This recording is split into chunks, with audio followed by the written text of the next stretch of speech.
Oh, thank you. Mic muted. Oh, you know what? That's fine. I botched the intro anyway. I botched the intro. It's working now, right?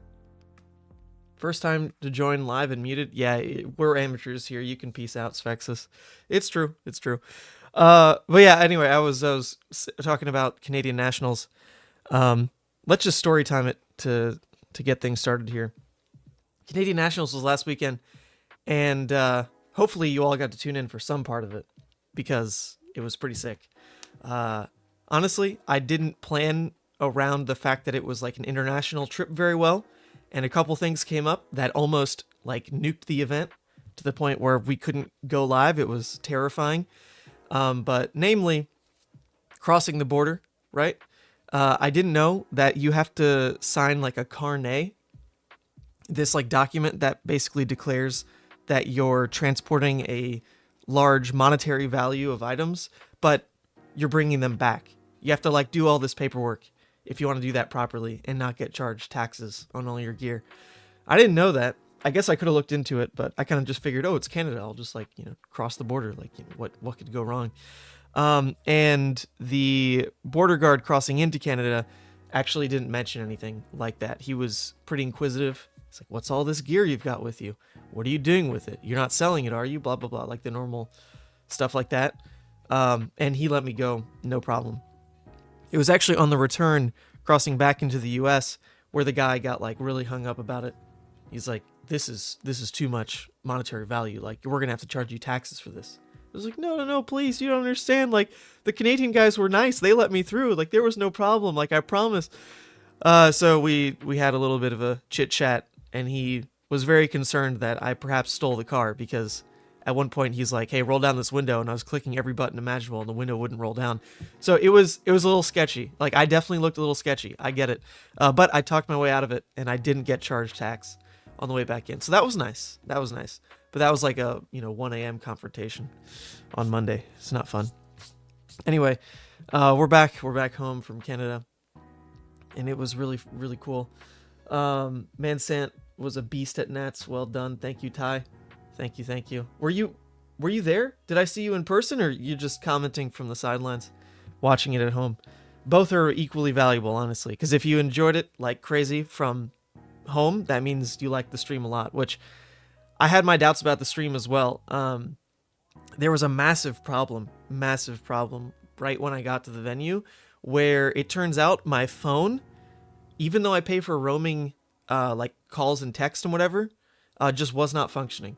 I could not receive a single text. I could not access internet or anything on my phone.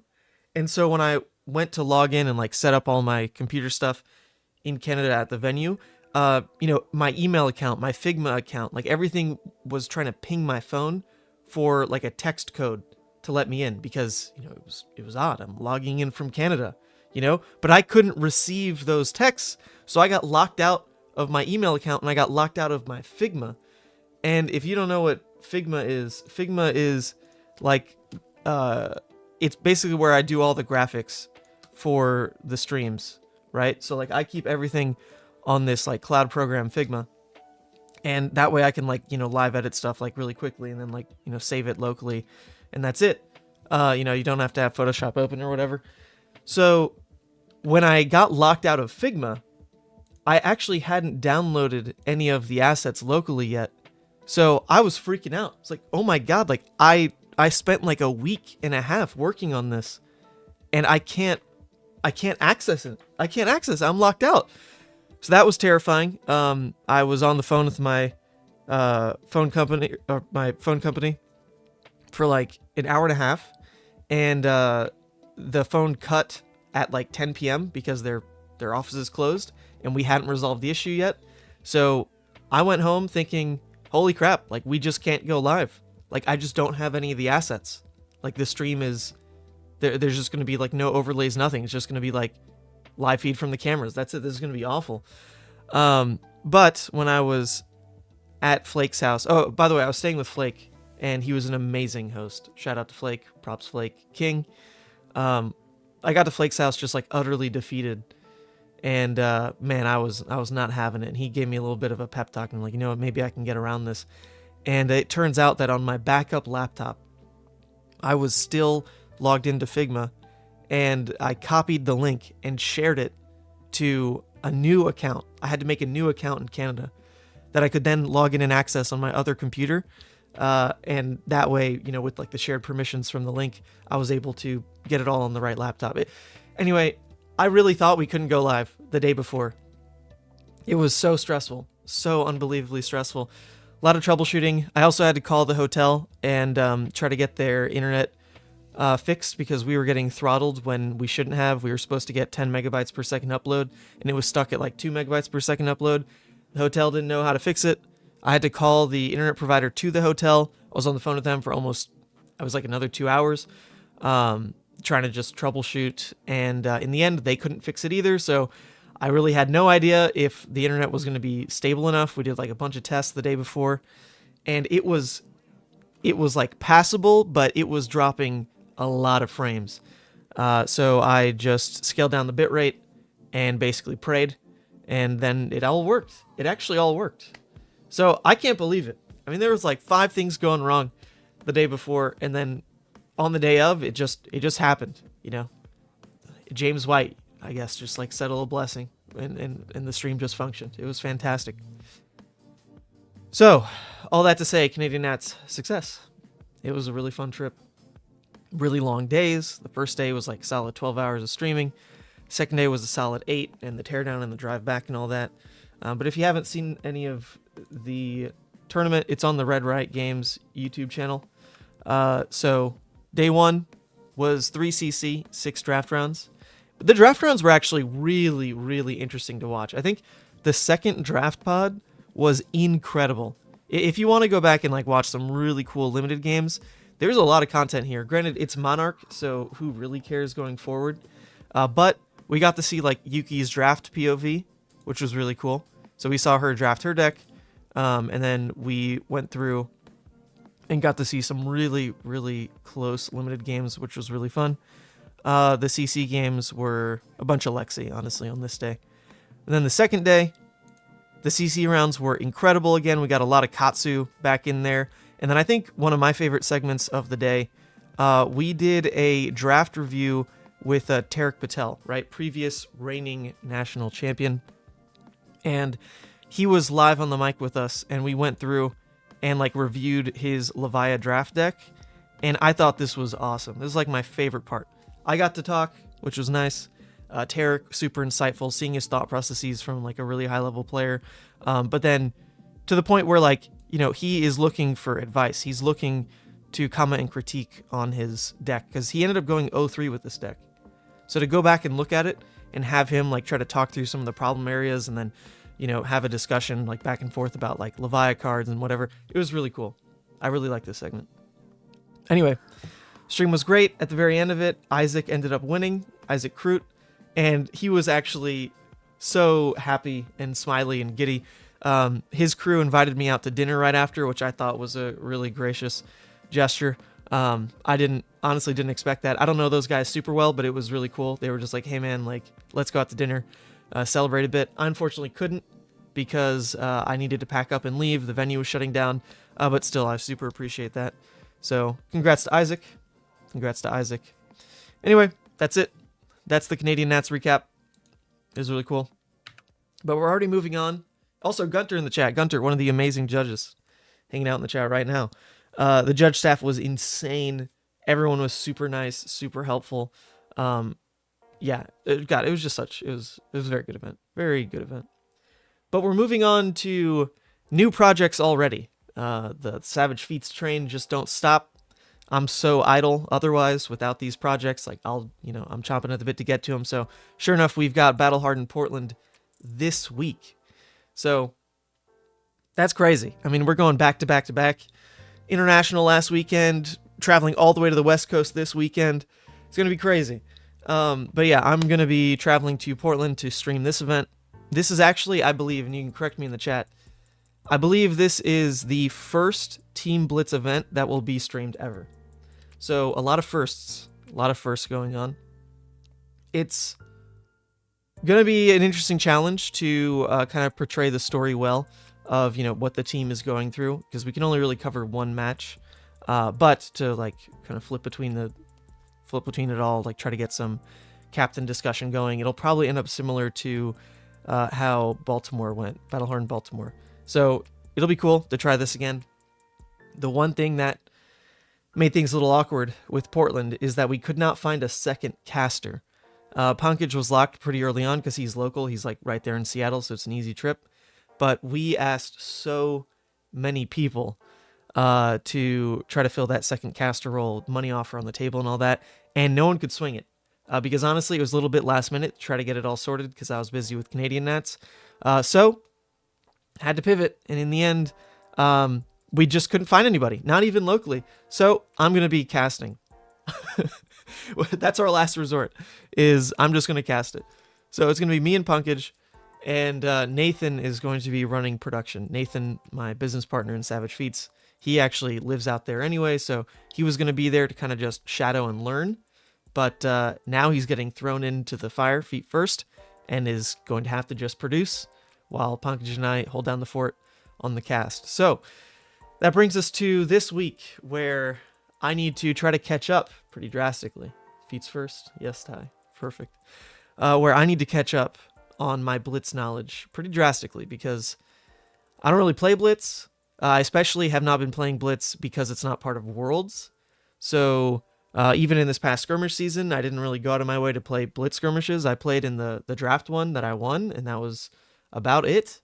So I'm very behind on my Blitz knowledge. Very, very behind. So we need to catch up. And I don't have a lot of time because, yesterday was my vacation day. I didn't get a real weekend. I was working. So yesterday, vacation day. Slept in finally. Today, we're going to catch up on Blitz. Tomorrow, I got to do all the graphic prep and get Portland ready. Thursday, we'll come back because there's definitely going to be holes in the Blitz knowledge. And then Friday, I'm traveling. And then I'm working Saturday, Sunday. So, small window. So, I need your help. We're going to try to catch up on Blitz knowledge.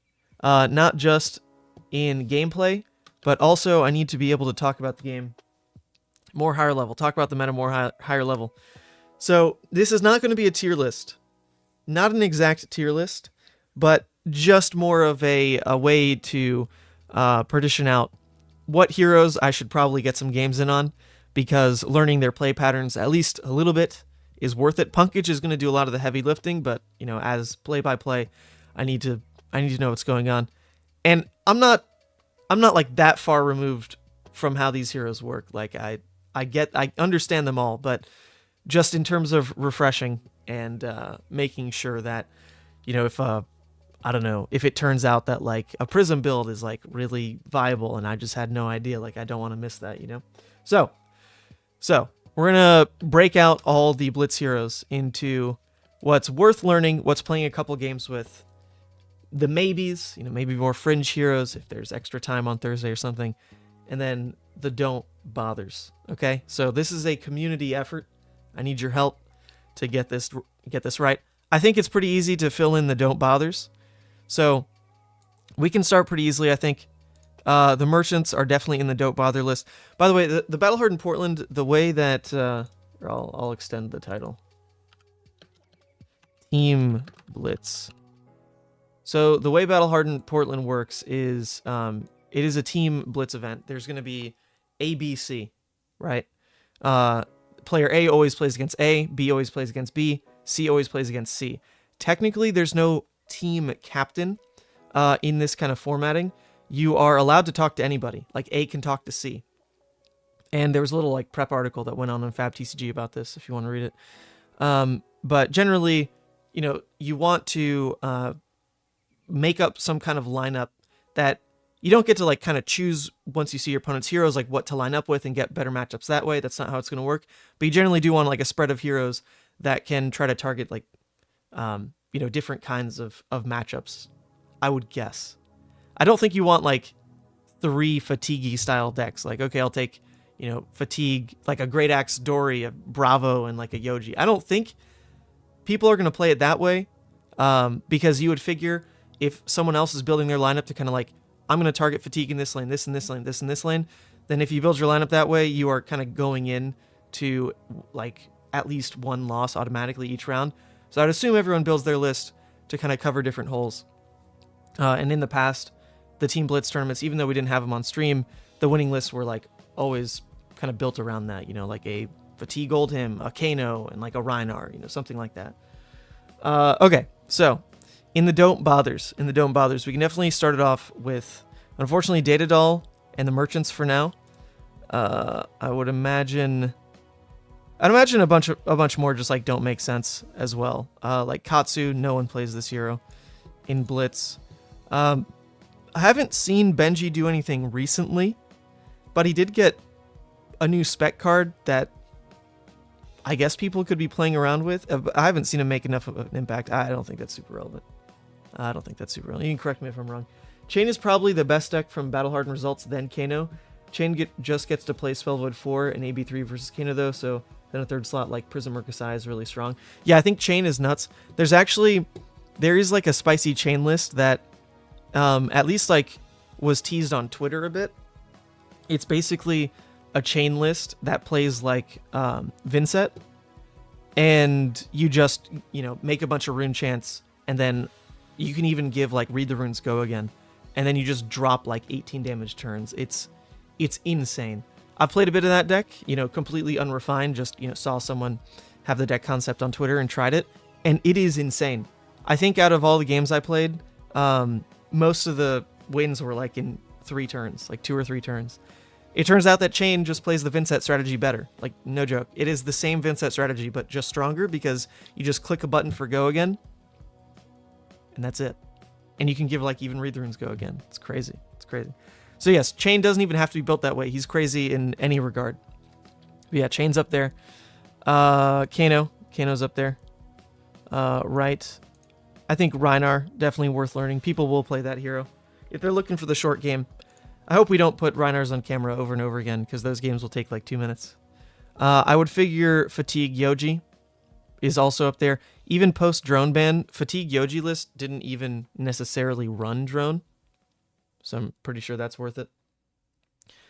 Young Prism is up there. Which Young Prism? I heard people saying...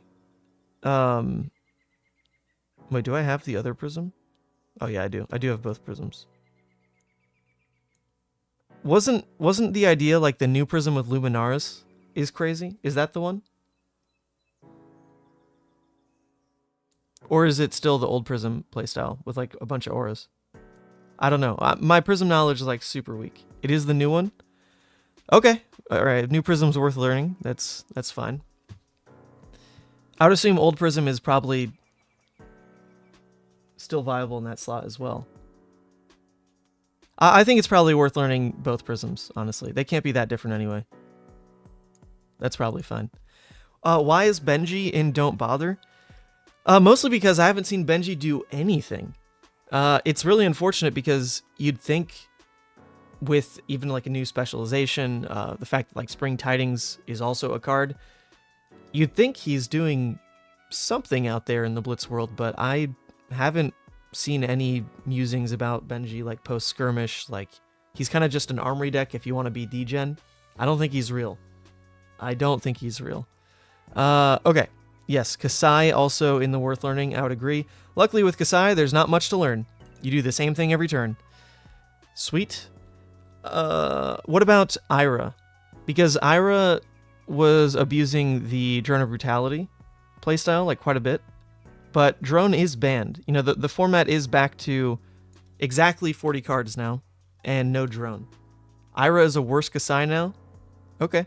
Also, I don't think Ira is that complicated to understand conceptually. She does, once again, tries to just do the same thing every turn. So, sure, we'll throw that into maybe. I have seen some people, at least early on, hype around Arachne Solitary Confinement, but I don't think it's real. That feels more like an armory deck if you want to be kind of cutesy and have like another Ira level, like in terms of complexity style hero. I don't think he's relevant. I'm actually more inclined in the Don't Bother, not gonna lie. Dash also way up there. That's true. Dash is kind of nuts. There are people who are like crazy Dori stans in Blitz as well. So I think she's probably in like the maybe if time, honestly.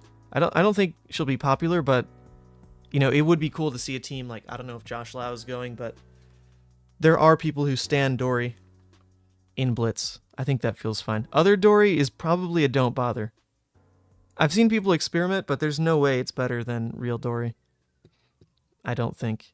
Azalea, no one plays this hero. Lexi, that's another one. No one plays this hero in Blitz either.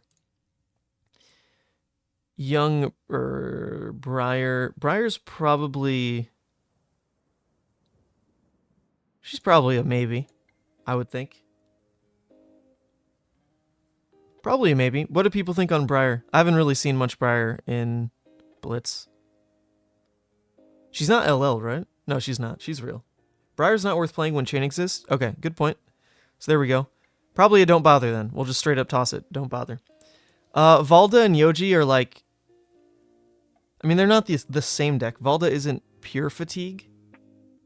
I don't think she'll really make a showing.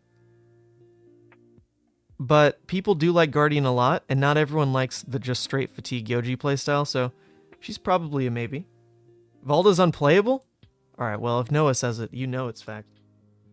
Yes, Yoji's the best Guardian in format, but not everyone likes that Guardian playstyle, and people still like Guardian. I'm thinking in terms of what I need to be prepped for on the cast. This is not like a tier list of Blitz. I mean, it's similar to a tier list of Blitz. But I need to freshen up on my Blitz knowledge to cast Portland this weekend. So that's what we're looking at.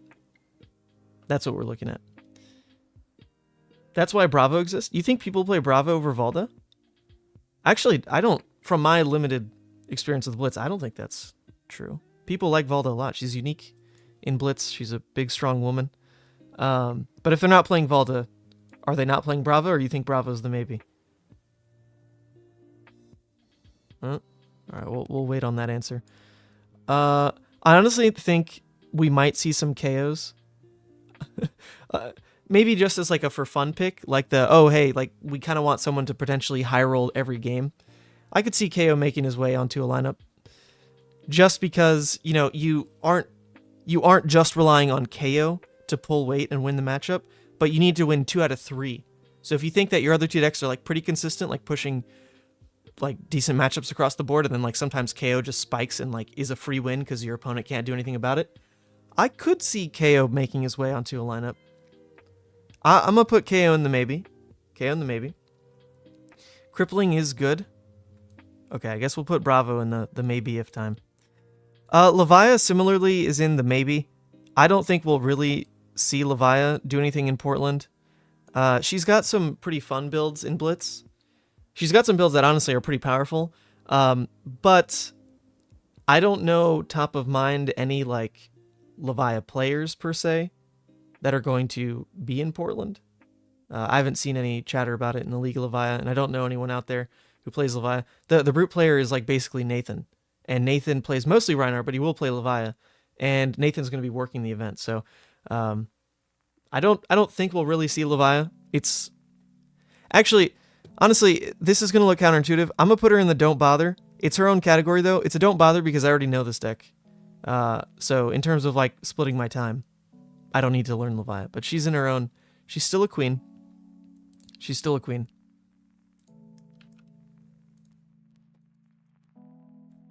She's still my favorite. There she goes. Put the crown on her. You think Levia is decent? Played against it in the semis of the skirmish you were Chane. She can just do a lot of damage at times in a low health format. No, absolutely. I think Levia is legit. But you don't see someone swapping to Levia if they don't already play the hero for the most part. Like, Levia is not a pick up and play deck even in Blitz, honestly. And right now, if you're just trying to be the deck that deals the most damage, I think Chane, Dash, and Kano, and like Rhinar, right, are probably the better picks for that. So it still requires like a specific person who actually wants to play Levia. Are you sure you know Levia? Yes, Josh. You shush. KO is the only hero that can out DPS Chane. True. Azuri Fatigue is better than Ira. We've tested it and it's hell to play against. Interesting. Interesting. Yeah, the assassins. Okay. Young Arachne. This is it. this is like in its own category of definitely don't bother. But yeah, the assassins playing like contract style in Blitz, I really just have never seen. But I feel like those strategies are probably really easy to pull off.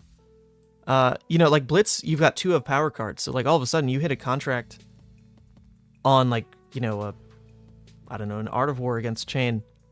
Well, that's a bad example because he's banishing a bunch of shit anyway. You hit like a Blood Rush against Rhinar, like boom, you just feel like you've saved over half your HP. And then Azuri can take that playstyle and obviously add in the swaps. So she gets to run like the Leave No Witnesses, the CNCs, the Shakedowns. I feel like that disruption's, that's got to be real to some degree. I just like haven't seen anyone play it. I think we'll put her in the maybe of time. I don't know if anyone else is really on the Azuri train, but I'm intrigued. I'm intrigued. Wait, where's Arachne Solitary Confinement? People said it wasn't good enough. Is that a maybe? You think people are going to play this deck? I could see it. What about Bolton? Bolton, he's actually one of my favorite heroes to play in Blitz. I think he's super fun. Just because like he really thrives when you force your opponent into must blocks, so you can more reliably give go again.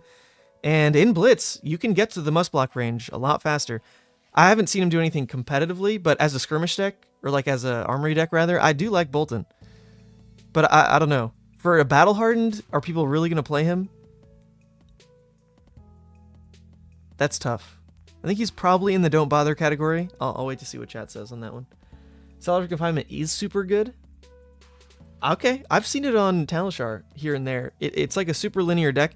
It's definitely got cool plays where you slam like, you know, Red Infect, and they've got like a card in hand, and you're like, oh crap, are they gonna attack with like a snatch after this, or are they gonna Razor's Edge me? And like that can be really mind gamey and like kind of awful to deal with if you don't have defense reactions, because you know you just don't know. Like there's no way. They are giving go again every time to the first stealth attack. It's not like something they choose. So they're always going to mind game you anytime like that scenario comes up. It can be kind of annoying. What does Dromai need to be Blitz playable? You know, it's kind of funny. My perspective on Dromai and Blitz is pretty warped because my armory, the armory that I go to, has like 3 Dromai Blitz players. I play Levia, so like I don't think that matchup doesn't feel like super real in Blitz. I don't know where she really lands beyond that. I don't think people play her in Blitz. Like I don't think she's real. Because if you're like an illusionist stan, then you should just play the prisms, right?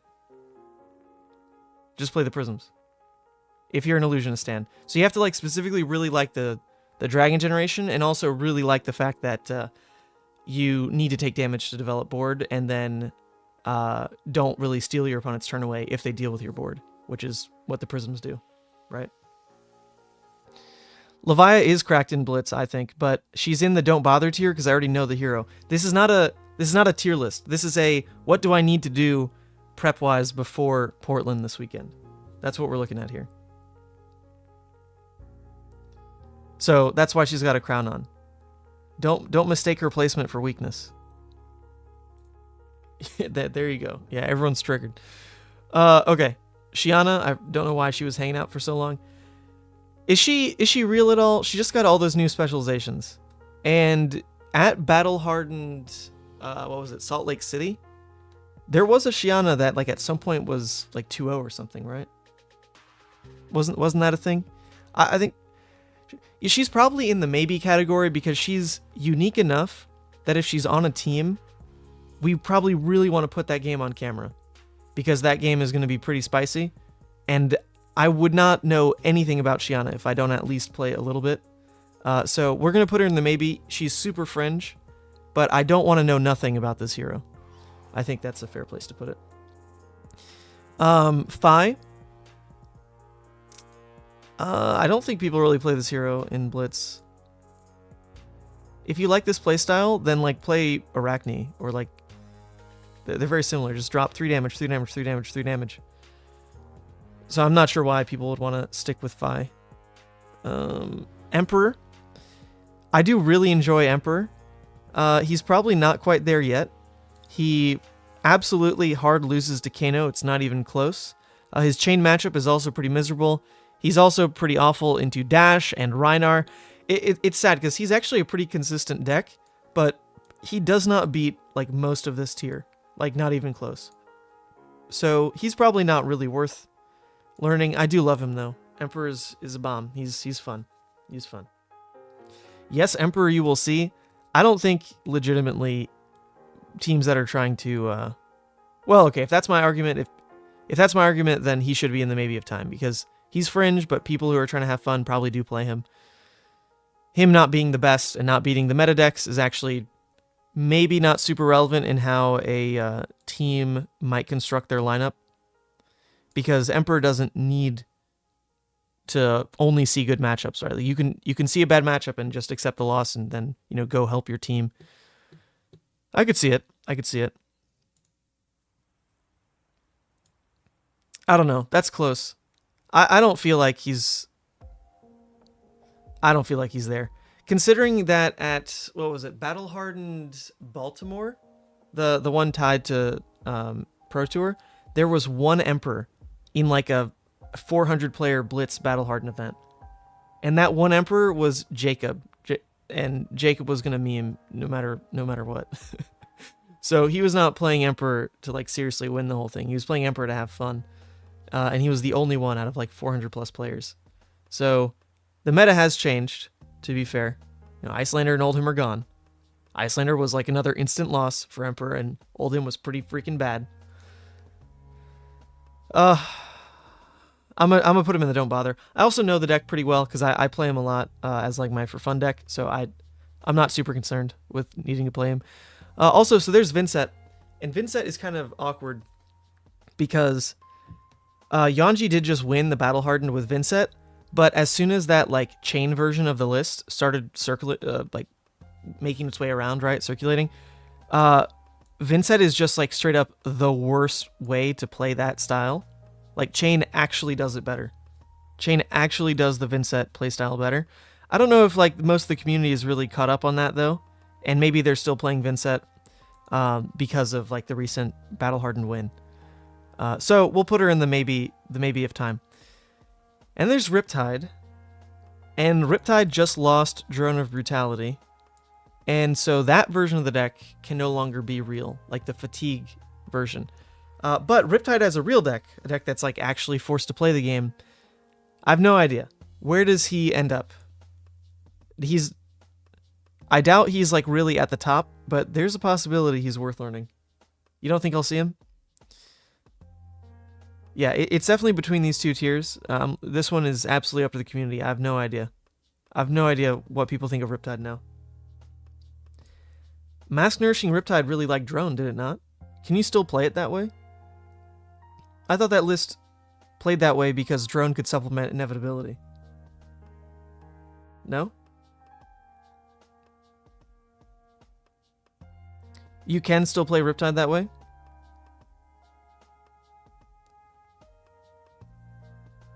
Command and Conquer is God's strongest soldier against Riptide. Okay, I guess we'll put him in the maybe if time category. If people really want to play Ranger and for some reason not shoot arrows, I guess you have a deck for it. You have a deck.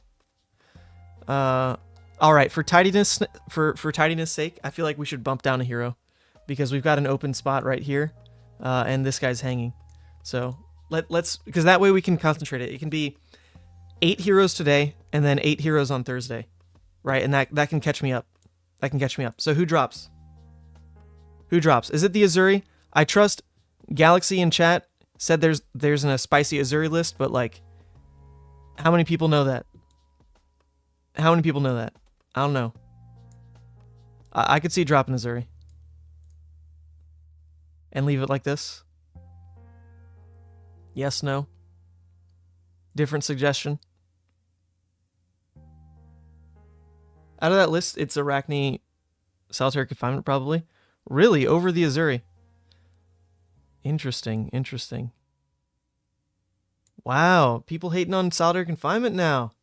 Sheesh. I think I have Briar underrated. This is not my personal feelings about the list. I don't really play Blitz. I don't know the meta out there. I'm asking the chat. What's up? And they all said, why play Briar when you can play Chane? And this is a Battle Hardened, remember? And you would think people are trying to play the best in slot if they want like a certain archetype. So it's true. Like you should just play Chane over Briar. All right, maybe we put Solitary Confinement down here then. Sure. Let's do it. Drop Ira, bump Azuri up. Okay, I assume you're saying Azuri from the Don't Bother list. Interesting. A lot of people loving on Azuri right now in Blitz. Cool. I'm down. I've not really seen her play in Blitz. Is KO a deck that you really need to learn? Okay, that's actually super fair. Yeah, is there anything to learn about KO? Just roll good. Just roll good. Okay, you know what? I accept that. I accept that assessment of how KO plays. Okay, so in that case, let's bump the KO down. That's true. What do you need to know about KO? Just roll. Just roll. So in that case, should it be Briar back up or Solitary Confinement back up? In the game with KO, only one player has fun. KO or the opponent. True. Wouldn't that be the argument for a bunch of heroes, though, like Dash and Yoji? What argument? In terms of like wanting to play best in slot? Yoji is the best in slot. He is the... Like, if you're trying to play a fatigue deck in Blitz, Yoji is the best. That's why he's up there. Dash still makes it, because if you're trying to play a deck that can actually race Chane, it is Dash. It is Dash. That I already know what they are doing. Yeah, that's pretty fair. I think generally, though, I still just need to play a game with the hero. A game or two, just to remember exactly like what their patterns feel like. Because it is a bit of a different game, having to deal with a different life threshold in Blitz than it is CC. So, yeah, it's just worth like a little refresher. Just worth a little refresher. Why is he better than Bravo? Because a true fatigue playstyle is better when you have 2 more life. That's it. If you're actually just a fatigue deck, then why not start the game with 2 more life? If you're trying to play the Guardian game plan, trying to be a real deck that interacts and like trades life for, you know, a big crippling play or whatever, obviously that's Bravo. Obviously that's Bravo. But if you're playing the fatigue deck in Blitz right now, it's Yoji, not Bravo. All right, what was the final answer? Briar over Solitary? I think that's what people said. Oh, you know what? Honestly, I'm just going to bump Bravo down. I know this deck super well, and I don't know Solitary. So, in that vein of I think most people will play Yoji instead, if there's a Bravo that makes it, it's not like Bravo plays any different in Blitz. Any different. And I do know Bravo better than even Dash, I would say. So, we'll leave it like that. We'll leave it like that. Do I have Pat's Yoji list? I have the one that won the skirmish, at least. Okay, I think this is good. Any last comments? Questions, concerns? Idea is going to be that I run through these top 8 decks, at least like, probably like 2 games apiece today.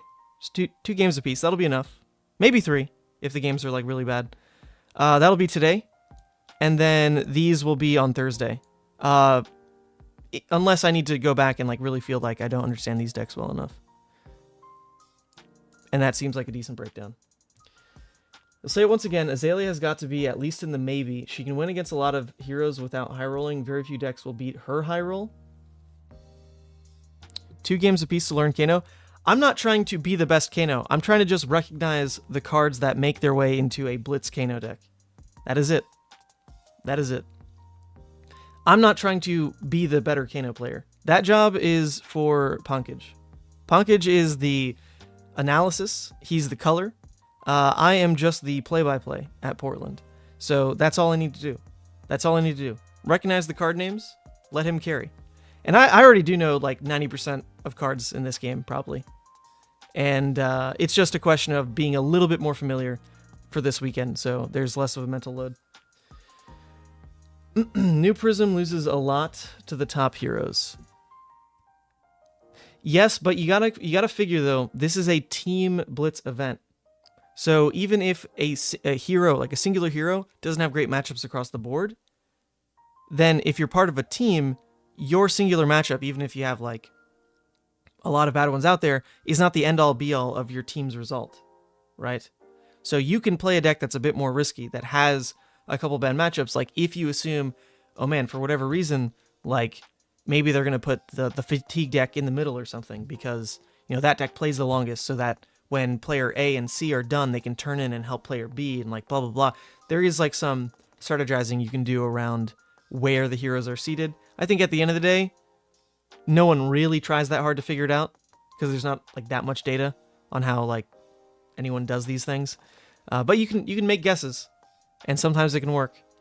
So for that, putting a hero that's weaker against some heroes in your lineup is not the worst, because you can still just kind of run through and see your good matchups and, you know, basically lock in 1-0 for your team, or falter a bit, see a bad matchup, and just go in X1. But that means your opponents then, or not your opponents, your teammates are now not playing against the hero that you were playing against, and maybe that was a hero that like they couldn't beat anyway. So, you know, you've traded something, doesn't super matter. Isn't Warrior Axe a better fatigue deck? Kind of.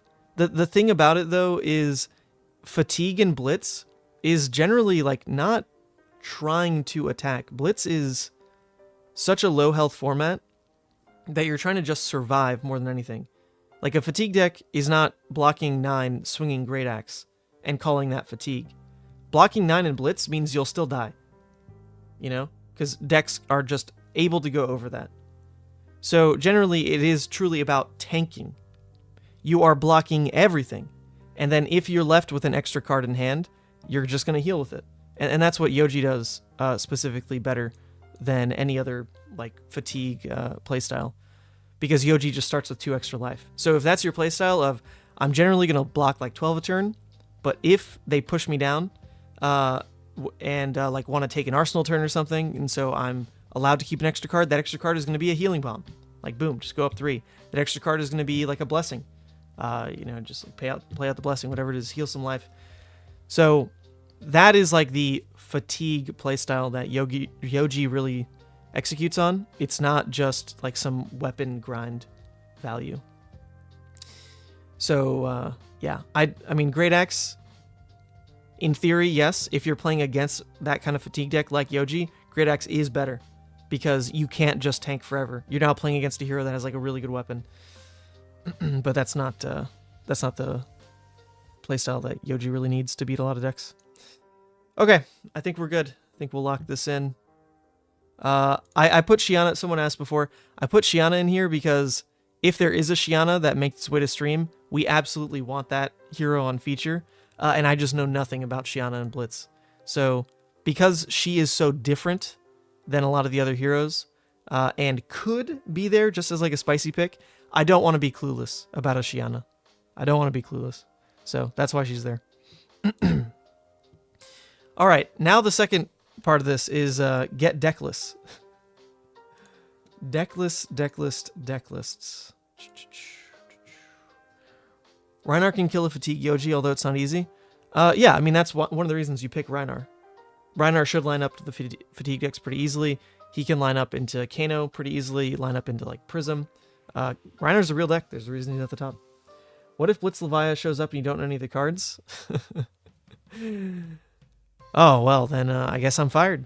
I guess they'll need to find the other person who plays Levia religiously in the world. There's like at least one other. Probably Zoe from the League of Levia Discord. Okay, let's find deck lists, shall we? So the heroes that were in the worth learning category. Worth learning. Let me drag this up here so I can see. We've got Chane, Kano, Rhinar, Kassai, Yoji, Prism, and Dash. That's a lot of deck lists to find. All right. Let's start with Chane, because I do have a Chane deck list that's pretty spicy. It is the Twitter chain, the one that plays like Vincent. So we can at least start there while someone sends me a real chain list, like a more standard chain list. This deck's pretty spicy though.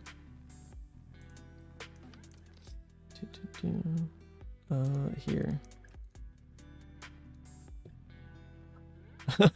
Speaking of Azalea, we've apparently run into one on Lexi today.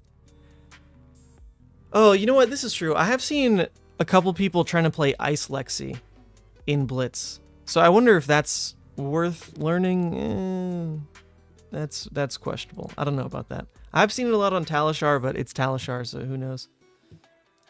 Who knows? Okay. This deck is basically the Vincent deck, but as Chane. It was on Twitter a while back. It's a pretty spicy deck. Basically, you want to stack up your like Runegate cards, have a big pop-off turn leading in from either having rune chance from like an early Spellblade or like dropping a Vexing, potentially then like dropping Revel, playing out another one, and just going insanely wide and aggressive. So list is pretty interesting. List is pretty interesting.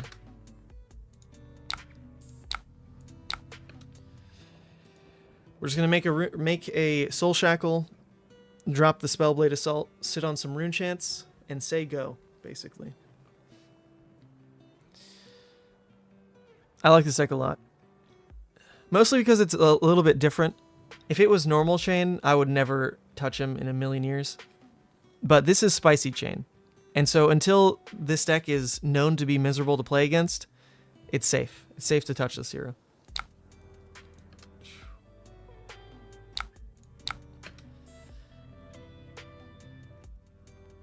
No, I know Lexi's a lot weaker, but Ice Lexi with like this, actually, is this even Ice Lexi? This is not Ice Lexi. They're not running Shock Charmers. A lot of time, if it's like the Death Dealer version with Shock Charmers, then, you know, obviously they're going to play the Ice playstyle. But this is not. This is Snapshot, Light It Up. Okay, so this is not a real matchup. That's okay. We're not really looking for meta matchups overall. What we care more about is just piloting the decks that are relevant. Making sure no cards are a mystery. I mean, honestly, it's not a huge ask. Like I said, I know most things in the game right now. Just recognizable by their art. But a slight refresher this week would do me better than just like spamming Levia games, you know? This one has no on-hit effect. Our hand... Well, our hand's only blue pitch would be the widespread, which makes the Art of War not look so spicy. We can't really pay for the widespread out of hand either. But our hand does just do Spellblade, Revel, Rosetta. It can just do that. That's not that bad. It means we have to play the Mauvrian Skies, so the Soul Shackle's like a little bit wasted, but then again, it's putting red Mauvrian Skies on a 4 breakpoint. Which is interesting. Because they don't have blocking equipment. Okay, we'll just take this damage.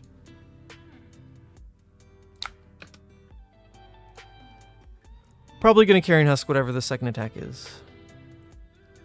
Just because we have our play. If we do hit a Runegate card, then the Revel looks pretty insane because the Soul Shackle gets to do something. It's kind of where the ceiling of the deck is. Oh, they're doing the Snapshot Fuse, so they can use Death Dealer again. Okay.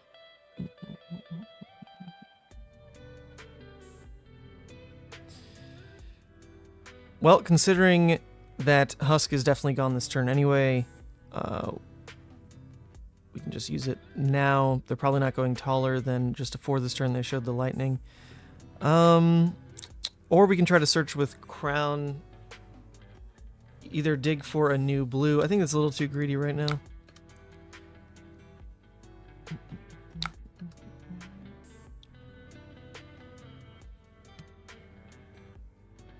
Okay. So husking the red snapshot versus the blue frazzle should in theory be the same damage. Blocked, just depends if they dump some pumps here. Oh, it's a snatch. Oh my god, they're really just going for it. Snatch, snaps, another attack. Well, it makes sense. You know, their cards aren't doing anything anyway. Their cards weren't doing anything anyway.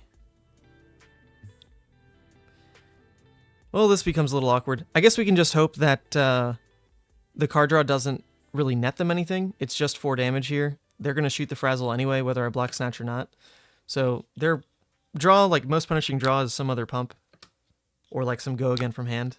That's definitely pretty scary.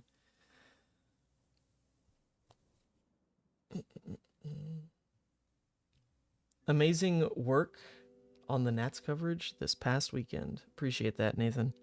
I thought it went okay. It was okay. I story timed it in the beginning of the stream. It was a very, very stressful event to get rolling. So many issues that I've never run into before. But it kind of just worked. It eventually did just work, which was incredible. I really didn't expect that. Okay, so we did not banish a Runegate card for kind of the ceiling of this turn. And we're only at 8 now, and we're not presenting lethal, so game's looking pretty tough. Game's looking pretty tough.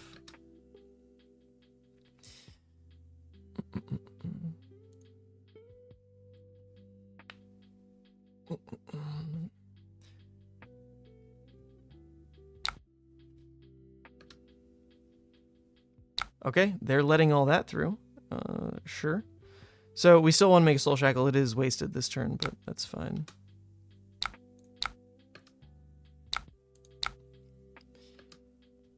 Does this now present lethal because they let the red mauve hit 9, 10, 11, 12, 13? No, not exactly.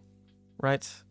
I guess in theory I could have popped the Vexing then to make it present lethal.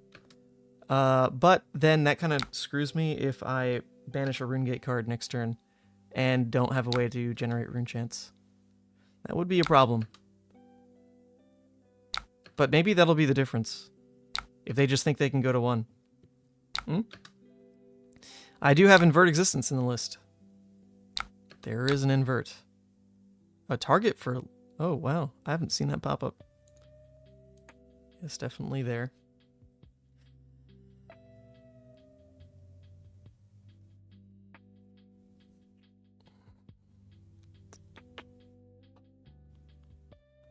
Alright.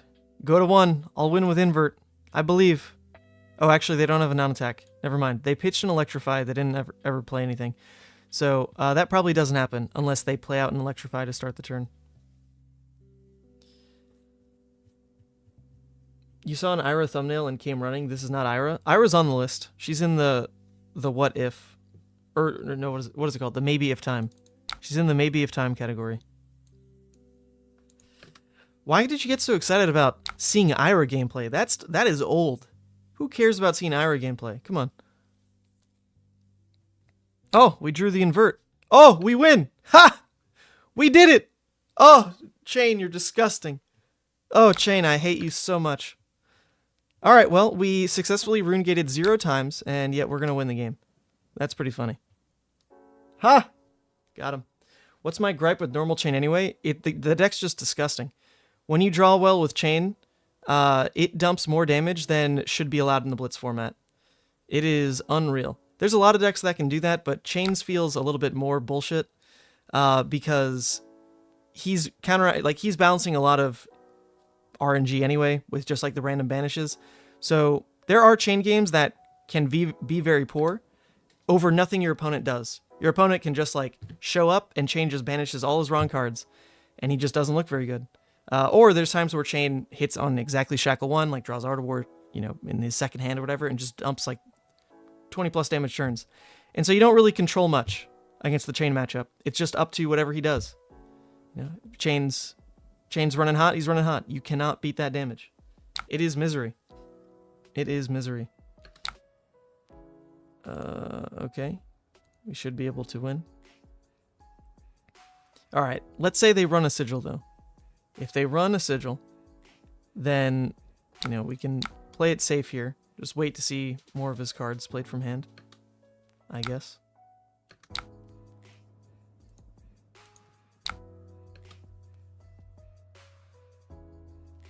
Let's see. They burn another card or something. They just play at the Dazzling. Alright, so this is the most information I'm going to have on this turn. It is red Dazzling about to be attacked. I think they just fused with a red Electrify. So it's now or never. I'm in.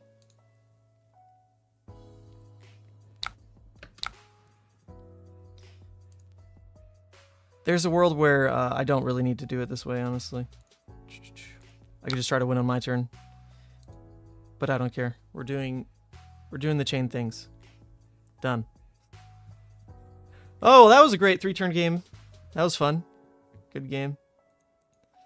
Well, we didn't do any of the cool Chane shenanigans. So let's try one more time here. Kassai, Kassai, Kassai. I actually don't know if I want Crown or Eben in this matchup. Eben helps you go a little bit faster. It kind of depends if you're going first or second. If you're going second, then Eben Fold's kind of nuts. Because you just get to start the game with a Runegate sitting there. So we'll see what they choose. You've never seen this Runegate chain list? It was...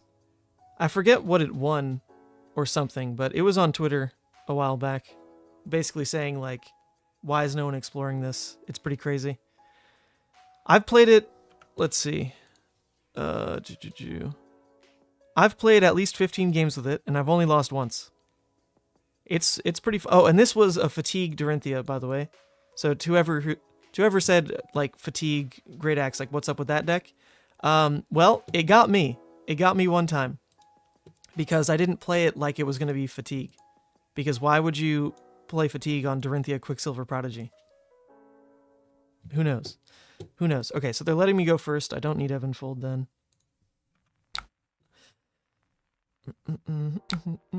Good luck, have fun. Yes, good luck, have fun. Wrong one. Okay.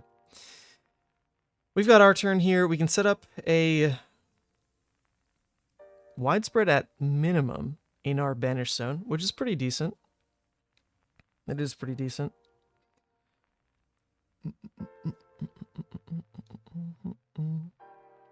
If we're doing that, the easy way to do it is just play out Shadow, banish the widespread. That way I'm not wasting an Art of War.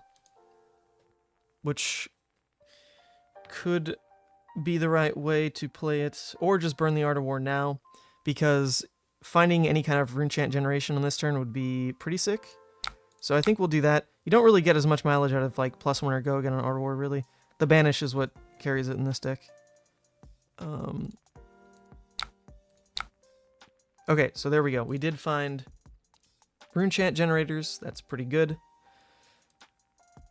They do have a null rune piece, so I can't just go stupid with it. If they didn't have null rune, then we could just give Read the Runes Go again, drop widespread, Revel, Rosetta. That's a lot of damage. Is that still worth it? I mean, it kind of like checks their hand for blues, doesn't it? Oh, wait, you know what? I can't go read into widespread because I did say +1 on Art of War. So actually, for the ceiling of this turn, I should have said go again. That's my bad.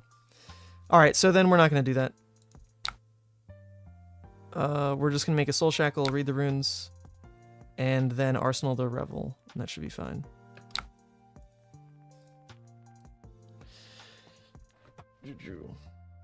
Alright. I should have said go again on the Art of War. That was the ceiling. That was the ceiling of this turn.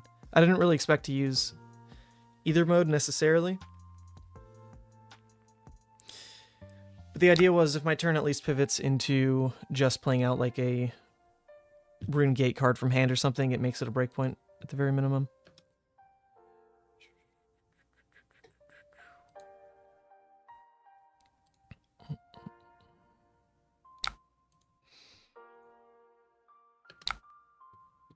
So if I let this hit, there's going to be 2 copper generated. It would also push me down to 14. So if they have even just any pump, I would lose Husk anyway. So sure, we're playing short games. I'm in. We're playing short games. Only a blue Blade Runner. Not bad.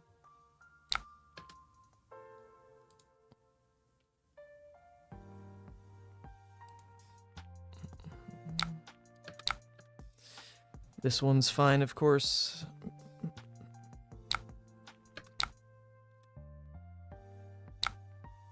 All right, we hit a Phantom Banshee, so we can do the double. We can do the double dump because we've got the Revel here.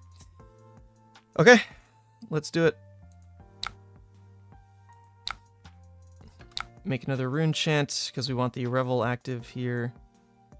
I can even spellbound creepers in the Revel to get an extra go again, so I can even Rosetta. That seems pretty correct. Or actually, drop the Spellblade Assault and make rune chants at the end of the turn. Okay, I'm in. That seems pretty good. That seems pretty good. So let's lead with Widespread, because we're not going to be breaking the chain for any of our other plays, because we're going to creepers in the Revel.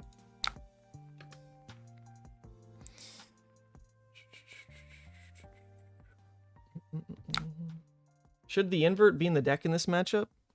I like the invert. They run one nourishing, you know? It's a maybe. There are other possibilities for that slot, I guess. What do I have in, like, the sideboard? Got the Blessing and the Rune Blood. I don't know if those are really worth it. Like, taking out a blue for that. The blue is also fine.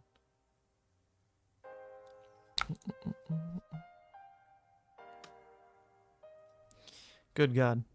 7 attack, Widespread Destruction. Oh, they're gonna... Oh, yeah, duh. They crown here. That makes sense. Duh. What is this list? It's Runegate Chane. Deck's crazy. Alright, there goes their arsenal. To the crown, though. To the crown. Alright, so at this point, we want to flash in the creepers. I can then go Phantom into Spellblade, set up rune chants for the next turn. Seems pretty good.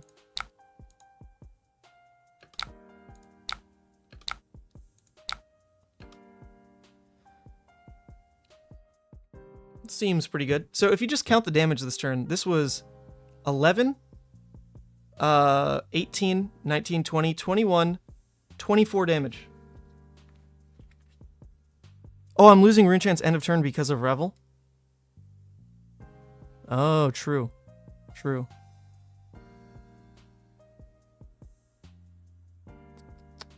Oh, that's fine. I'll just attack with Rosetta then. Doesn't matter. Doesn't matter.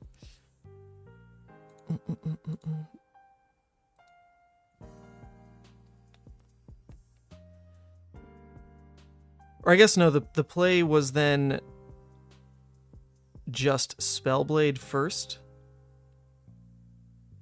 Sure. Yeah.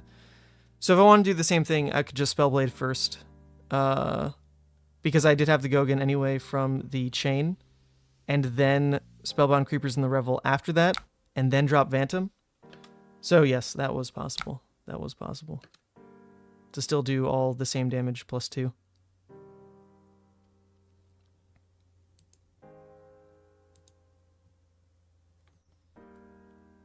That's okay. Now I get to save an arsenal, I guess. Thought I wasn't.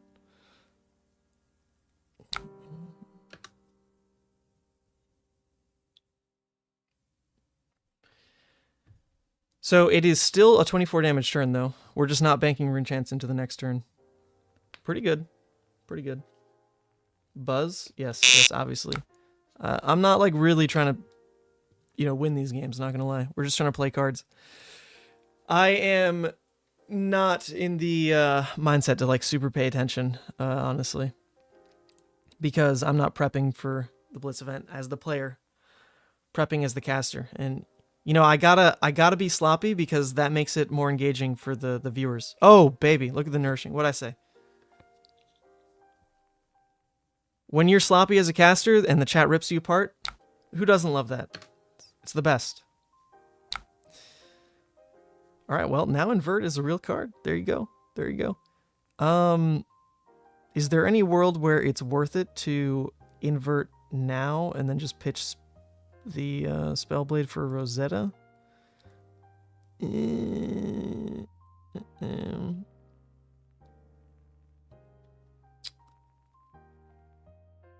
Because if I save this invert as like my pitch card next turn, then it doesn't really get any value, seeing that the nourishing is gone right now.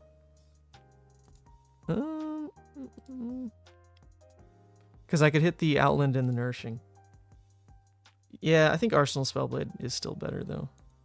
We're going to have the Invert Existence in hand anyway, in case it's relevant next turn. In case.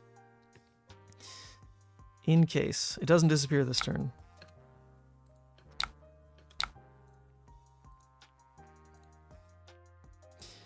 Alright. Well, we definitely need to do at least something with this hand, so Spellblade is a something. We would also love to hit a Runegate card. That'd be nice. That would kind of save things here. So they cracked Courage just to swing Centauri. With no blood on her hands, nothing. So what's going on here? This means, I guess, they're pitching into some Go Again effect. Is that what's happening? And they needed to spend their hand that way? That seems really weird. They did block with double reds? Maybe. Oh, okay, yeah, so it was just a quad red hand, and they're pitching into a Blade Runner here. Wow. Pretty weak. This one now comes in for 5. Don't really care about hand fixing with Crown. I mean, the big question mark is, what do I hit on Soul Shackles? What do I hit on Soul Shackles? I really need to hit an attack, because I've got the Runechant Generator here, and here, and here. So if I hit an attack, I'm just, like, absolutely golden. If I'm not, then the turn definitely stutters. Definitely. But I can still at least present lethal, even if I don't hit an attack, so I'm fine. I don't really want to hand fix. I've got plays. Nope. Missed on everything. Okay, missed on everything. Well, in that case, in order to turn on the Rosetta, we've got to play out the Oath, then Spellblade, then Rosetta.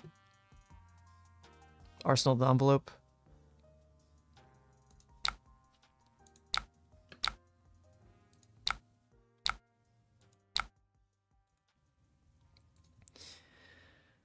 Well, it presents lethal, right? Presents lethal. Oh well. You're crowning away the Art of War every time.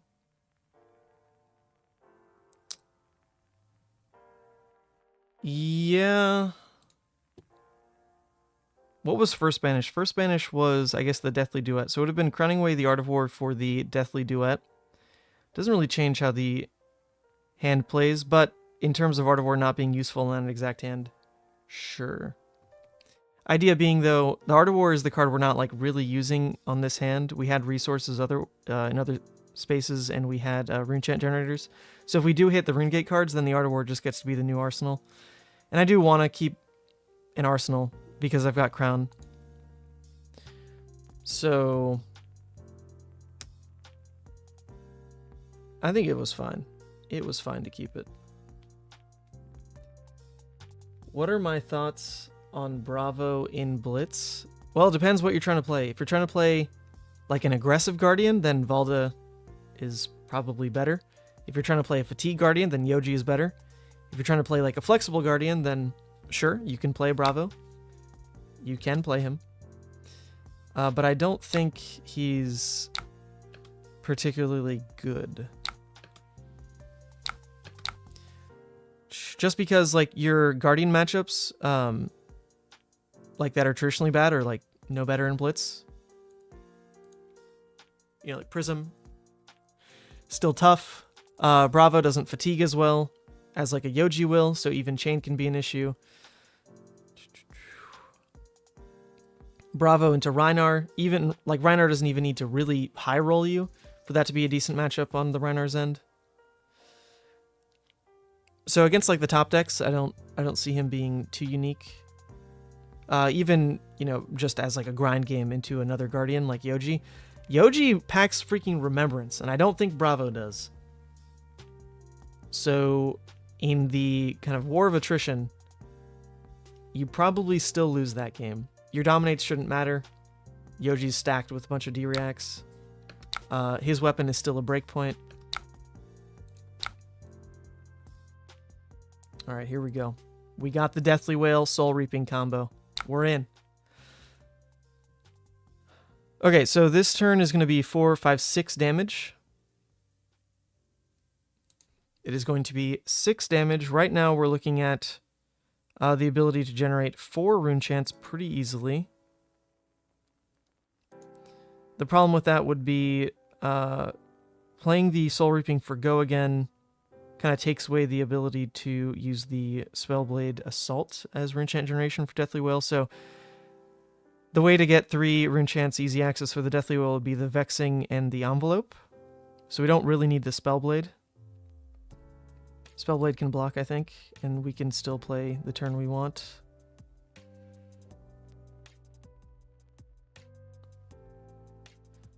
Yeah, because this turn can be Soul Reaping, banish Deathly Wail, you know, give Soul Reaping Go again, then Creepers in the Envelope, get an extra action point, throw the Deathly Wail, and then still Rosetta. We don't need the Spellblade for that. That seems pretty decent. Seems pretty decent. It's Envelope. What are you talking about? So we can just deny the copper hit then, getting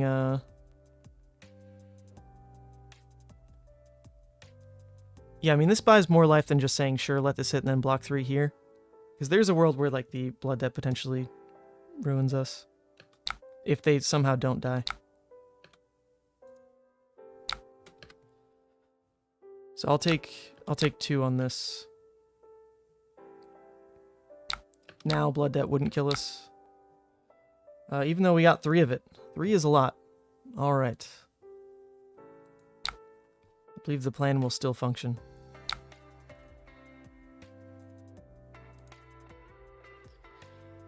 Pascal, have you been around long enough, seen all the runaways winning everything, and not know that it's Envelope and not Envelope? What are you doing? Did you not see the black envelopes I gave out at Nationals? Watch my YouTube short if you want the full story. This should be too much damage for them to really deal with. We're about to drop another 1, 2, 3, 4, 5, 6, 9, 10, 11, 12, 13. So we're about to have a 19 damage turn, and they're at 2, and their hand is only 4 cards, and they only have 1 armor up, so they should just be dead.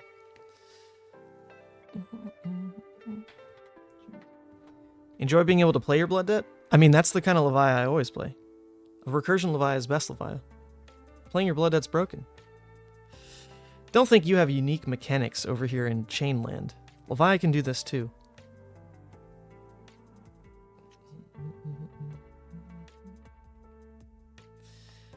Alright, so this will be the 2 games on Runegate Chane. Runegate Chane, if you wanted the list, here it is. So we'll check this off the list. Runegate Chane, done. Not a perfect pilot. Doesn't matter.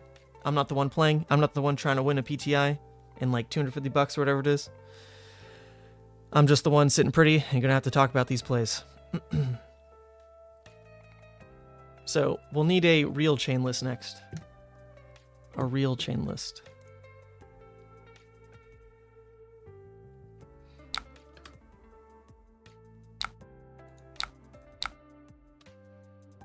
Oh wait, oops. No, that's the wrong way. Here it is. Oh, baby. So gross. So gross. And we can still Rosetta. It's so much damage. Yeah, oh, Jesus Christ. It's so much damage. We didn't even hit the ceiling of this game. You know, we missed the second shackles. Turn 2. If one of those hit, then we had like an extra probably 6 damage. Crazy. Crazy, crazy. Alright, deck's good. We know what's happening with this one. Let's play a normal chain deck. A normal chain deck. Yo, Galaxy. Other Ethan. You should just send me a chain list. Easy peasy. Let me see. Maybe you did. We'll open Discord. What do people think? Is that list degen? Is that dumb? Or is it kind of cool? I think, for whatever reason, I'm in the it's cool camp, even though it's definitely degen. It's just kind of funny that you don't see this strategy really possible in Classic Constructed. You know, Chane is gone. So there was just not that much experimenting going on with like Runegate Chane because people have been caring about CC, right? And then it didn't really make an impact even during like skirmish season, which is where you would think this list could have done something. So it's cool to see people playing it now. It's very interesting. So much damage. So much go again for free. I'm still not sure how it does into like hard fatigue list versus normal Chane, but in the sideboard I did add the like Blessing of the Occult. I did add like extra rune chant generators into the fatigue matchup because that is one thing that can make you stumble is you know, once your soul shackles do get too high, like if you're going into like turn 4 or 5 and you just hit a bunch of rune gates, then you get a little stuck. You can't get them all out because you don't just need go again to dump them. You need go again and rune chants. So I did try to add some rune chant generators in the sideboard to hopefully make those kinds of games a little bit better, but honestly, I haven't played many. What are we looking at now? We're at 16 games, 1 loss. Have you even played against any fatigue? I played against this one fatigue. Got caught by surprise and did lose. Okay, and that's it. Yep, so the one fatigue match was a loss. So probably still stuck with the same downsides that a normal Chane list has in not always getting over fatigue list, and then you don't even have the opportunity to tech for it with like Eclipse because you will never play out 6 Blood Debt cards in a turn. So maybe it's not just better than a normal Chane, but it's something unique. It's something unique. All right, here's a normal Chane list.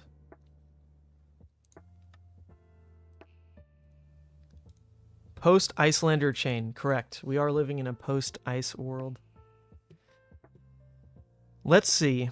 Belittles, that's right, this card's not banned. Crazy. Plunders, that's right, this card's not banned. Crazy. Chane, oh, that's right, this card's not banned. Oh, Rosetta, crazy, that's right, this card's not banned. Is this a full... It is not a full 42, is it? Am I crazy? Well, let me make a copy of this. This is pre-sideboard changes. Oh, okay, there we go. All right, let's add... I mean, I assume Eclipse is an easy add. You played 2 Funeral Moon and Eclipse into Fatigue, cutting Tome of Fyendal? Okay. Funeral Moon, you cut... Wait, this is still putting us at 53, though, so something else is wrong. You're saying you cut Tome entirely, or Tome is just into the Fatigue matchups? You're cutting it. Because if that's the case, then we're still over a card somewhere.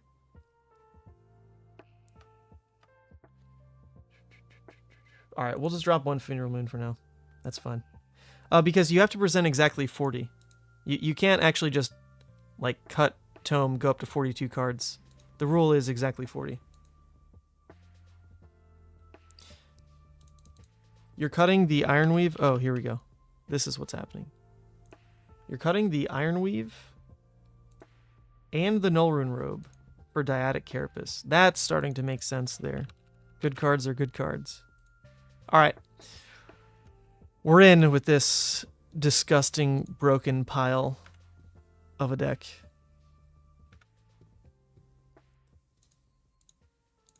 Should we play against a Katsu? This might be a little mean. Who plays Katsu? It's fine. It's fine. The matchup doesn't matter.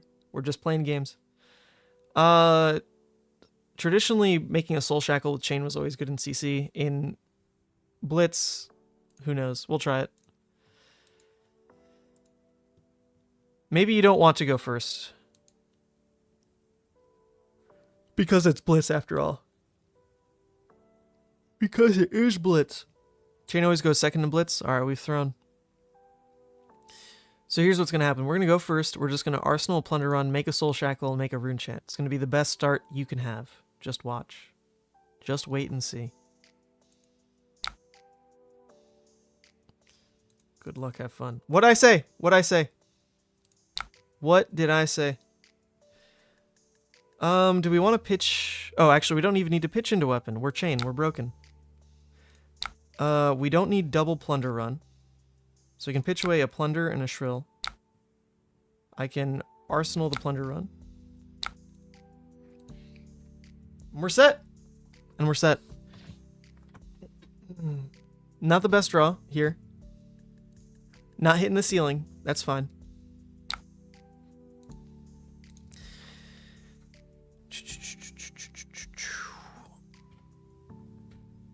So we can easily have the turn where we go Vexing, or we can go Plunder Run, Vexing, Revel, Rosetta. That turn's pretty obvious.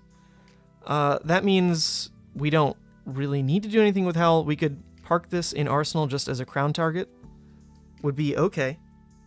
But we likely need to block something to interrupt how Mask works, so it might be our block card. We'll just see what happens. 100 wins. If we let this hit, it's a Katsu trigger. We could also just crown away the Howl right now. Is that like way too premature? Hi. Oh, yes, I can. What's up?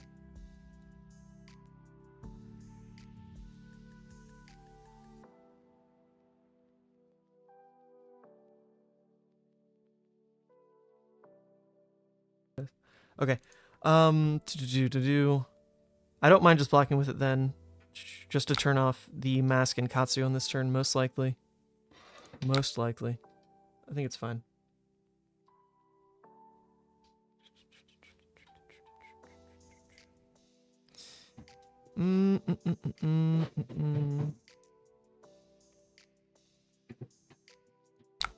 If I let this hit, then it's like obviously a new 100 wins that gets fetched. I'd probably, because then that, you know, just comes in for 4. So that demands Husk basically on that attack. I guess I don't hate that. Screw it. We're in. I'll let it happen. Husk might get demanded anyway, depending on what else is happening this turn. So we might as well use Husk to save the Howl as our crown target later. That's fine. That's fine. Sweet. Okay, we banished the tome. Easy.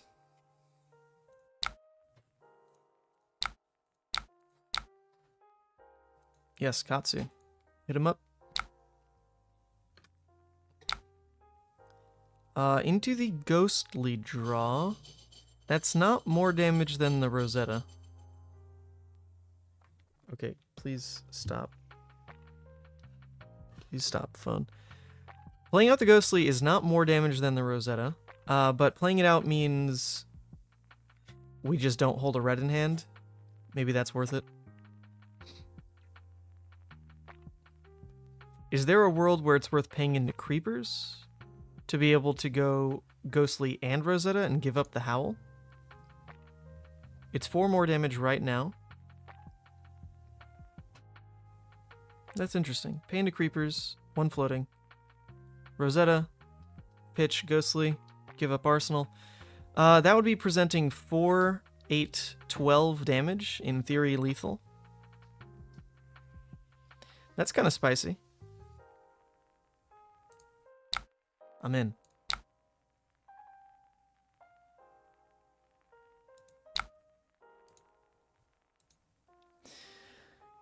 Damn it, I'm in. The only better draw off Plunder in that case would have been a blue. This same line would have made 1 more damage off of the Grasp. So how's Blitz so far? Well, our first game was 3 turns, our second game was 4 turns, and this game is likely 3 turns. So I will have played less turns across 3 games of Blitz than like 1 game of CC. So I can't really say, you know? Things are happening so fast. Okay, so our turn is pretty easily something to do with Belittle and Vexing. Seems legit. So we don't really need Unhallowed Rites. At this point, there's 2 Soul Shackles, so we can hope that something gets hit. So we'll use the Howl, or the Unhallowed rather, to block mass triggers, more than likely. And that'll be the way we play this.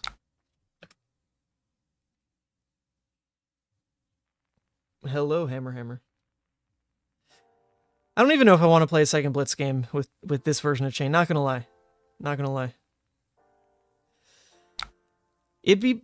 You know what? It'd probably be worth it to play into Fatigue as Chane. I feel like there's more to learn in that matchup than just like, oh, you know, I'm just doing more damage than any other deck in format, so who cares? To play the matchup on a different axis would be kind of interesting. They're redoing their entire turn, it looks like. That's fine. Chane player now? Hey, we're going through... This is the plan. We got to catch up on our Blitz knowledge for Battle Hardened Portland, so... Chane is #1 in the worth learning spot, so that's what's happening now. Chane gamers for one day. For like 1 hour of one day.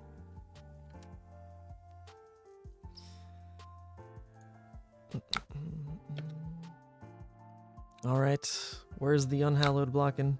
Is it the Whelming? Alright, so they're doing this, basically threatening the breaking scales on the block. If I want to play around Ancestral and breaking scales, we can just go ahead and block the full 5. We could also just block 4 with equipment, save the Unhallowed, maybe try to sink the Unhallowed. We just don't need it for this turn, right? Like, I'd probably rather this be a blue. Probably want this to be a blue, so I don't mind that. Block 4, sink this. Alright, let's try that. Let's try that. They're only at 3, so might as well get armor usage now. Artivore! Not fantastic. Not fantastic. It looks like they do have Ancestral Breaking.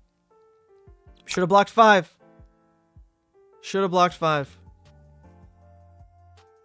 That's okay. Alright, do we go nuts and Artivore say plus... Oh no, we can't even. We didn't block with attacks. Alright, never mind, never mind. That's fine. What's the worst they can do? They can't present 9. Easy.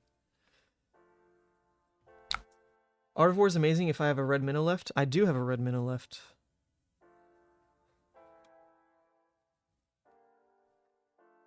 Oh man, are they... They're actually presenting lethal here though now, aren't they? Well, this gets really awkward. No, I should have just blocked 5. I think the game was unlosable if I just blocked 5. Instead of get greedy there.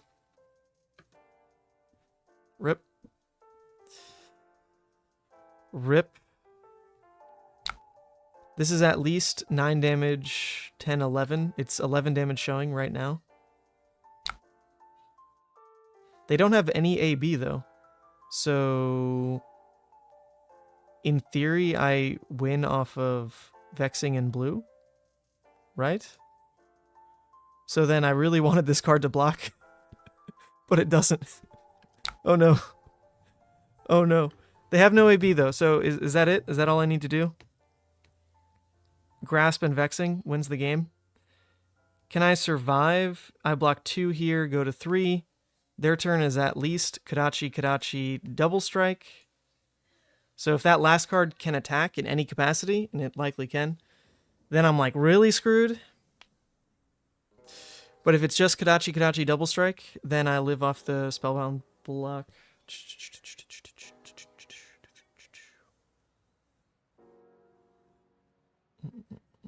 That's basically it. Defensive Artivore, get another blue, easy game.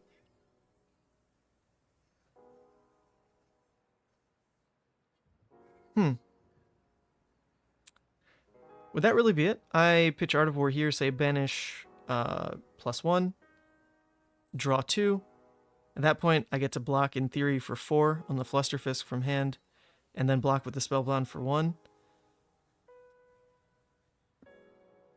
So I'm still taking 2 damage down to 3, so if that last card attacks for 3, I still die. If it attacks for 2, I don't.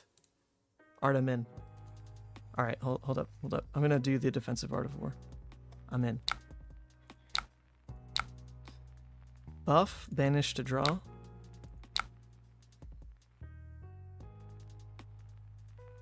Okay, well, I mean, that is a blue. Well, we didn't draw the 4 block there. Didn't draw the 4 block. So, if that card attacks for what's the damage now? At least 2, I die still. So, for whatever reason, somehow just make it Kadachi pass. I'll allow it. Karachi pass. Come on. Oh! Oh, we did it! What is going on? Oh no. Oh, not like this opponent. Oh, not like this opponent. We did it. This is so ill-deserved. Ah, Chane's too easy. Chane's too free. Chane's too free. What's my other out? No, there's no other out. The play really was just block 5. Good game. The play really was just block 5. I was floundering after that. Alright, so that's turn 3 game, turn 4 game, turn 3 game. Looking good. Looking good. Looking for Chane. Alright, here we go. Let's give it to him. And it's a Kano. And they immediately spam, do you want to enable chat? Sure. Alright. So you get AB4, correct? AB4. And Spell Void 2. Seems decent.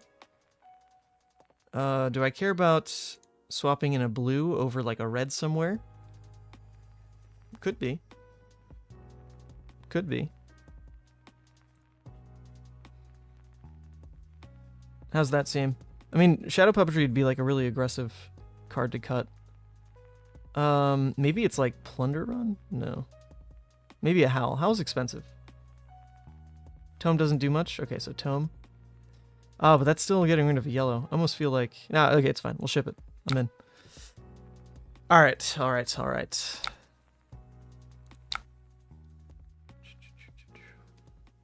Our turn 1 here. Definitely want to trim the reds, I would think. Don't want to be holding a bunch of reds into Kano. The best arsenal here is, in theory, the like Belittle or the red Minnowism, right? So if I'm trying to get rid of the Howl, then my easiest way to get rid of it is just pitching into Rosetta and hold the rest of the hand. That's probably fine. That's probably fine. How's Eclipse working for you so far? I mean, you don't bring it in unless you're playing against Fatigue, and we haven't played against Fatigue.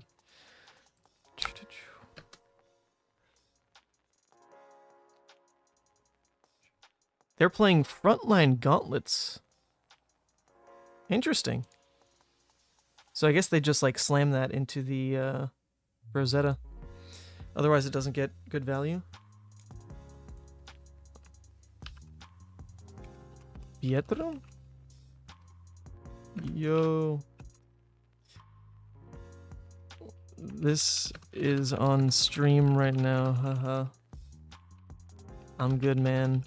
Just came back from Canada. This is Ark, the Italian content creator. He's saying hello to the chat. You can't quite see it.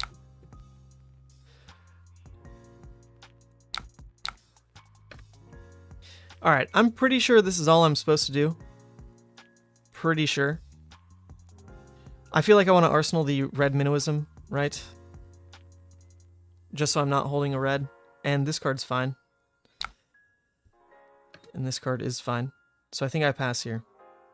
I believe.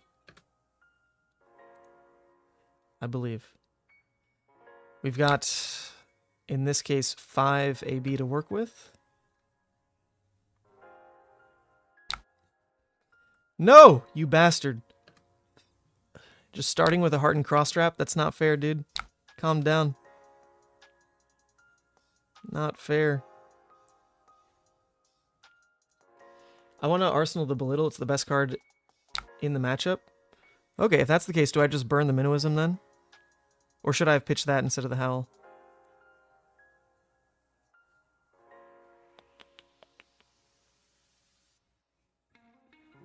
I feel like it's really dangerous to know I'm going into my turn without, without, like, more chances to draw an attack for the Belittle.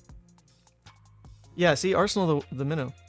Oh, I'm getting conflicting comments here. Do I just burn it? Do I Arsenal it? Burn Arsenal. I'm going to Arsenal. That was my gut instinct, and I got my teammate Chane. I got my teammate Chane right here. Okay.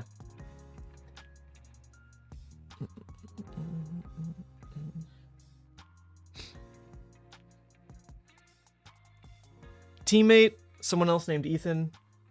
Teammate, someone else named Ethan. Yeah, I think one does take a little priority, I think.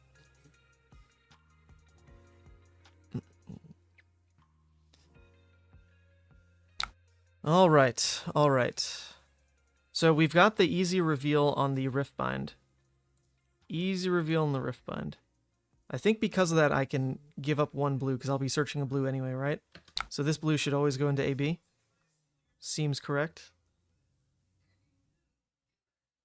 It just says block 3, you know?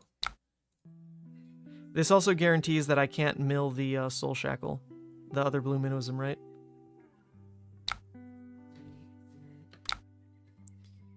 This I take.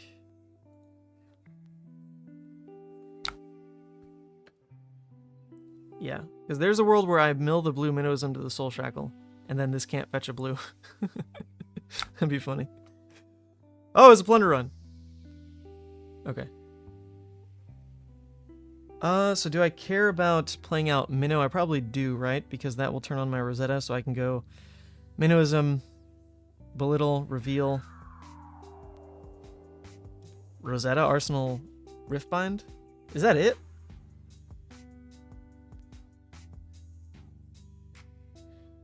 Is that really it for this turn? That seems insanely weak.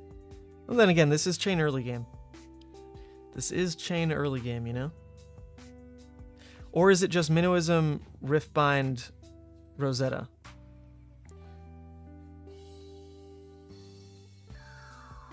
Arsenal a blue Minnow? Or pitch blue to Kano? So I have like either or open? Okay. Interesting. Interesting. I don't think I would have played it that way. Yeah, so now I'm just going to go Soul Shackle, Riftbind, Rosetta. And I'm holding the blue. Alright, yeah, this does hold some power over Kano. That's fair. And it's putting, hopefully, damage on awkward breakpoints. This now goes up to a 5, rather than just make this a 6.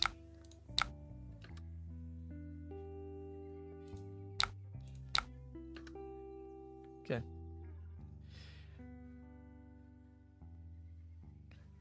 Other Ethan says he would get the red here and just slam the damage. I think that was my inclination as well. Yeah, arsenaling the Riftbind never mattered anyway. This card doesn't like really get better anywhere, only if it's banished. So yeah, playing this was definitely better than wanting it in Arsenal. So I think the first thing I said was wrong, but otherwise, yeah, I would have gotten the red minnow, I think.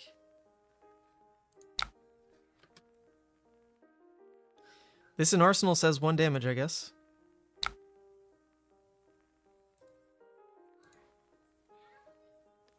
Any reason to not tutor the red minnow and Arsenal that? Well, that's what we're talking about in the chat. If the Kano just tries to go for it, I don't think they necessarily would, but like, how do you know, right? Like, they've got Energy Potion.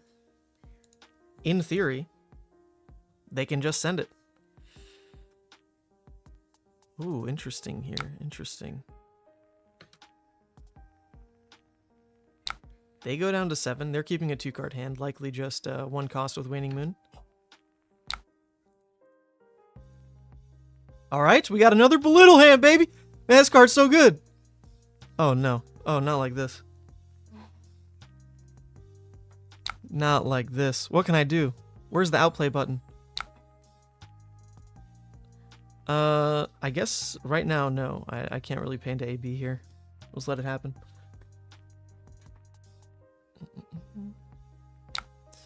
Alright, well, they're going to be off Arsenal. They're going to be off Arsenal.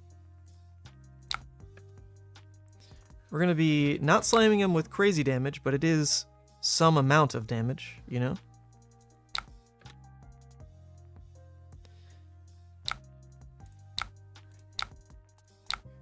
Get another blue.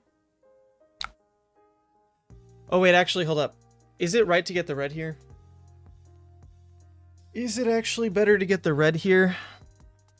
Just because of damage presented over being scared of dying? This is going to be 4. In theory, we can go Riftbind for 6, 10. So the 14 damage turn. They full block, they still leak because this is 4, it's 2-2.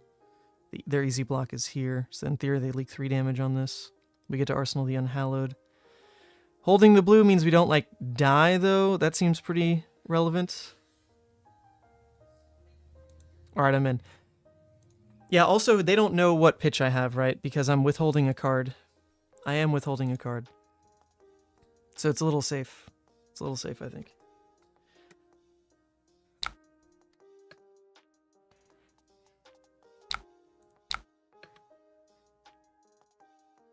Smork.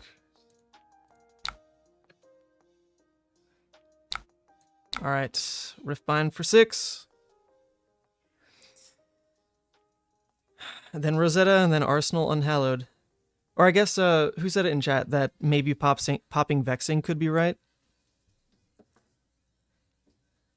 I mean, even if I pop it, it's still AB3, right? So I want to pop it on a turn where the damage looks like it's more likely to land. If he's trying to get full value out of his hand, then pitching 3 into AB still gets him there, right? Because that's how he blocks the most damage on this Rosetta if I pop Vexing. It's easy. Well, wait, hold up. That's not the right evaluation, because it'd be 2-2. He can normally just block the 2, take 2. So breaking Vexing is like only 1 more damage, really, right now. Like 1 more guaranteed.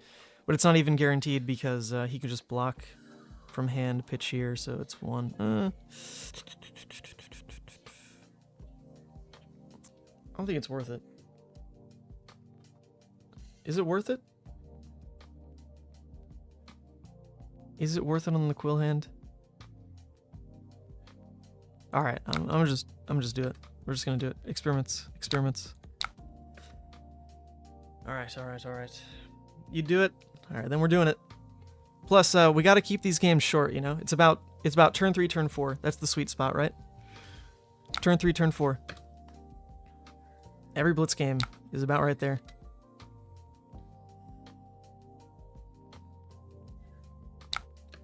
Alright, so the E-Pot is going in to soak the Vexing. A little sad, because, you know, he just started with that E-Pot for free. But it's okay. Now we don't have to worry about an E-Pot. Now we don't worry about an E-Pot. And he's at 1. Ooh, spicy. So Shane's play actually would have not let this scenario happen, because Shane said pop Eben to banish Rift and give it +1 this turn, which actually would have been +2 this turn. So I think that's worth it, because we already saw the block on the Belittle. So actually the Eben pop there was worth 2 damage, because Riftbind would have gotten +2 from the double Minnowism that was played out, the blue and red. So that would have taken like 1 extra card, in theory. Changed how my opponent wants to play this. Alright, we got the blue heavy hand. Not that aggressive, though. Not that aggressive.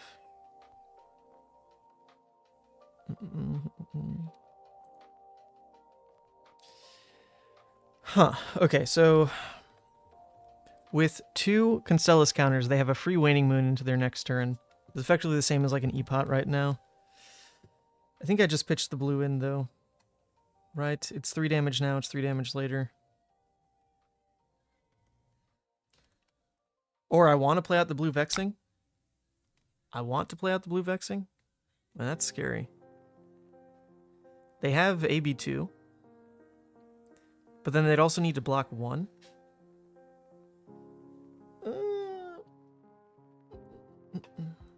Alright. Yeah, so maybe I let this happen. Alright, we'll let this happen then. I'm allowing it. And we'll just lead with Vexing and see what questions he has to answer, right? That seems okay. 1 Soul Shackle. Let's see, a big hit. Come on. Haven't hit anything yet. Granted, we got scoured. Alright, there goes a blue Minnowism. Alright, so is it worth it, though, to Vexing first or Unhallowed first? Because Unhallowed still presents lethal, right? So in theory, Unhallowed would take 2 cards, and it might screw up how he then interacts with the Vexing.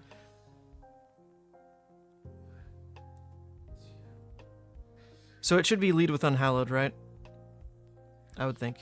Lead with Unhallowed and just see what happens. I'm fine with this.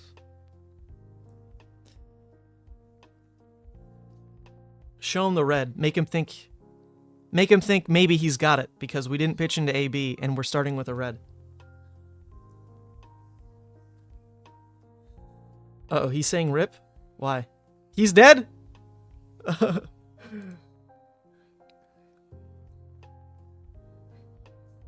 Oh, baby. Let's go. Why does he think he's dead? Does he have... Well, he probably expects a bigger turn than all that's happening here, honestly. Oh my god, Warmonger's not like this! Wait, does it do anything? Actually, it doesn't do anything anyway. Our turn is set. It's all attacks. We don't need to activate equipment. Heroes? Screw that. And it doesn't even work this way, right? Because it says on their next turn, so it wouldn't affect me now anyway, right? I'm pretty sure.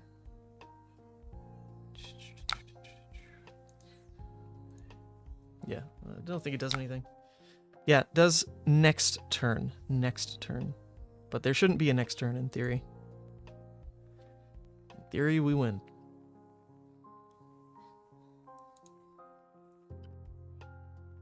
Peace be with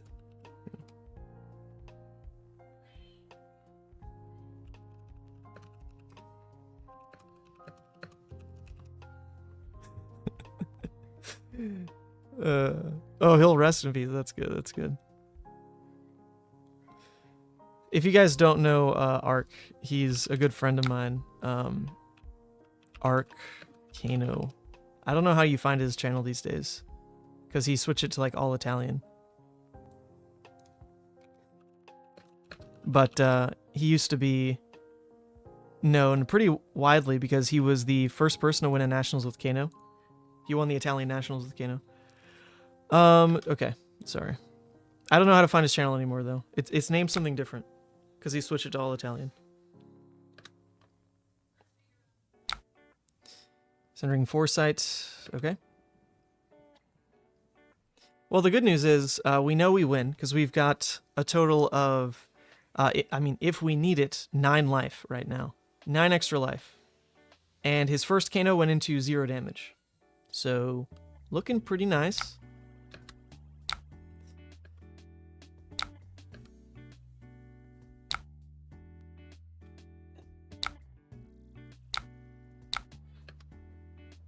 Actually didn't really need to pitch in there, but I do believe blazing counts any damage.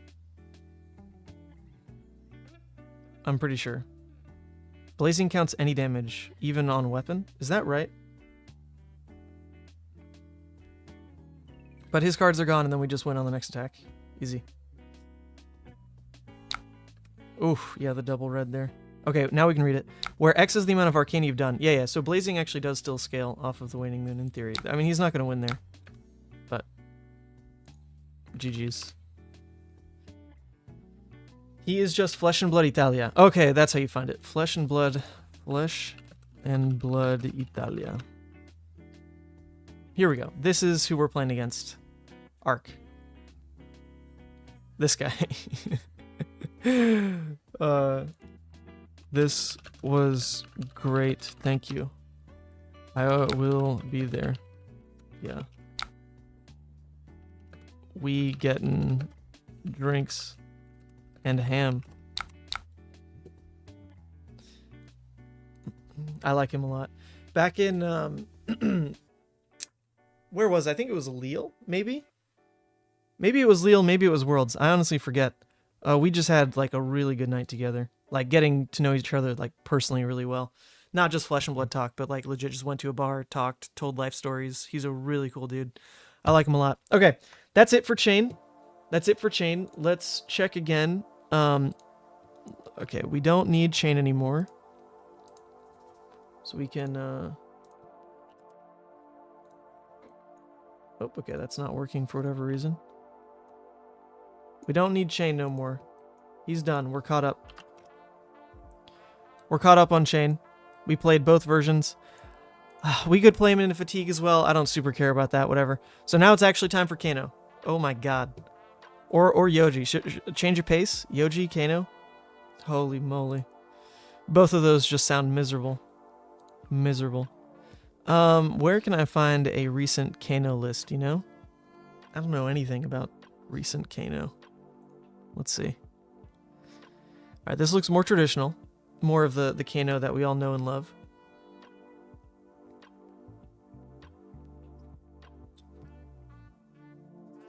Sure. Sideboard's going heavily into Singe, though. Man, they must have a lot of local Dromais. I don't know if I trust this anymore.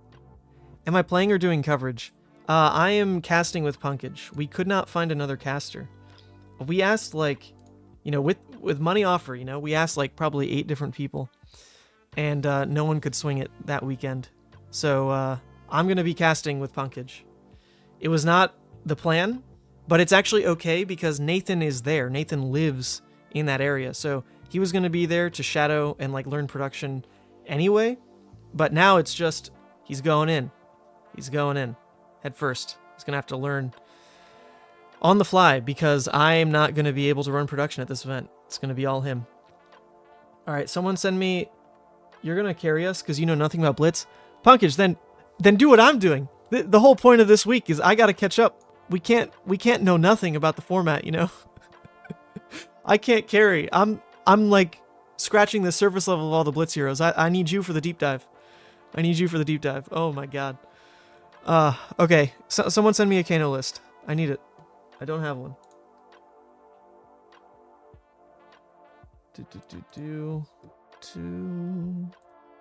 You're not trying to hit all these today?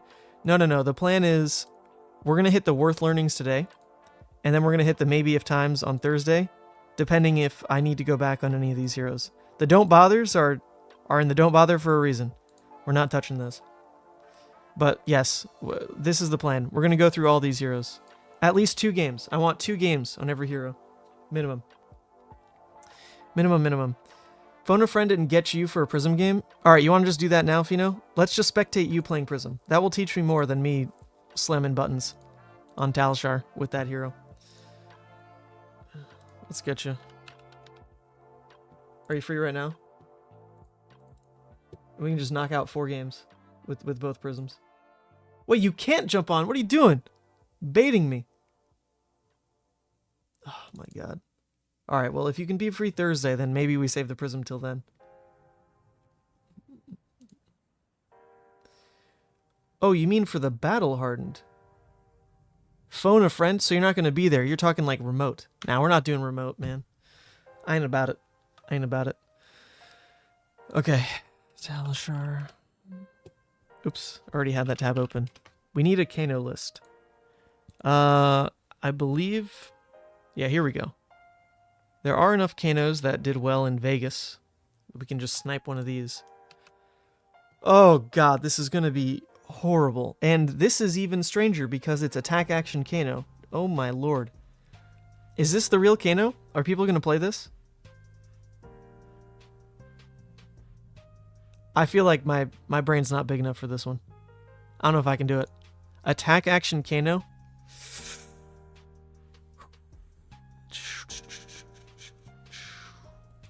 What do the other Kanos look like? Hopefully more normal. That was Alexander Vor. He's a different beast.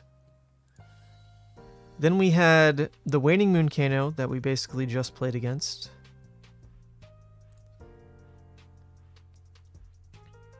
We have another attack action Kano. Oh my god. What is happening? These must just only be for sideboard though. I could see the finals just as sideboard. So we don't quite know on that front. Alright, this looks like the most normal Kano list. I'm gonna take it. Alright, yes, how about this? We'll try 1 attack action Kano and 1 normal Kano. That's all we're doing. It's just 2 games. We just gotta get them out of the way. Good luck, have fun. Alright. What do we know about Kano at all? Pretty much 0. Oh, this is also another Waning Moon Kano. Okay. Where would these be? Take those out.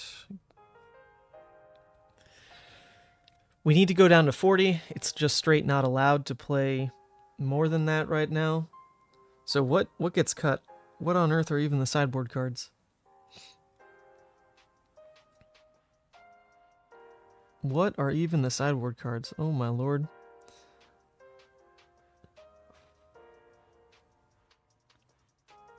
Warmongers probably does nothing, but it could just be a blue.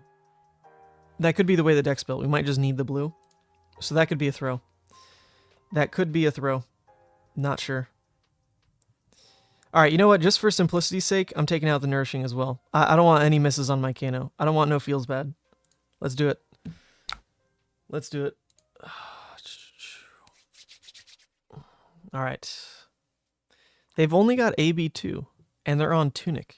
So if we can win the game before turn 3, which is like pretty par for the course in Blitz, then we should feel pretty decent. We're not on Crucible, so we can't pump cards like Lesson, but that said, Lesson should still hit because they're only on AB2.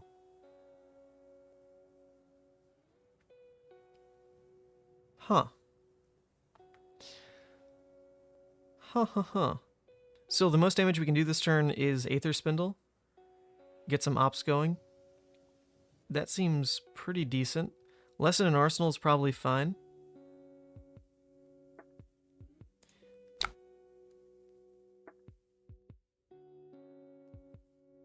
Wait. There's no way to, like, make Chain Lightning do what I think it does, right? You may play your next non-attack as though an instant. If I played another non-attack, deal 3. So I can't actually Chain and Aether from hand. I don't think that works.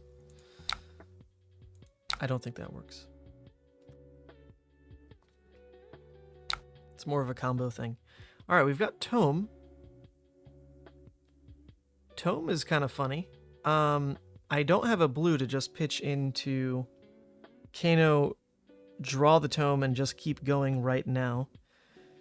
So if I want to make that play, then I have to give up the Lesson to draw the cards.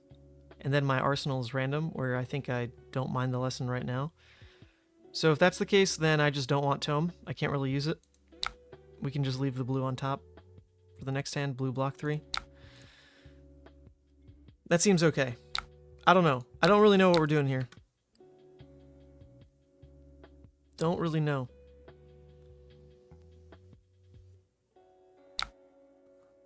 They get rid of a flying kick? You know, honestly, I don't mind that. Alright, so right now we've got Tome and blue.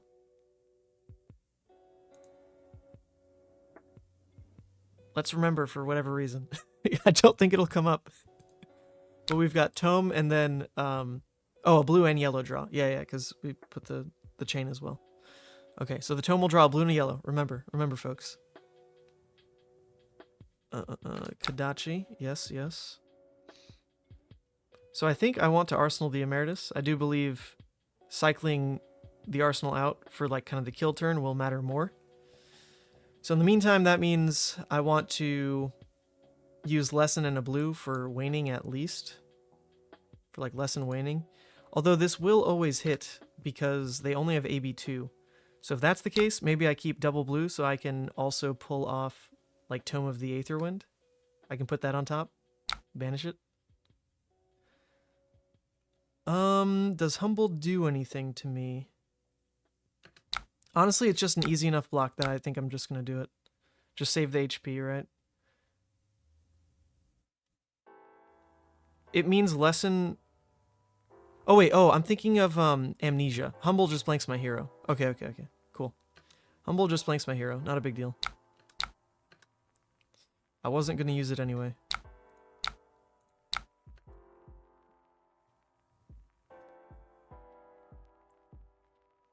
Where are they in your mind palace? Well, they're about to get jostled around because I guess I'm shuffling. Maybe I don't need to. Maybe I don't need to shuffle.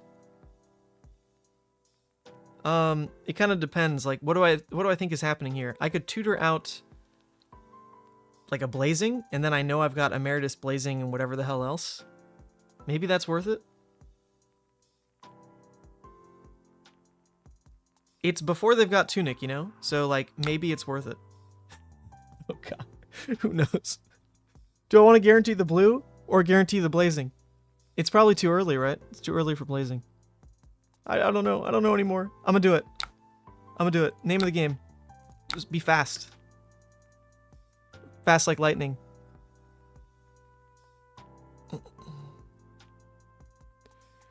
It's funny that Waning Moon's still around, you know? Because this isn't Icelander's signature weapon. It was the other one. It was Kraken's. Alright, so They're down to just 2 cards in hand. I've got the triple blue Blazing Emeritus. Is this enough? I have no idea. Rip pitch stack. We'll get to it again. It'll come back around. We'll have more opportunities. Alright, just show me this other card. Show me this other card, will ya? It can't be YOLO. Like, there's no way. There's no way that's how you actually play Kano. Alright, now it's YOLO, though. Wait, maybe now it's YOLO. If I YOLO into bingo, I feel like that cancels out a little bit, right? YOLO into bingo. That seems doable. Alright, so what's happening here? What's happening here? I'm gonna preemptively hit the sorry I'm thinking, because this is gonna be something else. Alright, so from what I just have in hand right now, I'm looking at 6, 9, and then if that hits, 18 damage. So if they have a red, they die. Right? If they have a red, they die. Or no, that's not exactly true, because it would stop the first thing, so it'd be 8. It'd be 16 damage, so I need 1 more damage somewhere. If they have even a red right here. This is not counting Kanoing anything off the top. What I need from hand resource-wise is 2, 3, 4, 5, which is 2 blues accounted for. The blazing I'm going to have to swap on top with the ragamuffins. That has to be like some combo that comes up. So that's where one of the blues goes. Don't I still need like a little bit of damage somewhere? I do, right? I need like a little bit of damage somewhere. I'm pretty sure. I'm pretty sure. I do have chest for another resource. Okay, but I still need 5 for this in hand alone. Alright. I don't know what's going on here, but I think I do need like another bit of damage somewhere. We're gonna let this resolve, I think. Or do I want to do the hold the stack thing, so I make sure that blazing is one of them? Oh, interesting. Nah, I'll have a chance for that later. I'll have a chance for it later. Scalding Rain is 2 damage, and it's only 1 resource. That's within what we need. That is within what I need. Correct? Yes, yes. Banish Scalding Rain.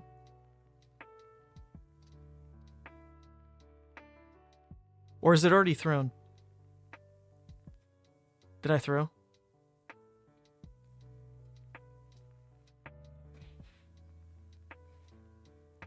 I think I threw this already. The resources don't work anymore. I needed 5 for this alone. And 1 needed to go to blazing. Alright, it's over. It's over. I need to hit a blue off of ragamuffins. Ah, I see. Yeah, because we're swapping this for a card. Alright, alright. I got this. I got this. We're good. I don't doubt. I don't doubt. Alright, so now we're going to...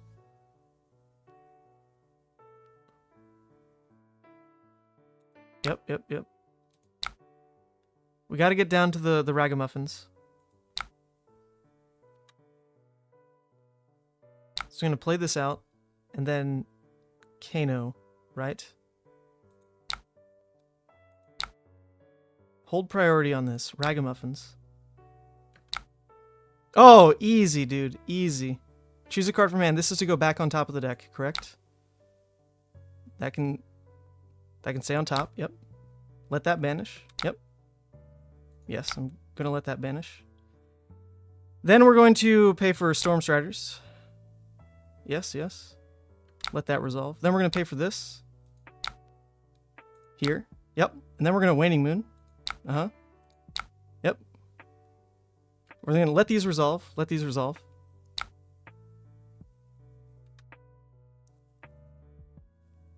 I think we got him. Oh my god! We did it! Oh, I retire. I'm done. Oh. All right. 3-turn game. We're still there. Oh. Whew. You have to make sure that I crack chest to pay for Iron Rot and then kill in reactions. That's the real BM. You're absolutely right. Absolutely right. All right, I don't want to play another Kano game. I'm done. That is way too stressful. Let's play the attack action, or rather, the same Kano list. We're going to play the attack action.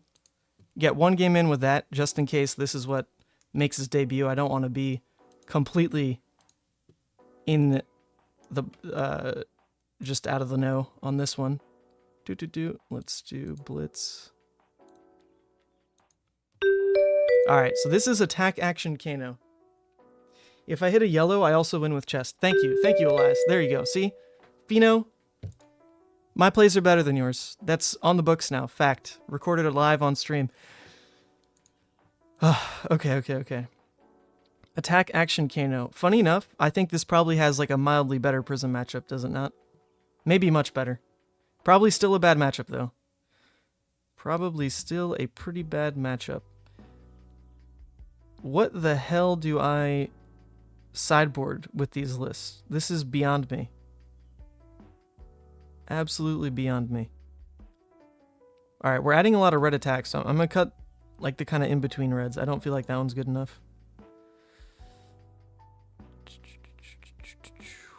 Maybe even some of these. Oh no, technically this has more text than the Scalding Rain, so it's better, right? So we do 1 and 1, trip them up. 1 and 1. Oh wait, the Scours. Do Scours do something in this matchup? They do, right? With 0 cost.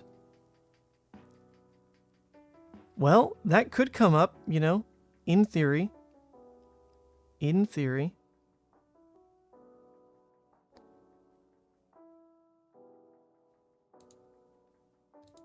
Yeah, I have no idea what buttons to click. We're going to take out 1 Scour. Who knows?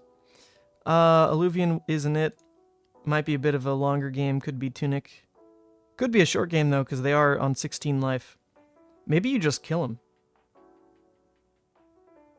Maybe all you do is kill him. I'm going to take Tunic, though. Alright, I'm in. If you hit a red, I can't pay for Waning Moon, but I still do a bunch. Oh, okay, yeah. We're talking about the last game still. Yeah, that was a win. That was a win. No sweat. Me on the reins of a Kano deck? It was always a win. What are you talking about? Whew, baby. I don't want to take any damage, I believe, right? But this has goddamn go again because it's Luminaris. So what if they slam me with like a Herald of Protection? I'm gonna lose. I'm so scared. No, I'll let 1 damage through then. Just as a precaution. Little precaution here. Oh no. I'm so terrified. No, stop. Oh god. I've lost. It's over. What do I do? What am I supposed to do? I'm getting bent. This is unwinnable? Alright. It's unwinnable. Then we'll just draw hands and kind of let the hands familiarize me enough, and then that'll be it. Holy mother of God. Okay. Is there any world where I can kill this? No, right? Because they have AB1. So I can't even hit like a 0 cost to try to swing and kill this angel. Holy shit. What just happened here? What just happened? Is Angel good? Is Angel Prism good? This is insane. I'm at 6. They're supposed to start lower. They're supposed to be... Oh my god. Oh my god. Okay. Interesting.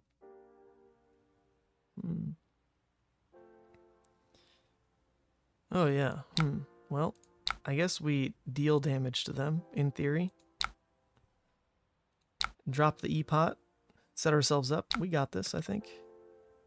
It's very possible. Very possible. The win is within our grasp. Okay, we got our Popper. Easy. We got our Popper, our Scar for Scar into Scalding Waning. It's nuts. And it's a Herald of Triumph. Holy crap. What is going on here? What? This ain't it. This absolutely ain't it. Oh my word. I mean, this is insane. They just drop another one. So if they just drop another one anyway, then like, I guess I do this. I do this. I pretend. I do this, they drop another one anyway. Hopefully I pop that one. Done.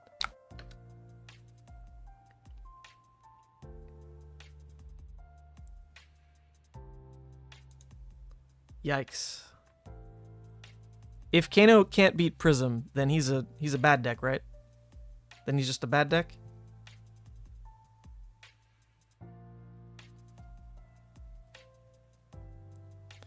I do have the popper for Erudition at least. It's not hard over. But, you know, they do know I have the CNC because I showed it. So they're not going to make that play. They'll wait till next turn, it seems. The guy's trying real hard. Trying real hard. Alright. Oh, 2 poppers? Yes. I have a chance. No Herald of, what is this one? Triumph into Erudition for you next turn. I got you. Isn't it top bottom? Oh, wait, you're right. Because if I pop the first one, you're right. If I pop the first one, they don't have footsteps. Alright, correct. Correct. What if, do I need to play around, like, their debuff thing? Although I actually can't. It's dominate. Alright, what am I saying?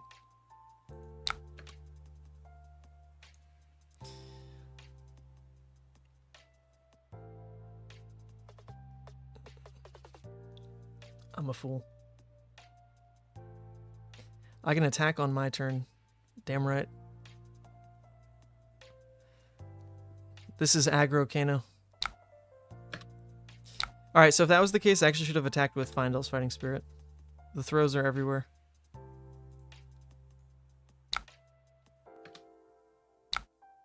Throws every which away. I mean, this threatens Arsenal, so, like, I guess it's interaction. They do need to respect me. Respect me. Lesson in Arsenal seems probably like some kind of combo piece. They do have Spell Void 2, though. And Arcane Barrier 2. So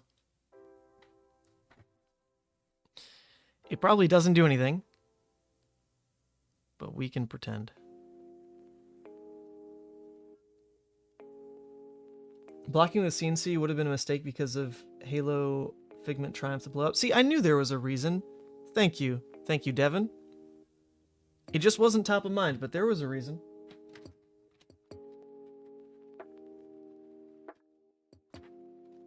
Sandra brought me a Subway. This is pretty insane. Oh, I'm so hungry. Well, geez, now I really want these games to be over quick so I can go eat. I'm not going to eat on stream. That looks so good, though. Alright, take your time, opponent. Take your time. Halo isn't only Spell Void 2. It's an instant speed tutor for Ward 4. Yeah. Yeah. Well, I think its floor being Spell Void 2 is already, like, pretty bad. So its ceiling being, yeah, Ward 4 is pretty good, too. Somewhere in between, it can probably also block 3 damage, you know? 2, 3, 4. I'm screwed no matter what. Although, hold up. What if I kill next turn? Is that real? Are we actually, like, in the Promised Land, perhaps? This is... Okay, hold up. Hold up, folks. Hold up. They can't actually pay for Halo right now. They cannot pay for Halo right now. So Halo does not say gain 4 life. I think this is my only window to win, right? This is my only window. So how do I do it?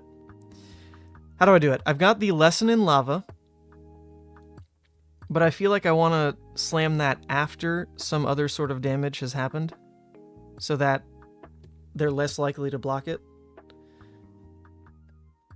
Oh, fuck. Oh, this is so... I don't get it. I don't get it. There's something here, though, right? There is something here. I think I, like, never win games unless it's maybe this turn. This turn. Alright, alright. Here's what we're going to do. We're going to lead with a really gentle Kano, and let's just see what happens. One gentle Kano. Or perhaps do I want to just, like, dump into Kano and then tome? Is there any reason to want to do it that way? with Ragamuffins.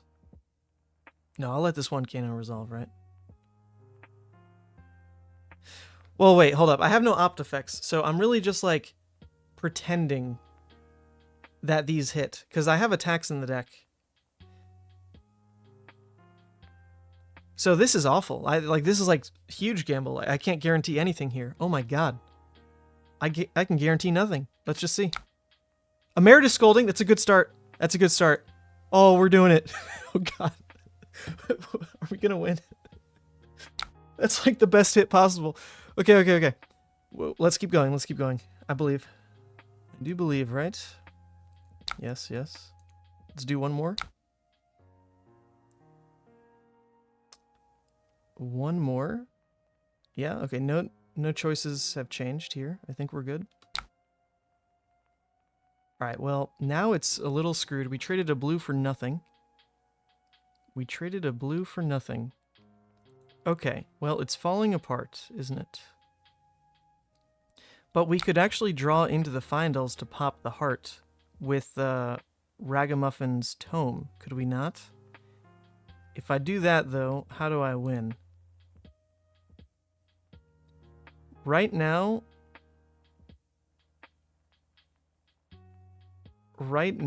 I don't have enough resources, right? Actually, did I need to waste... Was that blue actually wasted? Maybe I didn't need to do that. Maybe Emeritus was it. Second Kano was probably a throw. I do agree now. I do agree. Because I think it was fine just launching the Emeritus. Lesson. Try to pull Blazing Waning Moon. I think that was fine. Now I might have to change things here.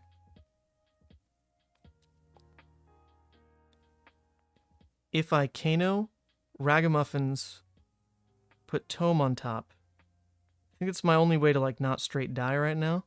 Because I threw the lethal line, I'm pretty sure. Because this is 1, 2, 3, 4, 5. I have exactly 5. I would need to pay for one more Kano. For the Blazing. Well, I actually do have that. I've got Tunic and Epot. But hold up. Oh, I'm not counting Stormstriders. Oh, so I can't pay for Waning Moon. Alright. It's still possible. It's still possible. I'm in. It's still possible. It's not likely, but it's possible.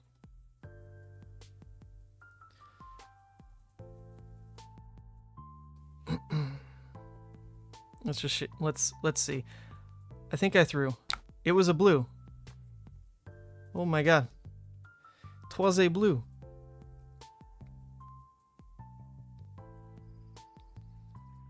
So now to survive, I think I need to pivot the plan, crack Epot to go Kano Ragamuffins, draw the popper.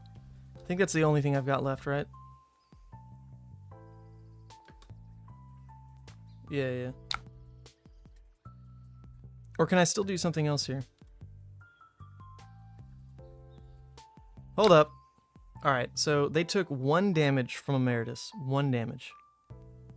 If I Stormstriders Metacarpus the Lesson.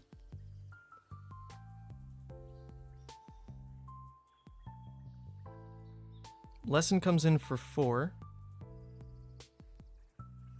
And then I pull the Blazing and I win? Wait, I think I win. Hold up, I think I win.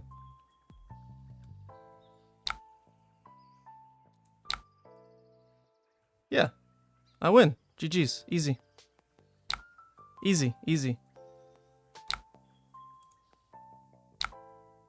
Oh, this is crazy. This is actually insane. That's so crazy. Holy shit. I'm a god.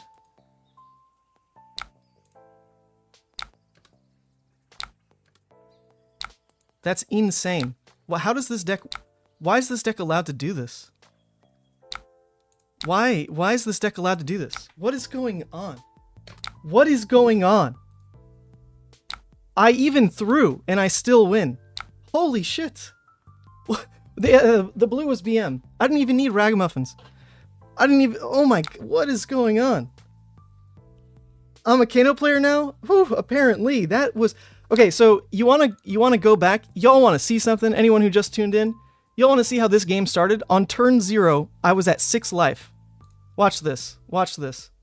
Turn 0. Turn 0. Oh, oops. All right, I'm clicking everything wrong. Turn 0, mind you. Look at this. Look at this. This is my first turn. My first turn. I'm at 6. And we won that game. What is going on? Oh, Jesus, man. Get Kano out of here. That is insane. That is insane. Oh, and Fino tried to say bottom the CNC. And Fino said cut the CNC. Or not cut, but bottom it. CNC won me that game, dude. Won me that game. Even through a blue and Spell Void 3, basically. Whew. Alright, that was nuts. That's quite a high. That is quite a high. Alright, I'm done with Kano. I'm done with Kano. No longer need to learn this hero. We're good. We're good. So we're done with Chane. We're done with Kano.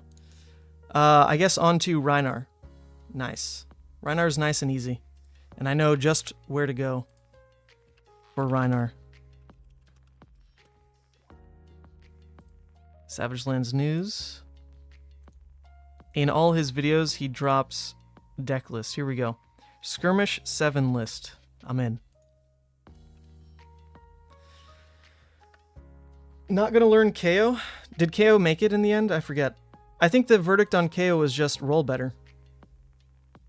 The verdict was, if you want to learn KO, then just roll 5s and 6s. And that was it. So, I don't mind that. I do want to, like, look at a KO list, though. I think that's worth doing. We can do that right now. We're on the brute train. KO. I don't really know how people build KO lists.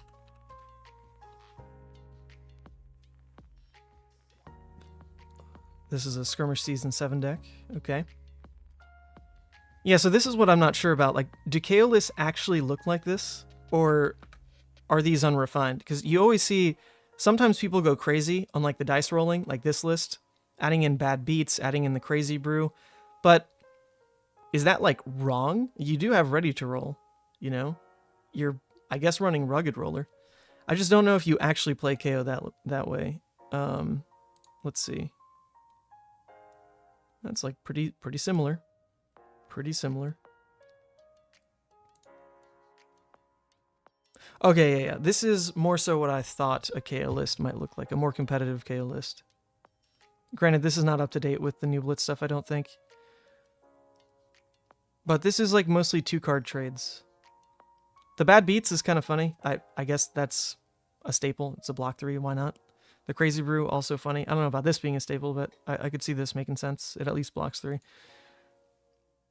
But yeah, just like any kind of 2-card play you can pull off should feel decent into like a normal Blood Rush core. Yeah, see, I don't think there's that much to learn about KO. Just roll well and you win. Alright, Rhinar on the other hand. Rhinar. Gotta roll as much as possible to get club to hit. Yeah, so if you're on the club list, then sure, you add in everything. But Rhinar actually plays a lot more consistently in Blitz. Still trying to spike. Still definitely trying to like be spiky at times and just win games on turn 0. But he gets to play a more consistent game plan than a KO does. And I would expect him to be pretty popular, honestly. Rhinar is strong. Especially if you think a lot of people are taking like the kind of Chane, Prism, Fatigue, Yoji. Like if those slots kind of round out a team, then if Rhinar can line up into those consistently, this deck is crazy. Because he does not race like Dash or Chane very well. He has to crazy high roll for that to happen. But he's got good game into a lot of the other top heroes. Okay, so this list looks fine. We're in. Does it have... Alright, cool. He's even got a little sideboard for us. Am I also undefeated today? Wait, I actually forgot to add all the wins. I think we're undefeated though, right? Isn't that 6-0? Someone correct me. Are we 6-0? I played 2 Chane games. I think I won them both, right? Then we played... Did we play 2 of the normal Chane games or just 1? I think we played 2. And then we won both Kano games somehow back to back. Alright, I think it's 6-0. In terms of misplays, there was a waste of a blue. There was a waste of a blue. Okay, Kano. Seems good.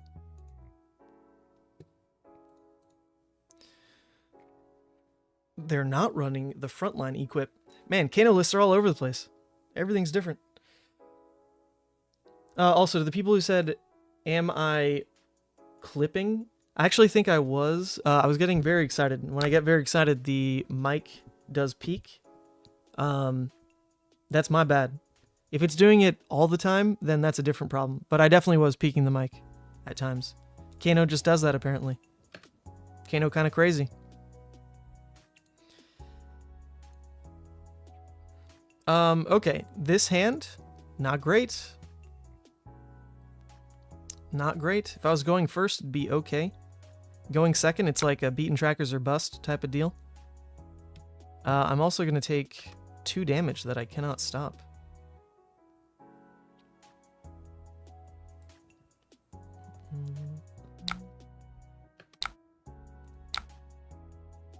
I do want to cycle out the red at minimum. I don't want to go into my turn with double reds, I don't think. I've now seen what Kano can do, even a bad Kano can do. So, gotta respect this hero now, because that was crazy. Also, Ethan, other Ethan, Galaxy, if you're still here in the chat, didn't I tell you Waning Moon Kano was the right way to play Kano now? And you didn't believe me. I straight up. You thought I was memeing at that skirmish. Dude, look at the Kanos. Every single one is Waning Moon. The 3 top decks at the Battle Hardened, they were Waning Moon Kanos. I told you. I told you, dude.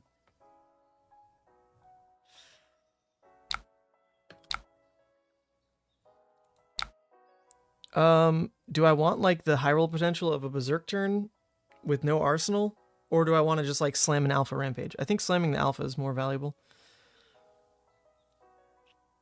It'll actually make use of a full hand and not be dependent on drawing some of the draw discards.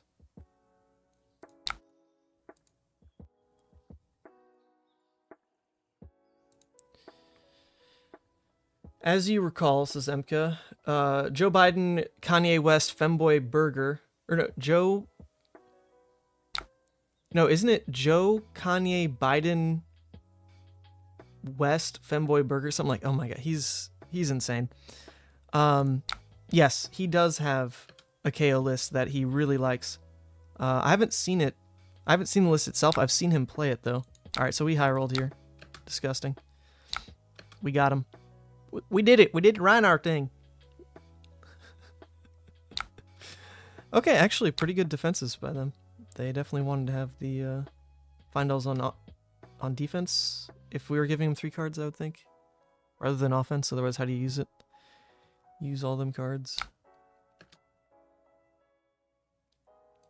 Alright, we're full keeping again. We got Pulping with 2 good discard targets. Nuts. Oh! We get mileage out of our blocking equipments. Insane.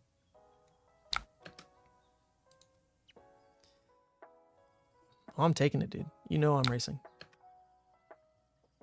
Okay, we save ourselves 2 life just because they didn't draw blue here. Not bad. Not to say we're safe at all, though.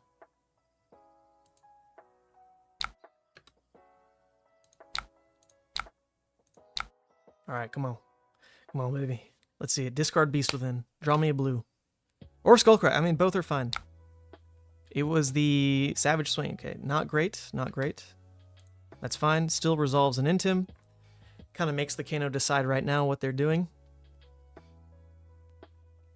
Alright. Looks like they're playing defense this turn. So it might be worth it to try to go Claw into Skullcrack with Goliath and just end the game. Seems pretty good. Seems pretty good. They're taking 2 here down to 5. If all I do is Goliath Skullcrack, then that doesn't kill them. If I hit the claw, then they should die. So don't roll a 1 here, please. Okay, that'll do it. Alright, we got it. Look at Rhinar go. Look at Rhinar go. Should be Exacxies here. All right, that's Rhinar for you. I mean, granted, this is a good matchup as well, but there's a world where the Kano player just goes for lethal there. All right, so that puts us at 7-0. Apparently, Team Runaways are just like Blitz gods. Apparently, we're Blitz gods. All right, so this was a turn 2 win. That's the first turn 2. No game has gone past 4 turns. None have gone past 4. I think the average is 3. Okay, sorry, we did just play this guy. I don't want to do it to him again. I think the average is 3 turns. Some go to 4, and this was the first 2. Have I played against a Kassai? We played against one Kassai, and we beat them on Chane, and now we're playing against another Kassai. So yeah, we've seen Kassai. I'll go back and add all the timestamp matchups as soon as the stream is over, probably while I'm eating lunch. First, what am I thinking about? What am I thinking about? Alright, so into Kassai, generally they're pretty modal. Like, they can do both. They can defend well if they want, or they can just kind of dump their hand.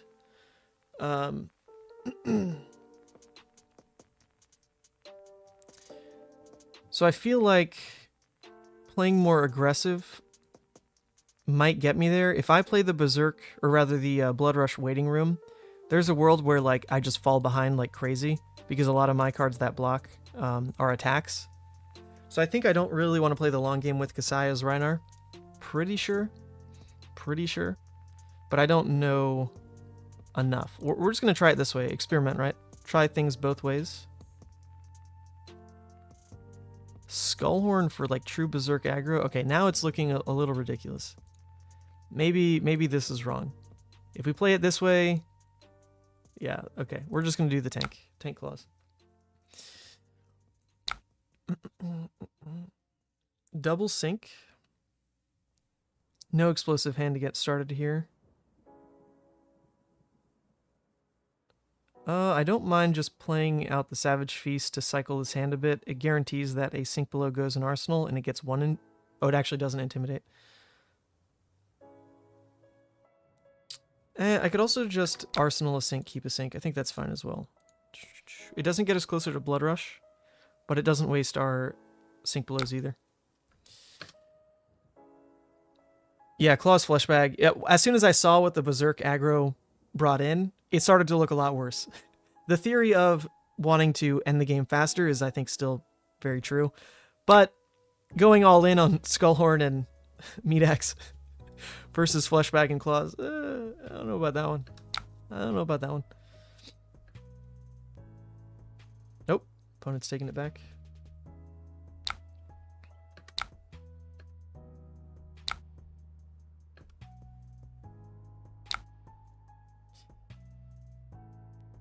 All right. In theory, Savage Feast could be like a pop-up play that we want to put in Arsenal. If we scale down the hand and just end up blocking with 2 cards, then it's actually going to be Sink Below that we want to put in Arsenal. And we probably will block 2 cards on the next, right? This is coming in for 1, 2, 3, 4, 5, 6. So blocking 2 cards is actually going to give it the buff. So... yeah, it might be 2 plus this, just to not deny copper. I don't care about 1 copper, I don't think.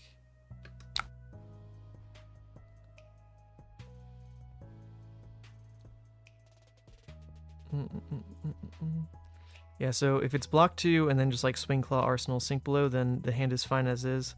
If we sink into like a Blood Rush, it obviously pivots things. We'll still sink, I think. Alpha, okay.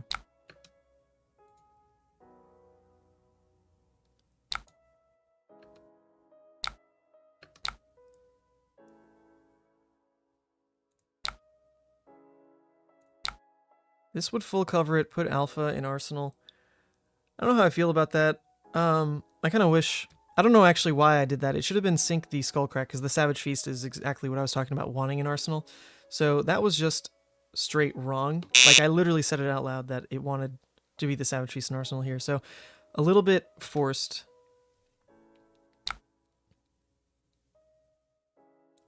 I don't mind just getting like full block value on the Sink, though. Alpha in Arsenal is also fine. You know, if our if our game plan is going to be to just like land true damage with blood rushes, Alpha is a part of that. All right, so basically we're back to where we started. I leaked no damage. I have an arsenal. They pushed no damage, did not set up an arsenal, so we just kind of flew right by each other in that first turn cycle.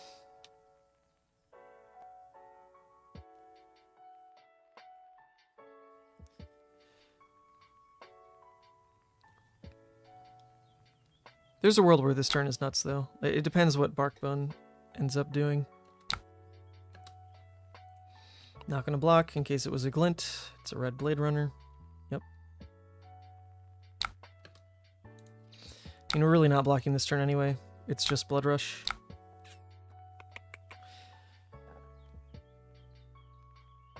Oh, actually, there was a world where I should have blocked with these two on the first attack.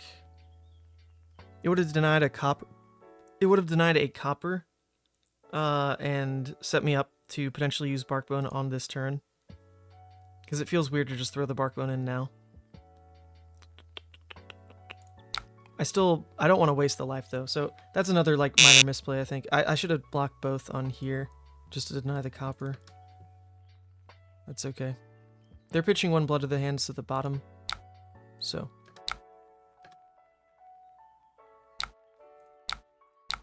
Okay, we kept the blue. It's a good start. Interesting. So we can actually do the Alpha Blood Rush. If they don't block the claws, then they're gonna hurt on this one. Pretty nice.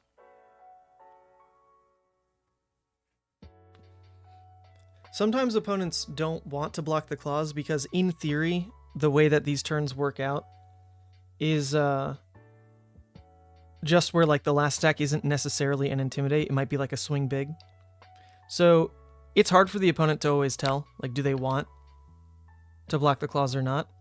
If my last attack is like a pack hunt, or if I go wider with like pulping or whatever, then it hurts. Then it does hurt. There's actually a world where I roll Barkbone just to discard the Beast Within instead of the Skullcrack. That way I can get a new arsenal. But I think it's okay. We don't mind how this is playing out. So they didn't block the claws. They're getting a little punished. In theory, if they wanted to block.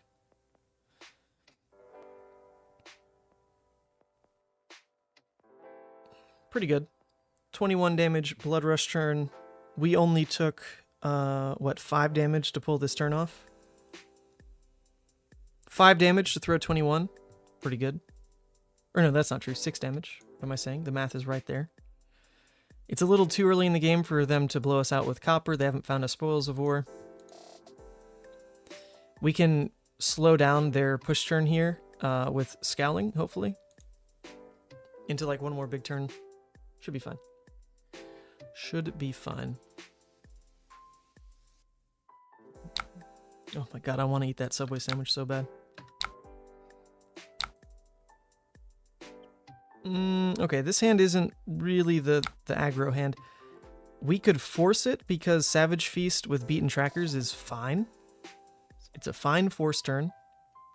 I think we'll do it just because it will ask a lot of questions this turn. It'll be potentially like 2 Intimidates and presenting lethal, obviously.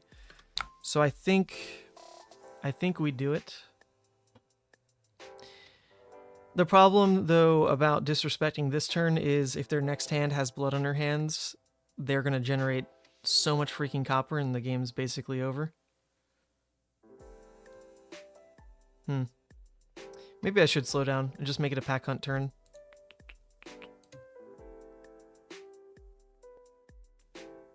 Just make it like a Goliath Gauntlet pack hunt turn so that they can't just give equipment and they have to give a card at least. I could see that. I could see that. I think I'm down to play it that way. Let's do it. I'm down to play it that way.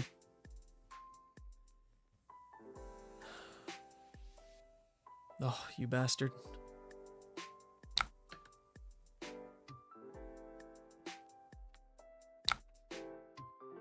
This is real bad for Kassai, because I can't usually make use of a 5-card hand. Well, it depends. Like, if they've got multiple of the attack reactions, I know they don't run many, but there's like Outland Skirmish they can start a turn with. There's the Out for Bloods. There's the Slice and Dices. There are cards that Kassai can, like, kind of dump on a turn like this. Oh, God, this is getting very annoying now. Let him get to 6 copper. I think I just kind of have to let it happen. My turn needs to be the Goliath Pack Hunt play with Arsenal Savage Feast, and then my next turn needs to be a Savage Feast Beaten Tracker's turn. So I just have to hope and pray it's not blood on her hands next turn. That's basically it. Don't be blood on her hands. Please. 6 copper. It's actually going to be 8, because they get 2 more here. Oof. Alright. Do me something good, Pack Hunt. Come on. Intimidate. I don't know, the card they wanted to block with. Something. So the Goliath means they can't just block with armor. They have to give 1 card. Well, I guess they could give up courage, but then it's like, you know, blood in her hands is not as scary. But we need to survive 1 more turn cycle. Please. Please. 1 more turn. Okay, they give the card. They go to 3. This hand is pretty good for a Savage Feast play. Pretty good. We get to block 6. Savage Feast, discard Massacre. That's pretty spicy.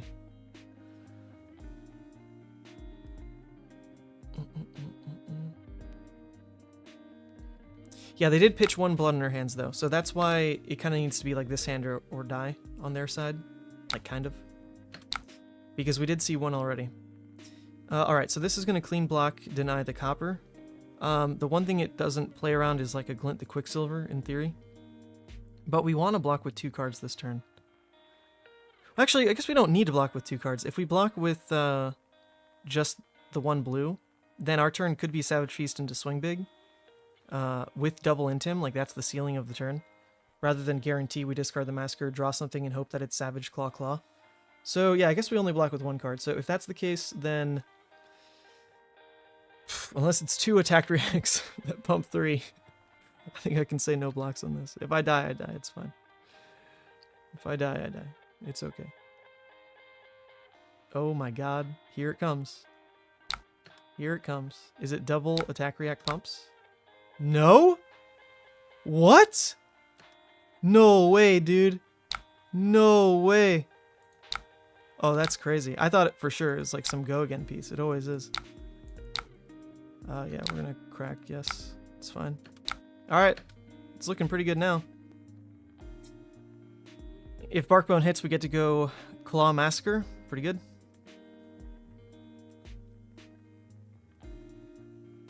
Okay, they're turning off that. Oh, so we just win anyway. I don't even need to roll Barkbone. I mean, I can. Just why not? But we just win anyway. This is sick. Is there any reason not to? So, no, this comes in for 8. Even if that's defense react here, they lose. So, they lose. GG's. I'll roll. This is the BM play. Oh, we got it anyway. We could have clawed. We could have clawed. All right, all right. So, what is that? That is 8-0. 8-0 in Blitz. All right, that was the longest game yet. 5 turns. 5 turns.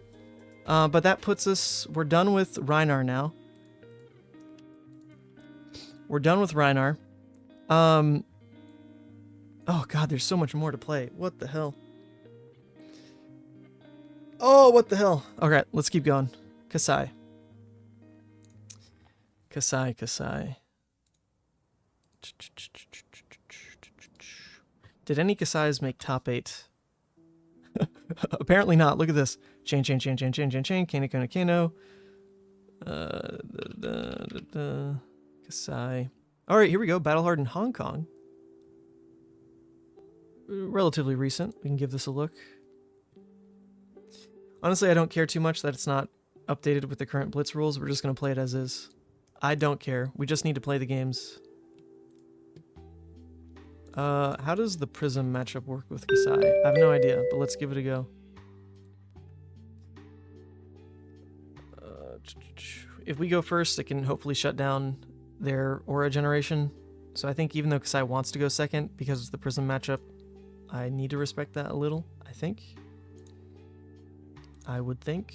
And this is old Blitz, baby. No sideboarding. Keep it easy for the smooth brain that is me. Alright.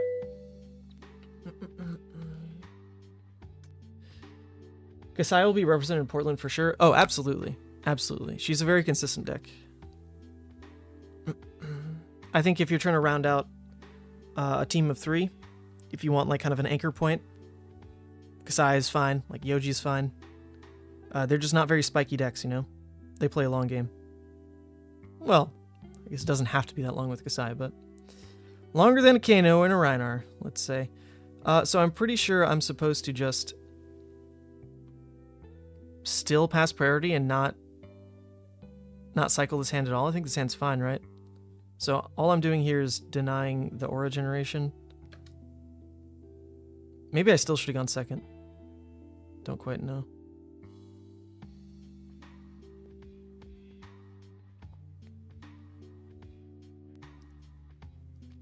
Oh, yeah, it is Rapture, isn't it? Old Prism with Rapture.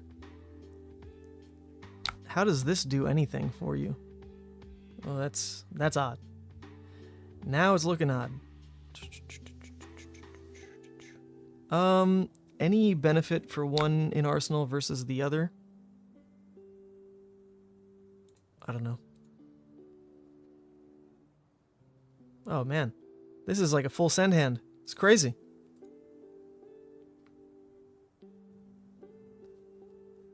It lets you create free spectrals. Yeah, definitely. I mean, because the 2 discount does one thing here. It lets you create a spectral, but is that...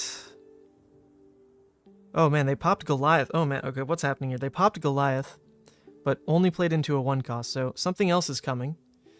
I guess I have to let this hit. The hand couldn't block 2 Heralds if it wanted to. So this one can go.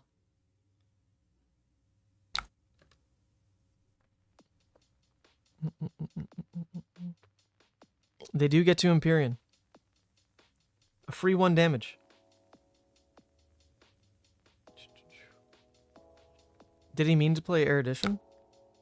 I don't know, because early on I would be able to just... Oh, I see. With Goliath Gauntlet? Maybe that's what he meant to do.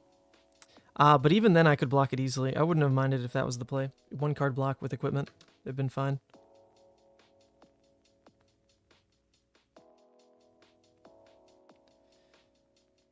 Yeah, they said whoops, but I would assume just some other 2 attack is coming, or 2 cost attack is coming, right?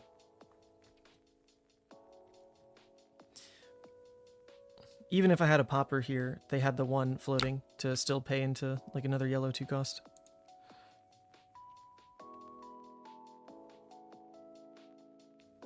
My turn, I can...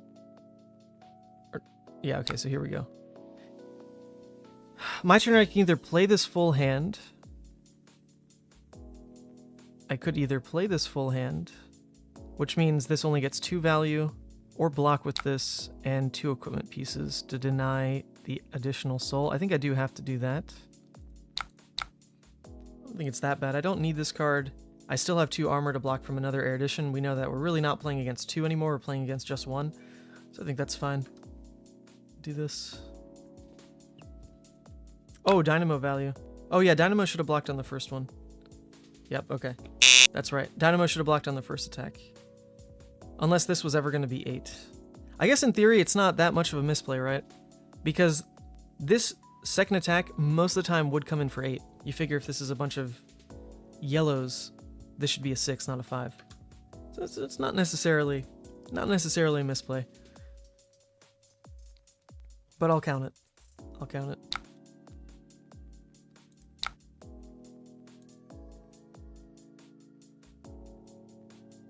It could have blocked the Spectral Shield. No, but it's the same deal where we're expecting the 1 last attack, the 1 last 2 cost attack, and most of the time that should be an 8 damage attack. So I'm trying to protect myself from the on-hit. It's not vanilla damage on a Herald. The on-hit is also it goes to Soul, right? Which effectively gives them an extra life at some point in the game. This is kind of fringe, but I think overall... you could call it both ways, misplay or like safe play. We'll call it a misplay. We'll call it a misplay, sure.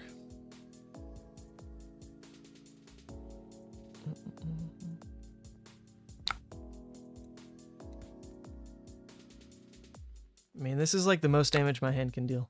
Kind of nice. I even got a life gain out of it, so we're pretty above value here.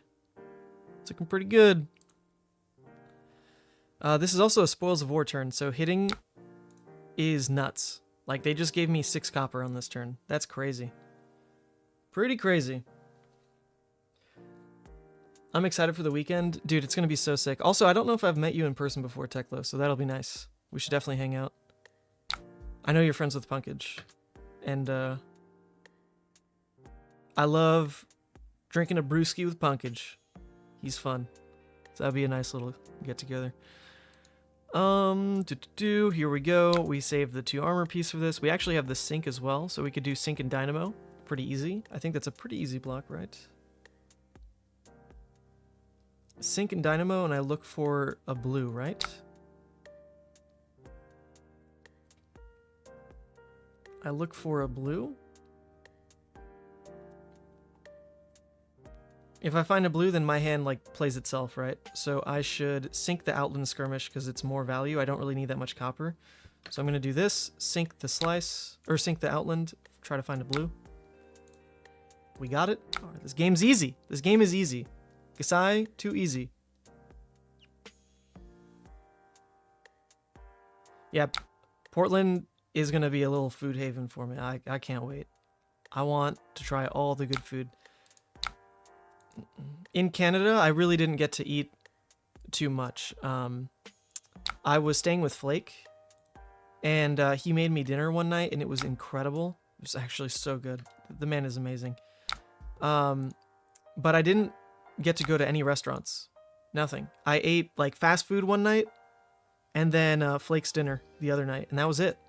That was it. So I'm pretty backed up on my quota for good eats. That turn seemed pretty good.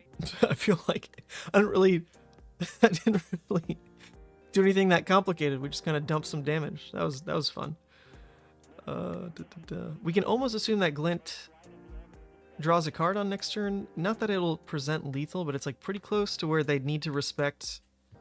They need to respect the potential for like a pump. So I think Glint will always draw a card on the next one, which is nice. So I need to keep a blue, Glint, and the Outland. So I can block with 1 card right now. I don't see how I really get punished. This next attack can't be an erudition. So in case they don't actually attack with something else, I'll just block like this.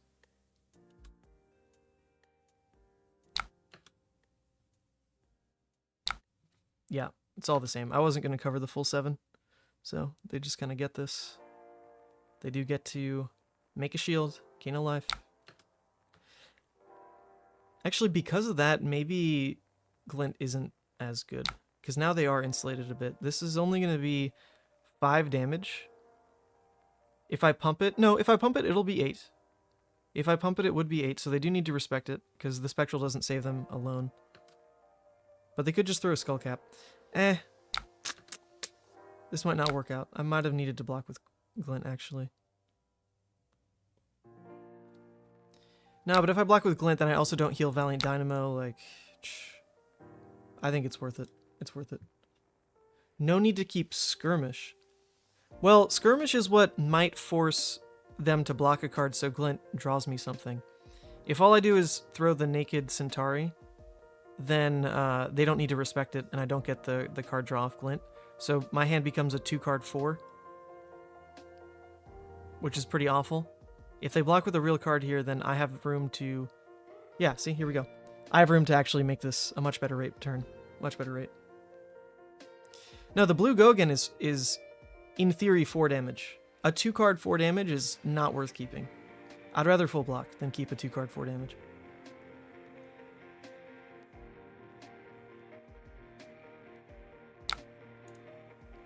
See, this was better. This was the play.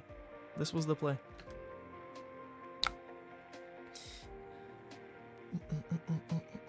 So I can either save the hit and run or play it out right now. If I play it out right now, it's just 2 damage. The go again doesn't mean anything. Putting it in Arsenal kind of guarantees that I can at least go sword, sword. All I'm waiting for, though, is to draw a blood on her hands, right? Do I need hit and run on a blood on her hands turn? I don't think I do. I don't think I do, so I'm just going to burn it for damage now. This might be wrong. Actually, it's definitely wrong, right? Oh, no, it's not, because Phantasmal's actually broken. Okay, if the Phantasmal stayed, and I gave them, like, the free value here, then that was definitely wrong, but I think it's fine. I could use a copper to draw. Oh, that's a great point, actually. I didn't really think about that. But yeah, copper to draw just to cycle a hit and run. I was going to get, in theory, from this next attack, back to 8 copper regardless. Ah, I think that was the better play. Yeah, I think that was the better play. I'll ding myself. Oh my god, the next card was blood in her hands. Alright, that's fine. We win anyway. We win anyway, because we drew the card, and we have 10 coppers. We can pick, like, literally everything. Alright, so we're blocking here. Here. I guess... I'm not really paying for any of these, but I guess I'll keep the Blade Runner in Arsenal. Because my turn is just all blood. They could actually Arclight Sentinel, right? They could Arclight Sentinel. That would be terrifying. That would be absolutely terrifying. Keep blue for Brave Forge. Isn't it the same? All I need to do is pay 1. I can only do it once.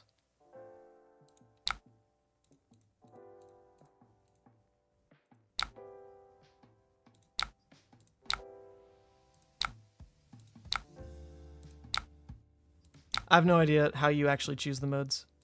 That might have been a throw. ALS me, baby. They got something. No. Alright, I'm actually not entirely sure how you're supposed to pick the modes. I don't know. I don't know if it super matters. I'm just attacking like 4 times, right? I just attack 4 times.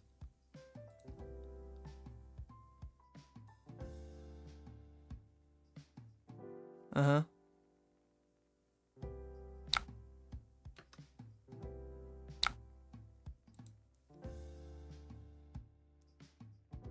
Yeah, that's just crazy, right? That was a 1 card for like baseline 12 damage, 1 card 12, but because they have to block, these things just went crazy. Crazy. I actually should have paid into Brave Forge because there's a world where that's a D-react. So okay, whatever. We're done. Honestly, I don't want to play Kassai again. I'm not like super hot on this hero. I think it's pretty boring. And that game kind of did everything. That game was good enough. I get Kassai. We're fine. We're fine on Kassai. GG's. That was... Actually, hold up. The one thing I do want to reflect on is the modes, because that's worth understanding a bit better. As an additional cost to play Blood on Her Hands, destroy any number of copper you control. For each copper destroyed this way, choose a mode. You may choose each mode twice. So we chose all the modes. So there was no hard decision there. Target one hand gets +1. Target one hand gets go again. Target one hand may attack twice. So if you actually do choose what happened in my case and do every single one twice, there's no way to punish that because it says target weapon has go again while attacking this turn. So it's not even the first time, it's every time. So the one thing that might change is maybe you want to give the +1 to one weapon instead of both. There's probably a matchup where that matters more, but in this matchup, giving +1 to each makes the breakpoints matter more because there are a lot of attacks in the deck. So maybe if there's not a lot of attacks, then it matters to give +1 just on one and leave the other one baseline. Okay, I get it. I think I get it. Oh yeah, look, people in chat saying the same thing. Okay, we're getting there. We understand. All right, that is Kassai down. I truly apologize to all the Kassai players, but I just don't want to play another Kassai game. I don't think... Things don't really happen differently in Kassai games. It's like always the same game plan. So we need Yoji.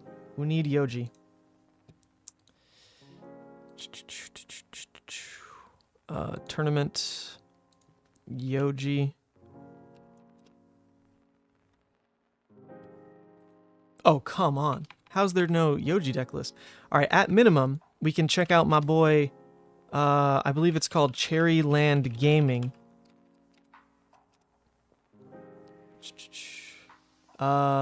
Maybe not. Those are some weird results. No, here it is. It is Cherryland Gaming. All right, my boy Cherryland with his Yoji deck that he bubbled out of Baltimore Battle Hardened with, that he won a skirmish with. Let's just take this. There can't be too many updates. We'll just play it like he plays it. Yeah, sure. We'll take it. We'll take it. All right, okay. I mean, let's review the list just for anyone who doesn't understand what Yoji's doing. So Yoji legit is not playing to play the game. They're playing the game to fatigue, right? You have a weapon. The weapon is like only a game plan sometimes. Otherwise, truly, your goal is to block and use any opportunity that your opponent's given you a singular card hand to play out a healing card. Sunkiss, Healing Bomb, that kind of thing, right? So when your opponent gives you room, or like gives you like a tiny attack that isn't worth blocking a whole card with, then you take these like value gain plays to heal. Otherwise, you just block. You have Remembrance in this list. This is a bit different than how Drone worked. To get back cards that just absolutely steal your opponent's cards. Like when you put in a Remembrance, that Pulverize is stealing like 3 to 4 cards out of your opponent, right? So you're just playing the card value game. Card value game. That's it. That's all you're doing. That's all you're doing. It's not like a real Guardian game plan. It's a lot closer to actually the Ira matchup's pretty bad. It's a lot closer to the way that like a Fatigue Oldhim, like the actual Fatigue Oldhim with Warhorn and the healing spells was playing. Yoji seems so much more boring to play than Kassai. Oh, definitely. But we're trying to run through all these heroes, and I've got lunch waiting for me. So the premise of today is to be able to draw from recent memory, at least on some experiences, playing these Blitz heroes for when I'm casting Portland this weekend. So I need to just play them. That's the goal. We're not like really here to enjoy the games, unfortunately. Oh, we get to play against the Levia. Good luck, have fun. But that said, the games have been pretty enjoyable. We are 9-0, so I can't complain. The games have actually been pretty cool. The Kano games were insane. I cannot believe we won that Prism game with Kano. That was unbelievable. Unbelievable. So there have been some highs. Definitely some highs. All right. Oh, sick. It's the Hellhammer Levia. All right. Unfortunately, I do think this is a pretty good matchup for Yoji. But let's do it.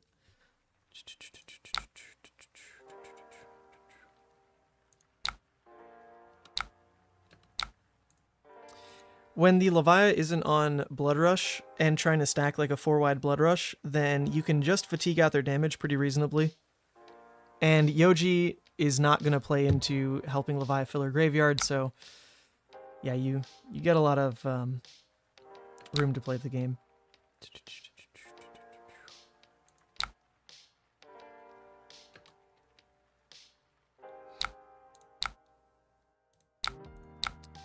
Actually, if I paid... Oh, hold up, that's a throw. Alright, misplay. I actually should have just paid into Staunch, right? Doesn't Staunch just block 8 if I pay 2 into it? Alright, hella throw. I wasted a card. That's my bad. Straight my bad. I don't think it's going to matter too much. The game is fine. We're safe, but that was actually pretty stupid. This card should have just pitched in. Oh well. Did you play any Chane? Yes, I played 4 games of Chane. I played the Runegate Chane, and I played the normal Chane. I'll go back and add timestamps like as soon as the stream is over. So there's going to be a lot of games played today, honestly. Did I add the last one as a win? I think I did, right? 9-0? Yeah. And we're only halfway done. I need to get through these as well today. The Prism games are... Good God, who knows what's going to happen in those. I'd actually appreciate way more if I could just spectate someone playing Prism. I don't want to be that dirty. I'm not sinking that low and wanting to become one of them illusionist players. But I do need to see the deck and its play lines.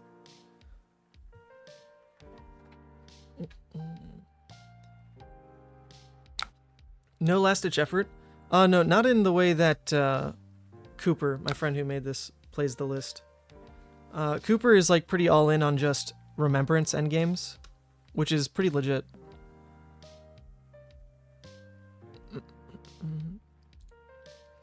Because at the end of the day, you win because your opponent decks out. You actually don't need last-ditch effort.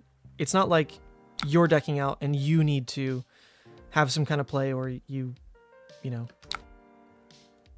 lose. You just stack in the Remembrances, or stack in like the Pulverizes, Spinals with the Remembrance, and then you just like rip cards from your opponents and you just win. Win off of being an inevitable weapon deck. It's a lot more boring than last-ditch effort, but it's how it plays.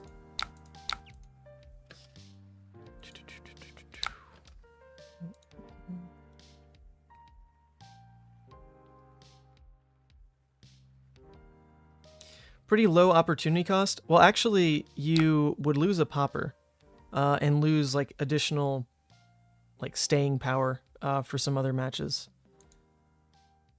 Like Nerves of Steel, you can actually get good use out of. Imposing's a turn 0 play. I could see this getting cut though. Imposing's like relatively weak without Showtime.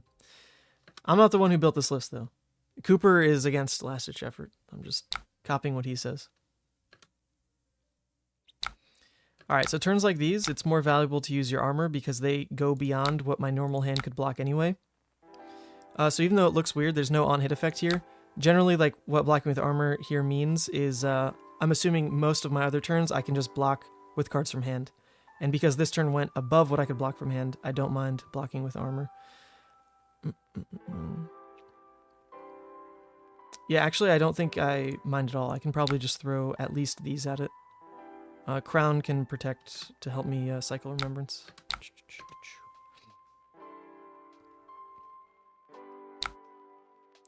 Oh, look, I'm up to 24.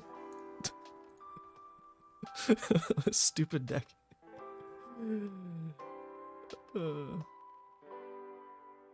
Stupid deck. It's actually not that bad to even Remembrance now. There's decent targets here. It would just be Pulverized, Blessing, Spinal for kind of the first cycle.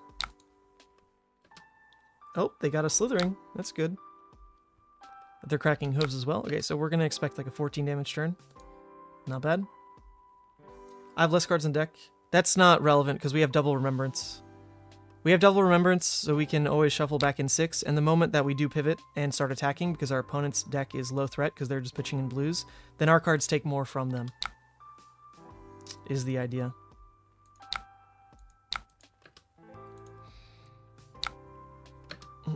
The only decks where like Yoji can actually fatigue out to are other Guardians and like Kassai or an Ira. Kassai or Ira can also do it. This is worth more as a heal, obviously.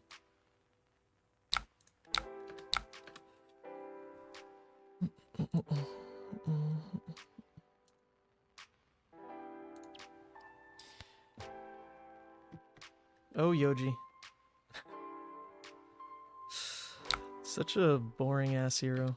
It's like, how else are you supposed to play him? Like, you're a Guardian with a irrelevant hero ability, but you start at 22. Oh, we can get the Remembrance out now.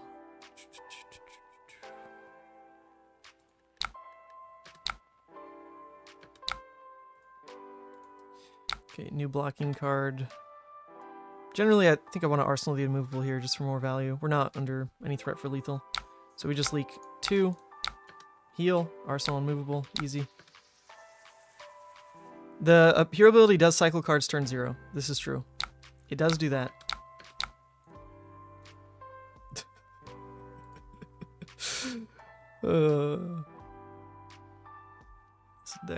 This deck.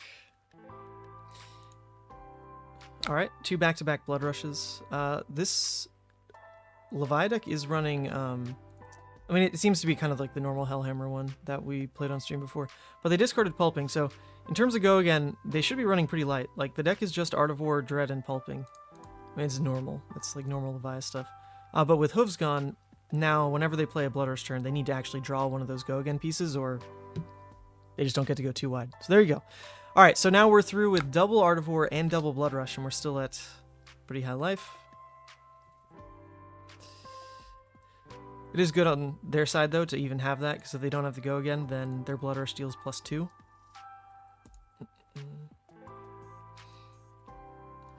Into an Endless. Okay. Pretty good turn here.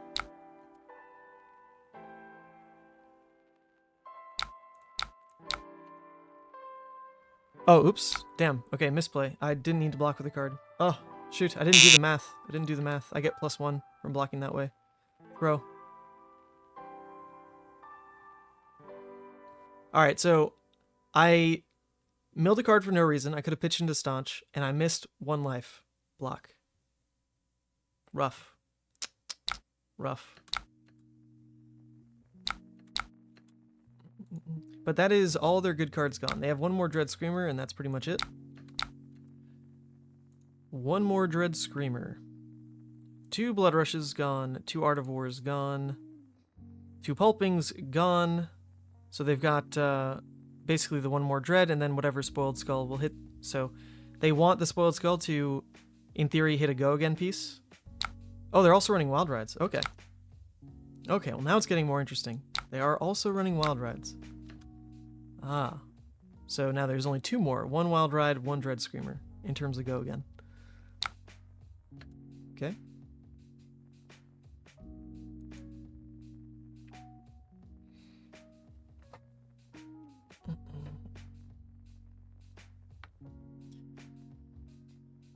Not used to D-React value. Yeah, you know, the only time you play D-Reacts in Levi is when you're killing them with Reckless.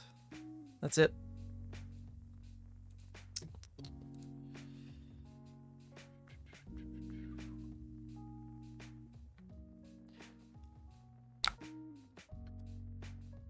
Okay. We're only leaking 2. You see how the deck sizes are working out here? That's like completely unintentional as well. But Levia burns through more cards. Generally speaking, like recursion pieces can get you there in terms of like, you know, equalizing cards in deck, kind of getting ahead on that front. But you need an actual dedicated package to get consistent value out of that. You know, you need your Unworldlies, Howls, ways to like guarantee clear graveyard and make sure you're hitting recursion pieces. Otherwise, like, yeah, he's got a Deep-Rooted Evil, but I doubt he's going to play this Deep-Rooted Evil more than like maybe twice. Twice is a lot, but there's also not a lot of Go Again left, so twice might even be asking a lot right now. Maybe it's just once. Maybe it's just once. Alright, so they're likely picking...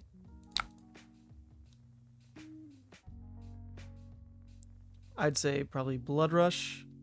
Oh man, their choices are awful here, though. They don't have any Go Again in the Banish Zone other than Blood Rush. So if they hit Blood Rush, I guess, good on them. Let's see. I can't tell what was picked. It doesn't say, but I guess we'll find out. It was an Endless Maw. Okay, so that's fine. That's totally fine. This is their last Dread into an Endless Maw.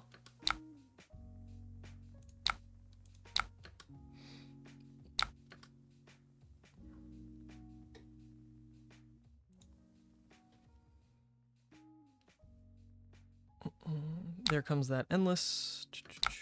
We just block here. I'm pretty fine to give up equipment here. I think they're probably teetering out on their ability to go over blocks. I don't need a second Quicken on the Swing Big, so there's nothing to really do with the equipment. Cool, we can even sync the Remembrance. Not bad.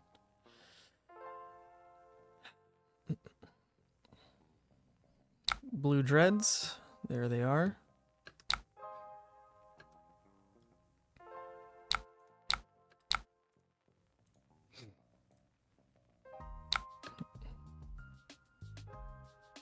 Into the Deep-Rooted. This play actually becomes pretty decent on their end. They only spent 1 blue here to deal the 10, but now it's the question of, like, can they keep looping the Deep-Rooted Evil? In terms of Go Again Banishers, it's just the 1 other Blue Dread Screamer. That is a pretty good value turn, actually, out of them. I don't really mind swinging here. Their graveyard's fine. It's not like they could miss, so giving them a fill doesn't matter. We'll just maybe take a card.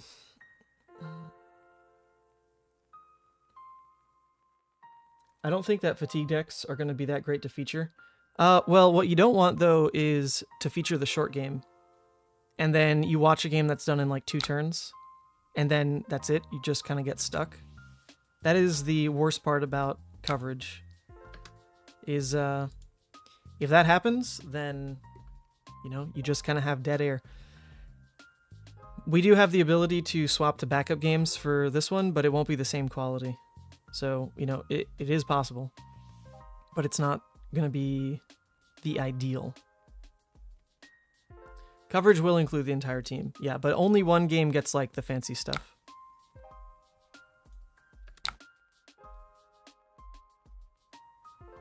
Only one game gets the fancy bits.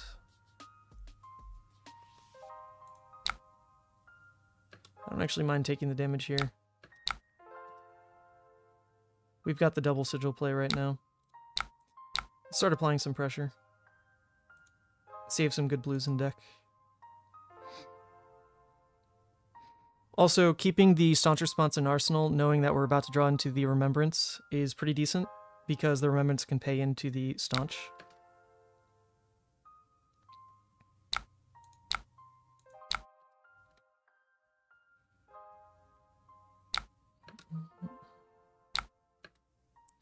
God, this is probably very annoying to play against. I really do hope my opponent wins, though. I would really like them to win. But this is hopefully kind of where the pivot happens. Is they're teetering out. They have not a lot of go again. I've healed up. Okay, that's fair. Doomsday. But if that's all they do with their turn, I'm fine with that.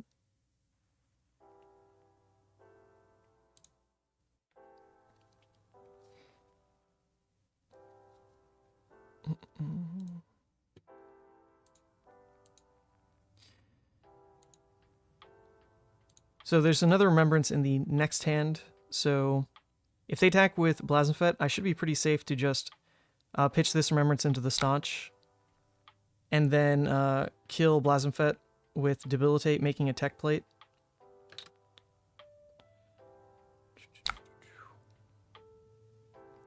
That should be okay.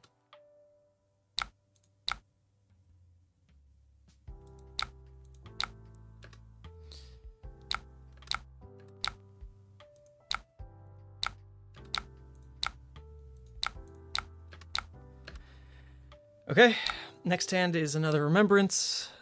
We won't die from pretty much any play they make, because their only go again is the Dread, I do believe. And so we can shuffle in what we need and be fine. Oh, that's right, one more Wild Ride. Oh, true, true. Alright, do they miss, though? They don't miss.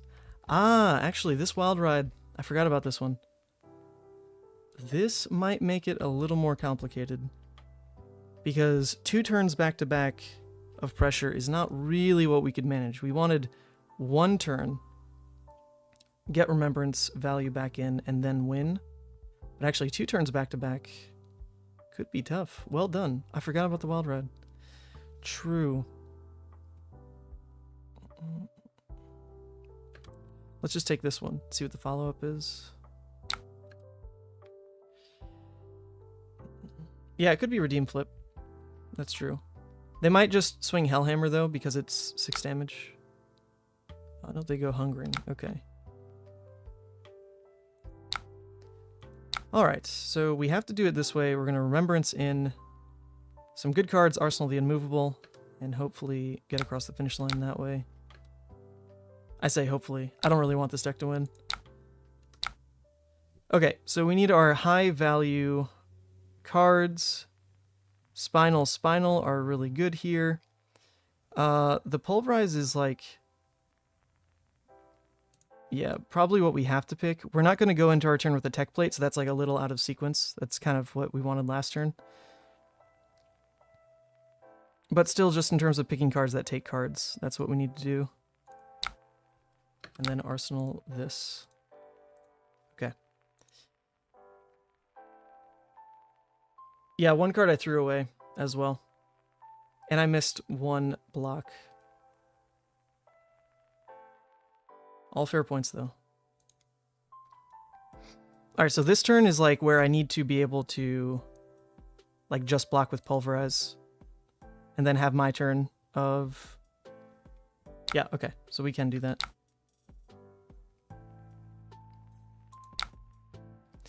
I can just do this. My next turn, I just play Spinal. I'll drop 4. In that 4 cards, I'll have a Remembrance, shuffle back in again.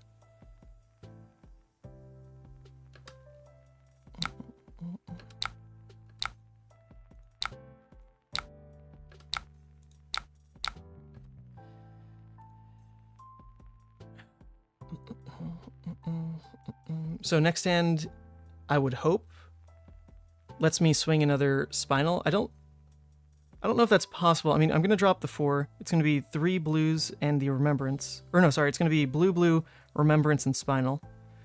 So 1 blue is going to pay for the Unmovable, in theory, block 6. The other 2 cards could go to Spinal. If that's the case, though, then Remembrance starts to feel a little yucky. I'll drop 2 cards. One will be a non-block. I could Remembrance back in then, but it wouldn't be a full 4-card hand. My opponent needs to keep playing the game, though. If they flip Redeemed, then they can't win with Inevitability. They don't have weapons. Okay, so they give me cards. This is what we want. This is what we want.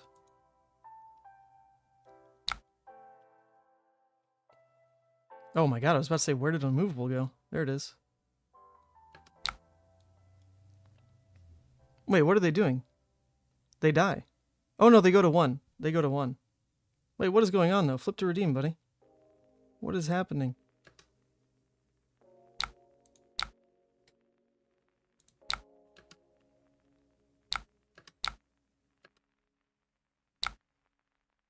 Oh, what? They're flipping consumed?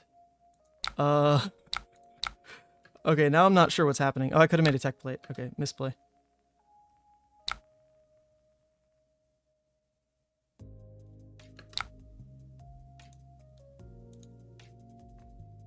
They can only attack with one thing, right? Oh, is this actually... Oh, hold up. I don't lose, but this is actually kind of a funny game state.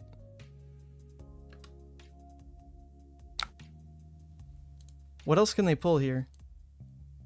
They can't pull another Endless, so I should win. Yeah, I will win on Inevitability here. That's pretty funny, though. This is a very awkward game state. I get to just put in 3 blues now. Thunderquake. Literally doesn't matter. We'll just do these. My opponent can't attack for 7 from the Banished Zone here. They can only attack for 6. So I block with 2 cards and then Titan's Fist. That's interesting. Well, it got close. Me wasting a card was pretty bad. Wasting a card did kind of suck, you know? Don't waste cards. But we got there. That's all you need to win.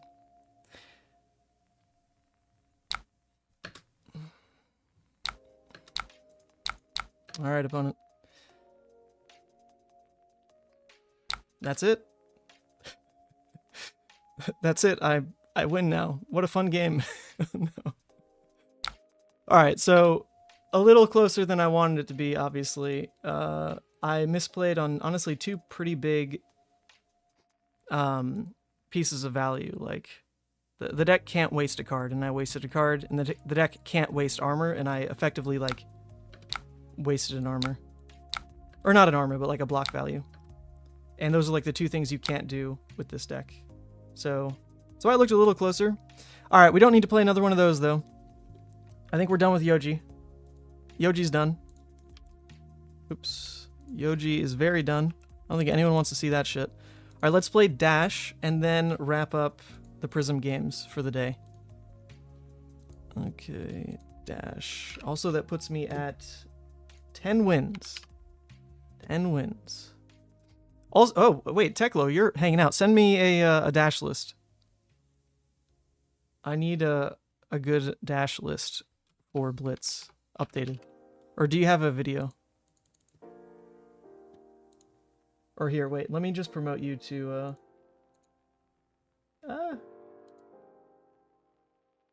oh, what the heck? My thing just got closed. My chat thingy. I was about to promote you so you could post a link. Docs, chat, here it is.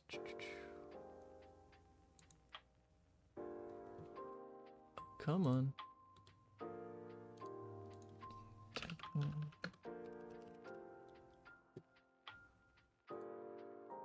Or here, do you just have a link I can grab from here? Maybe here? Here's a deck list. Is this good enough? It's not letting me promote you in the chat. Something's bugged with the little chat window. But normally you can't post a link unless you're a mod. Is this good enough, though? This is from your recent video. Season 7 Boost Dash. You can also DM me on Twitter. Or here, I can just open... If I just do it manually, I think. If I just go to the stream here, I should be able to do it. It doesn't work within OBS, though.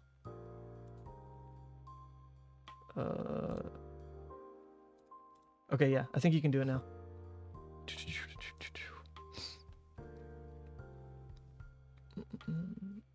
Sideboard changes are huge for Dash. Lets her actually sideboard pistol items. That's a great point, actually. What the heck? That's huge. Is that what you're supposed to do? I mean, yeah, look at this. Induction chamber. Yeah, okay.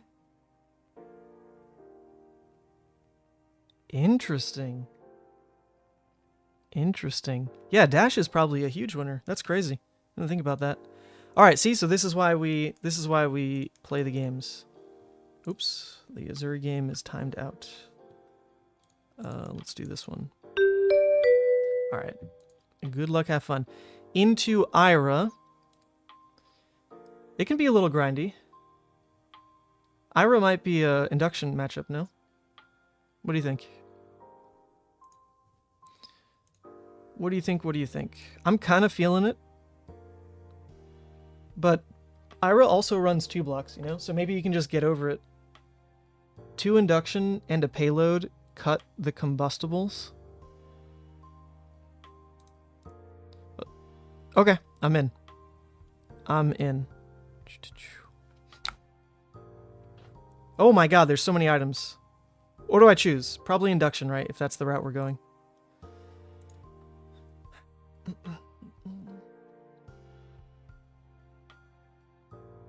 And max velocity? Oh, uh-oh. Wait, we still put in the good cards, though, I think. It was cut to combustible. I put in 2 inductions and a payload. But you're saying it should have been also cut max Vs for other payload scramble? I could see it. I could see it. I have a meta. Get top 1. 1 most played deck. Kasdaska? I don't know what that word is. Okay. Okay, our blocks, though. Maybe we can high roll into a heavy T-bone hand. That'd be kind of cool. That'd be kind of cool. We'll just give her a blue. Lower value blue. At least this one would come in on a breakpoint if we do play it later. Getting an 8 dominate is what you really need against X blocking you. Okay, so our Goliath is going to be stapled next to the payload. Damn, they spent 1 card to take 3. I hate that shit. We do get double T-bone. Double T-bone is real. Double T-bone eats something. Huh. It's wasting 2 cards to boost with, though. It's probably worth it. No? Worth? No?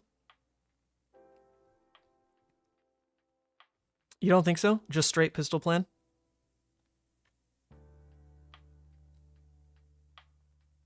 Yeah, okay, sure.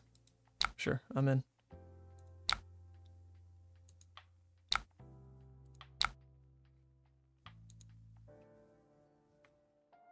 Yeah, that's fair. My strongest arsenal, though... Oh, maybe my strongest arsenal was the other item. not a T-bone. That's probably wrong then. Not gonna call it straight wrong, probably wrong though. Because if we're playing Pounder out, then like we do want to boost, right? So maybe it's okay. Yeah, so we want to put a counter there. We can put a counter here. We can drop tech low. I think this was fine, actually. I think it was fine.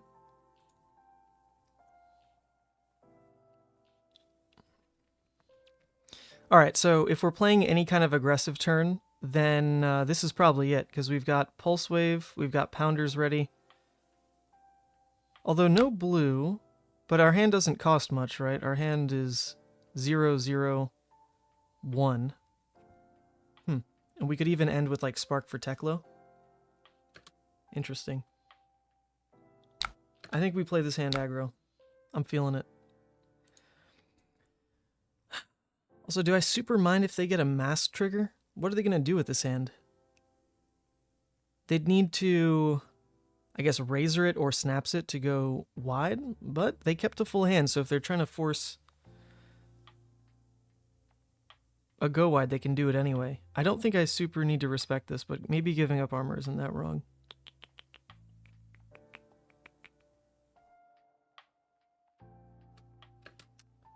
I actually don't think I care about mask here. They have too many cards. I don't think they can use all their cards.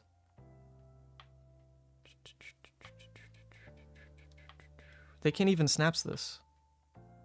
Alright, we're playing aggro, baby. I'm in. What are you gonna do, pummel? You gonna pummel? Nah. Alright, alright. So what we want to do is like kind of bait them to block with armor somewhere. I doubt they will because it's all blade break stuff. And then T-bone them. So, well actually no, maybe that's not right because we want to pull with Pulse Wave. So it should be T-bones, zeros, pulse, then Pulse Wave. Pushing the T-bone to 5 with Teklo is more annoying for them than pushing the 0 to 6. So actually it should be T-bone first, right? No, open with 0, you say? Okay. I guess we'll open with 0.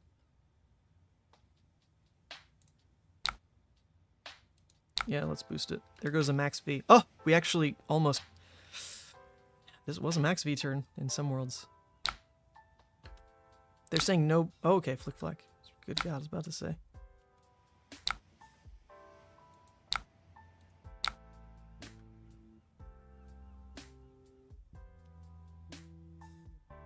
They're giving the snaps. Expected. Expected.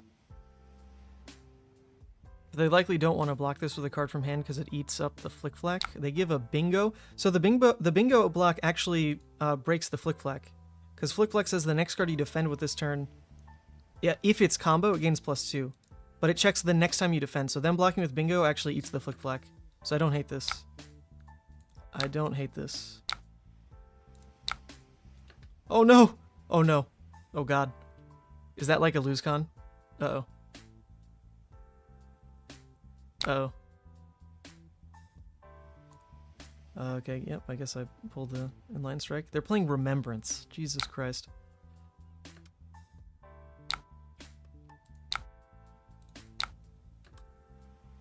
I can win with 1 induction? Alright, let's do it.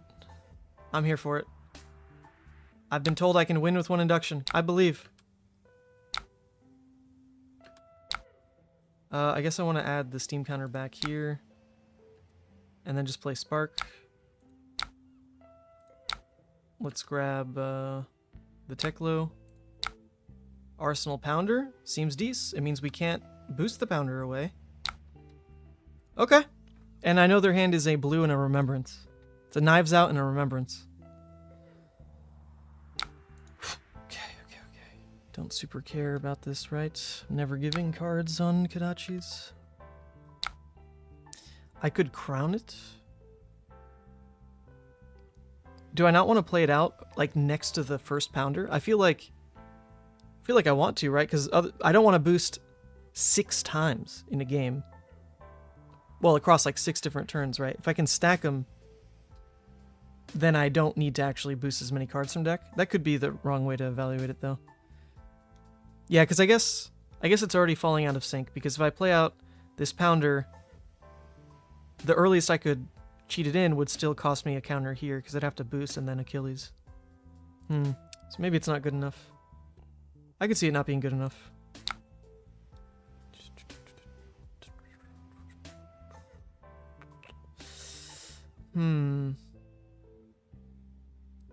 No, I believe. I believe. Yeah. We'll save it for when they force blocks, maybe. Let's see.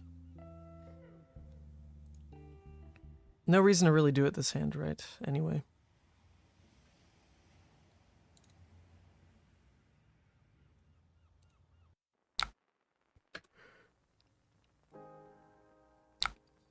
Okay. Our things cost 1, 2, 3, 4, 5. We have 5 resources. Seems pretty good.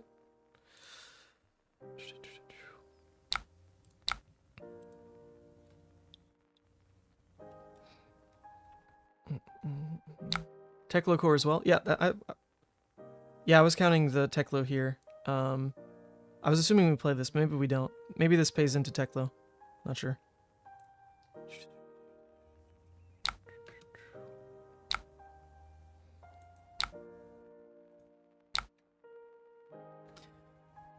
Oh, actually boosting this is probably not worth it. It's just such an easy block to make it 6. This 7 was worth more, I think. Breakpoint. We didn't play it that way last turn, but that's because the information we wanted was different on the Pulse Wave. I think now it's just about leaking damage. So that felt a little wrong, I think. It should have been 7-4. You'd probably wait to see. Arsenal 0 to 60 gives you better Crown, Max V, and High Octane. That's a great point. So we'll go that route then, right?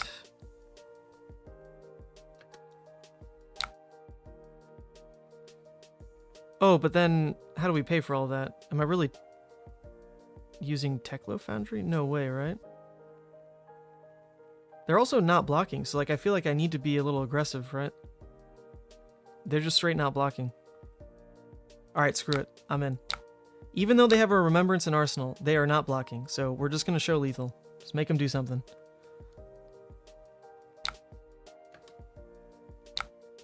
Send Throttle, and now we get to see what happens. Okay, so they did block with a card and they gave Mask, and we know their Arsenal is a Remembrance. So they're working on a 3-card play with Tunic, no Mask Threat, no Tiger Stripe. I think I do value the Pounder then. Because I'm going to next turn with the Teklo. Right? So let's do that. Let's have a strong next turn. They can't kill me with this hand. You'd use Foundry Heart? Oh, okay. Let's do Foundry. Sorry. Let's do Foundry Heart. You're saying use Foundry to load? Like, what else am I paying into, right? Yeah. Let's do this. This. Drop this. Okay, let's see what happens. We've got a lot of items cooking. We have a lot of blocks still. Their hand is only 3 cards, because the Remembrance isn't real. Remembrance can't hurt you. Can't hurt you. Oh god, if that was like a double Razor Reflex, it's gonna flip my shit. Okay.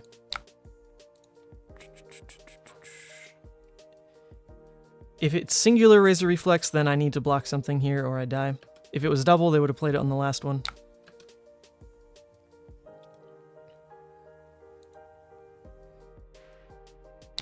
Stony Wootenhog. What is this card? What are you doing, opponent? You can't snaps this.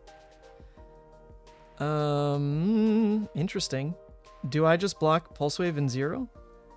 And my turn is just like Throttle? Pulse Wave and Courier. Oh, true, because the Throttle's going to get paid for by this. I have Steam counters here anyway. Is that what we're thinking? Wait, why am I keeping it this way? Just so I can go Throttle, 0, and then Pistol? That makes sense. Yeah. Gauntlet and send Throttle, Arsenal to 0 to 60. Ah, okay, because we're playing for the high octane and max V play still. I like it. I like it. Opponent, I don't know why you're packing Remembrance. You're not playing like you care about fatigue. They're shuffling in E-Strike, bingo. All right. All right.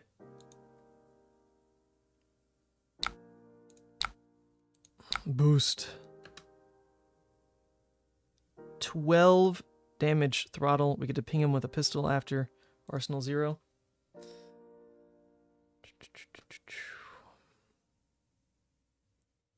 They give a tunic.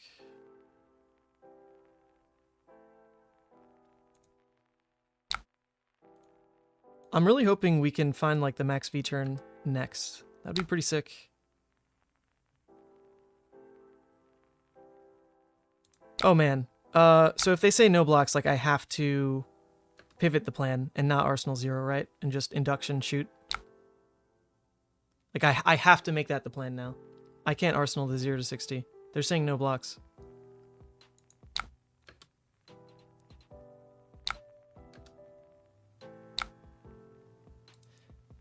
So the other option is I could Achilles to shoot twice with pistol and take both cards. Is that better right now? I feel like that's better, right? Rather than load induction for next turn. Just take 2 cards. Okay, there's a Sigil and Arsenal. Okay, now it doesn't matter as much. So I guess I'll just load the induction. They're giving me info. Now it doesn't matter.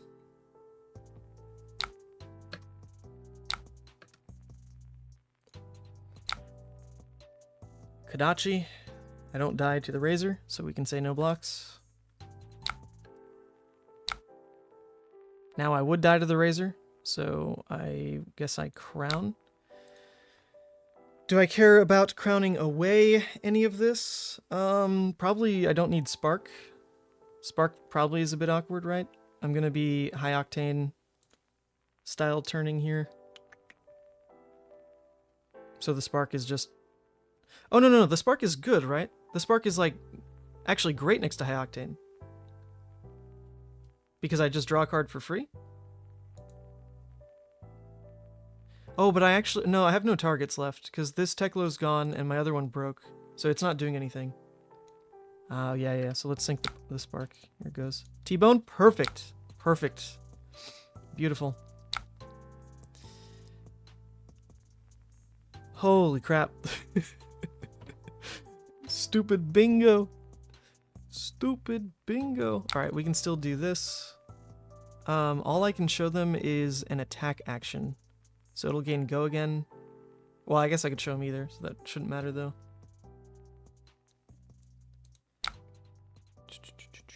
So I can give them either high speed or the T-Bone, right?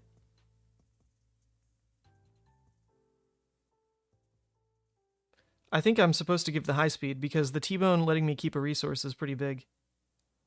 Give high speed. Yeah, there we go. I do think so as well.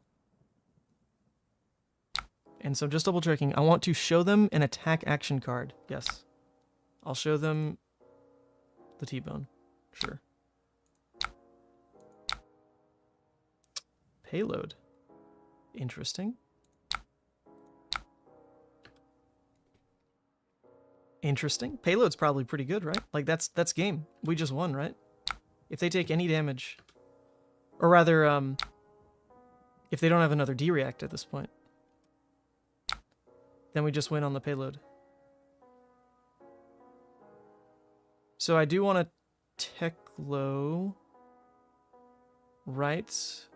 So I get one more resource. I can shoot pistol chamber into payload, or do I just drop payload? Oh, wait a second. I don't need to induction chamber because I've got these action points, right?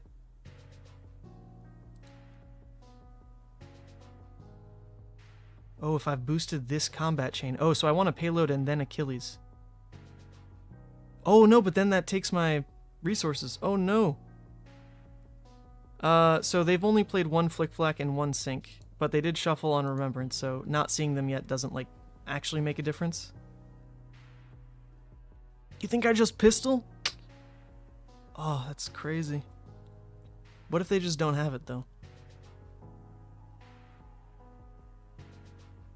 I have 4 shots. I rip the hand.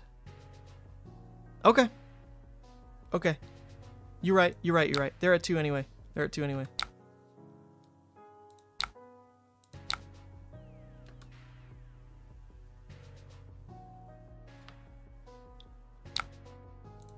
Oh, hold up, hold up. Wait, I don't need to do this, right?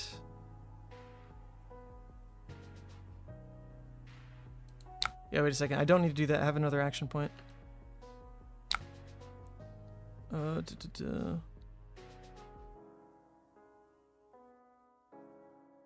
So am I still Teklo Foundry Harding though? I am, right? Otherwise, how do I shoot? Yeah.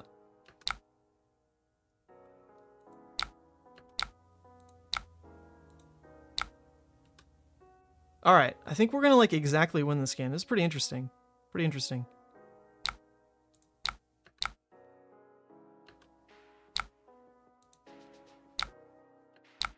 Interesting. I'm enjoying this.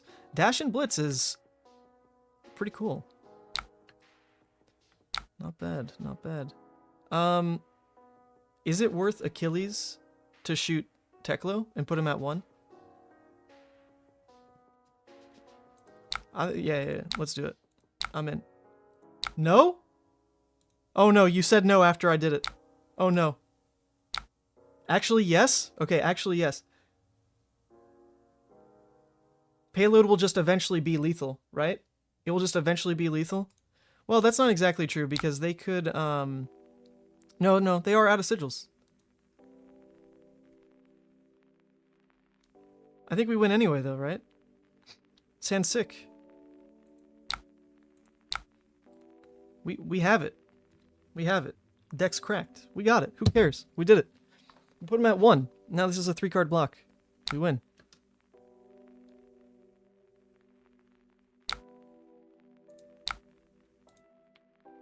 Game's easy. Good game. We still had another 4 to drop and 2. So we had 6 more damage on this. So we overkilled him quite a bit. Alright, good game. Alright, we are at 11-0. 11-0. I quite enjoyed that one. Let's do another dash game. 11-0. My opponent is called No Fuse Lexi, but they're on Dorinthia.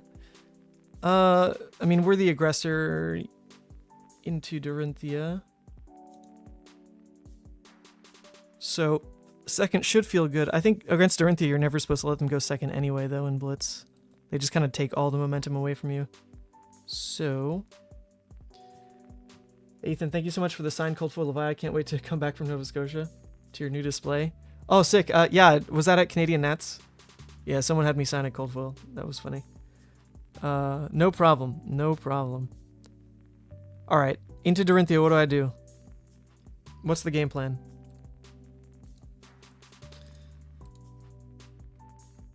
Cut max Vs for the Scramble Pulse. Or maybe just 1 max V.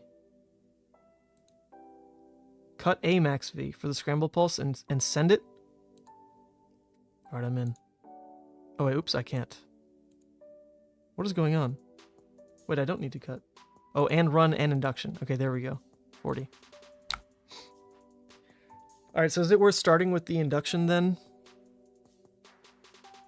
Since it's a one of, so it seems like more relevant to pull out. Start Pounder. All right, we're in. Awesome meeting at Canadian Nats. Thanks for signing the playmat. Oh, sick. Oh, Daniel, it's you. Nice, nice. Yeah, Canadian Nats was honestly so sick. The people were amazing. That was the highlight. Everyone was beyond friendly. Beyond friendly. I just wish I got to like have a dinner with people out there. I was so busy. Every single day went so late. The setup day went until like 2 a.m. The first stream day went until like 11. The second day I had to pack up and leave. So it was kind of crazy. Well, I mean, I guess we block 9. It's kind of boring, but... Oh. Well, shoot. Do I have to block with 1 more in case that is... the Iron Song? Crap. I don't want to do that. It's not Iron Song, right? It's not Iron Song. Nah, I have to respect that. That's crazy.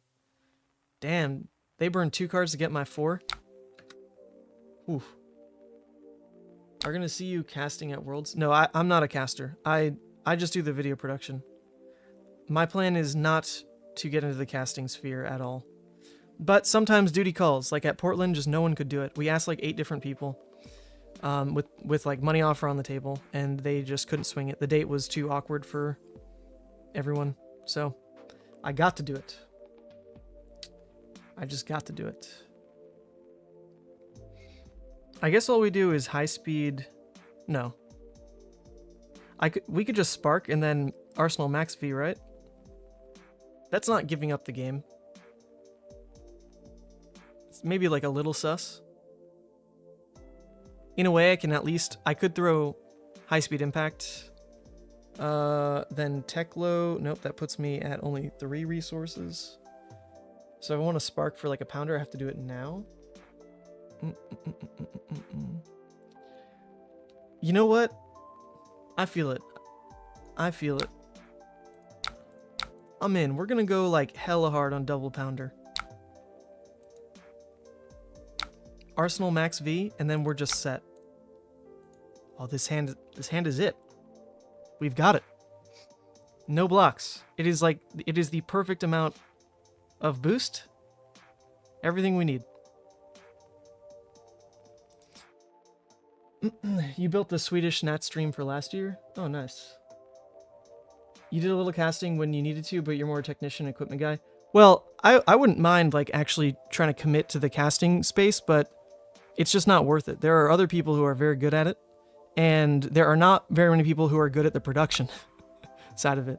So it is worth more to the community for me to stay where I am. And I also really enjoy production. I enjoy both sides of it. I really do. We're just taking it. Deal me your damage. I don't have any husk thresholds to protect. Nothing. Just hit me. Ha! 8 damage? Maybe 11 on a 5-card hand? That's nothing. You're about to see what a real 5-card hand is made of. Just you wait. Production value is insanely important. Hard agree. Hard agree. Wow, that was really it. We took 8 damage to have this turn. This is crazy.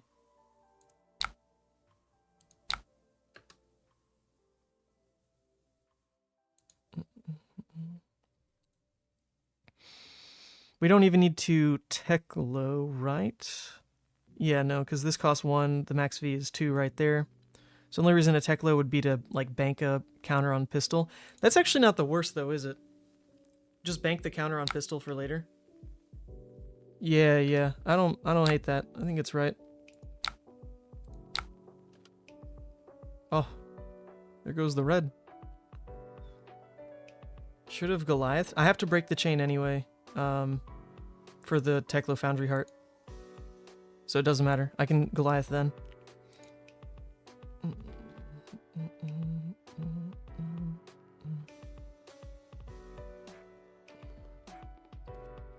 Yeah, because Max V doesn't care about the chain. It cares about this turn, thank God. Imagine if it said chain. It'd be so much worse.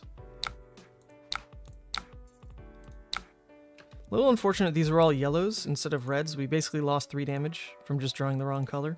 But not going to complain because we are presenting lethal.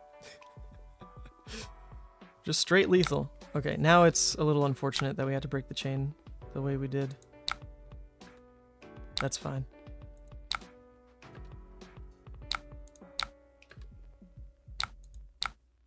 Just dump it on him.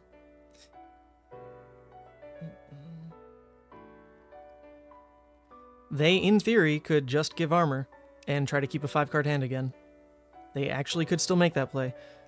Because if they slow down and block with hand, then we're guaranteed to get our, like, 2 Teklo turns out. So, this makes sense. On their side, they don't want to do that. They want to likewise present lethal on their end, so I don't get 3 turns of Teklo.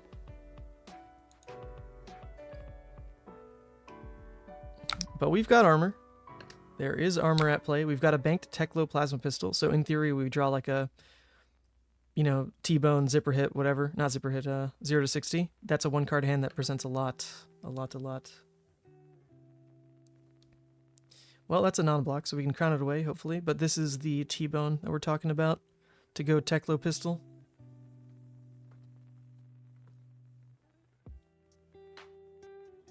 I should have popped boots to pistol. Oh, yeah, because they went to exactly 2. Ah, that's fair. Yeah, because this is already locked in the chain. They needed to block with 1 card from hand. That is fair.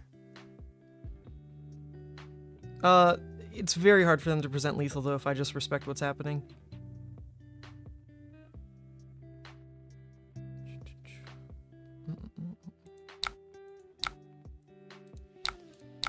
Can block like this. Find something other than the Teklo just to block on the next attack to not die. And the turn is still T-bone into pistol. T-bone for 7. Pistol for 2. 9. Straight up. This in theory also plays around the piercing one. The react that gives +1 on piercing. So I don't hate this.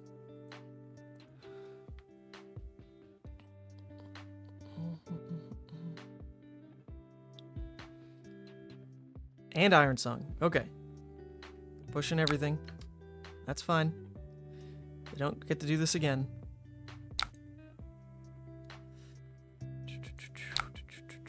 Go down to 8. They didn't pay into verses, so in theory, what, they're going to pump it 1 more time? That's still fine. This attack should take all cards, right? Well, no, 3 cards, 3 cards. Keep the blue? Keep the blue. Why? So I can go Achilles pistol?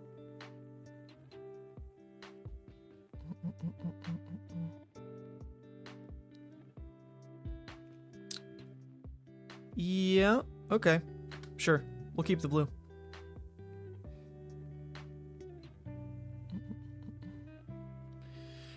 That would take the full hand because I'm coming in for 7, 2, 2.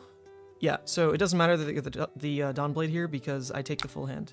And they can't even return with courage. Okay, I agree. I agree.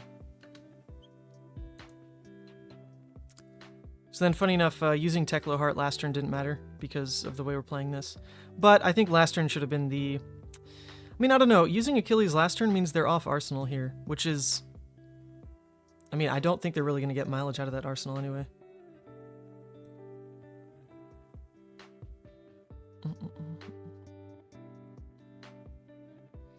But yeah, this takes the full hand. This is pretty sick.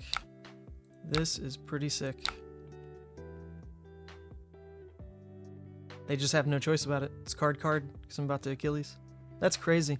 And then they let me draw up, and every card says go again in Dash. That's so crazy. Every card says go again. Crazy, crazy, crazy. You can take his full hand? No, I can't. I have to Achilles for this last card.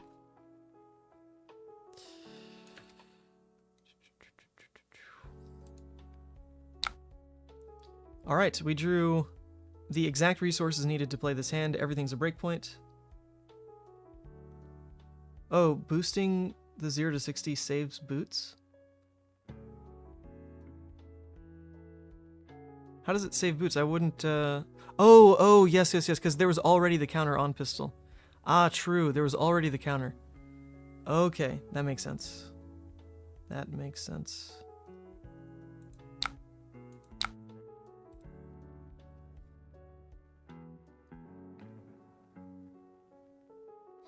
So, in theory, can go high speed into 0, into Teklo Foundry Heart, into Pulse Wave. Although it didn't hit anyway, so it doesn't matter when I do this. The game's like so over. So over.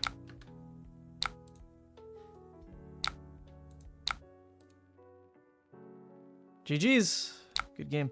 Alright, that puts us at 12-0. 12-0 for Dash. We'll hit the buzzer, but honestly, that wasn't my fault. I was listening to Teklo Foundry Heart. Okay. That puts us at 12-0 for the day. We're done with Dash. Let's head on over to Prism Land. Oh, God. I just know nothing about Prism. Like, on purpose, I have closed myself off from the world of yellow illusionist cards. Noah Clark's Baltimore second. Oh, what's up? Noah was in here a second ago. This won a skirmish, and this got second. These seem like fine lists to look at.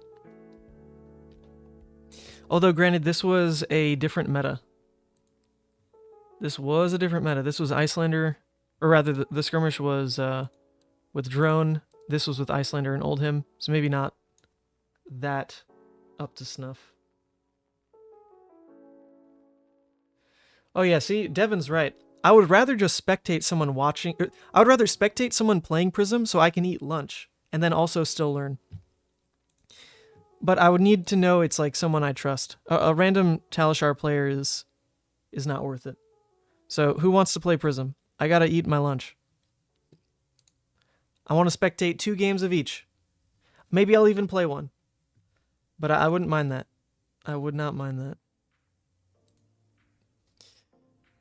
You gotta head back to work. Lunch break over. Thanks, man. Sant. Okay, thanks for tuning in, Daniel. It was fun. You got yourself a new Dash list in your pocket as well. Not bad. Not bad.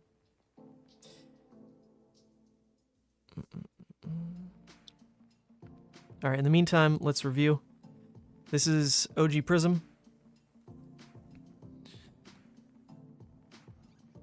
This was Icelander Oldhim, so I'm not sure what cards were maybe just for those matchups.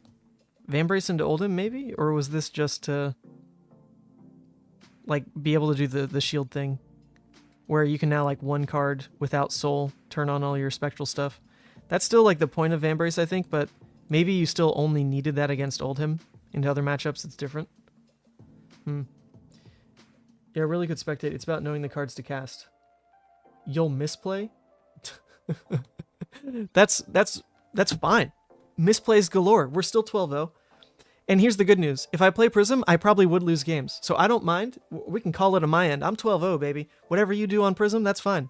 It's not my record. It's not my record. But yeah, Z, if you want to, or I'll promote you as well so you can paste the spectate link. If you want to play Prism, that'd be sick. I'll look at what you're doing, obviously, and try to be tuned in. There is a way to also enable add as mod. Yes. There's also a way to enable spectator mode. So you can do, where is it? Enable streamer mode, caster mode. What the hell? I don't know what those mean, but maybe just click both of them. One of them shows your hand if you share the spectate link. Oh, but both players have to enable it? Fine, okay, this is too complicated. I guess I have to play Prism then. God damn it. Guess I gotta play Prism. Alright, which one's easier? I'll play the easy one first.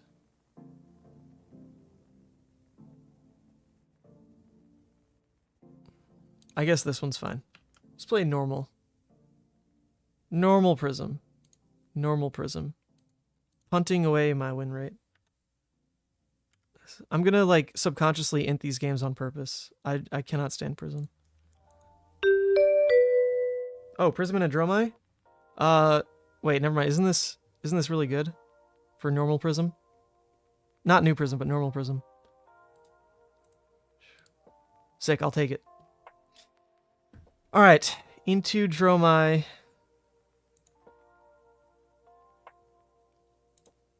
Maybe we still want the Vambrace. Ward can be a thing. Actually, they could take Wave of Reality and we just like totally dumpster it with Vambrace turn 0. I'm in. Taking Vambrace. I don't think I like really need Crown. But this list doesn't use Halo to pull out any Heralds. So this is probably fine. Probably fine. I'm in. Oh, this list is definitely too old to be playing. Oh well. Oh well.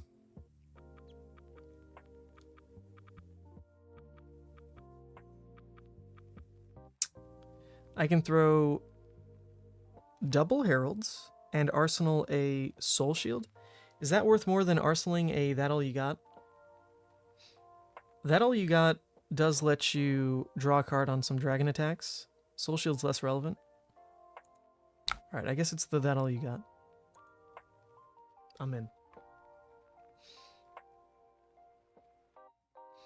OG is easy, just spam auras and block. I didn't draw an aura, what do you want me to do?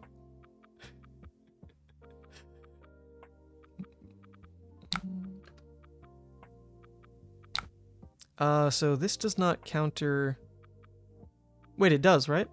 This says prevent. Ah, but it would cost me a whole card. I don't care. They can have their damage prevention. I'm about to smack them with War Tune anyway. That's their damage prevention. Countered.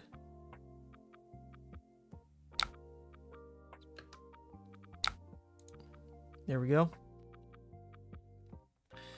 So they start the game at theoretically 17. Probably can't block this. Oh, okay, never mind. They're giving armor. Wow. All right, I'll take it. Give me armor. Give me everything you got.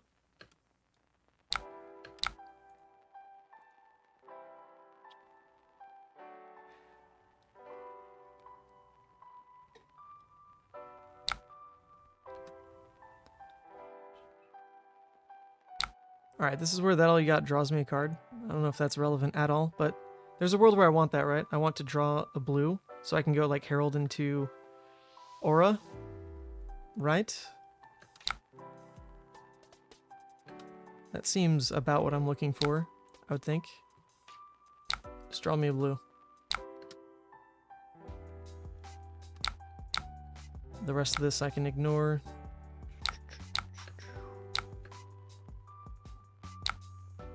Then a snatch. I mean, I don't super care about that unless they snaps it, right? I think that's fine. If they snaps it, go for it. They just pitched a Coke, so it's probably low likelihood that they had anything to do. Okay, my turn now. I'd have to give up pitching the Oasis to actually play the Heralds into Aura. So is that even what I should look for, or should I just do Aura into Aura, Arsenal, Oasis? Maybe I don't need to throw the Herald. Yeah, probably double Aura, right? Is worth more.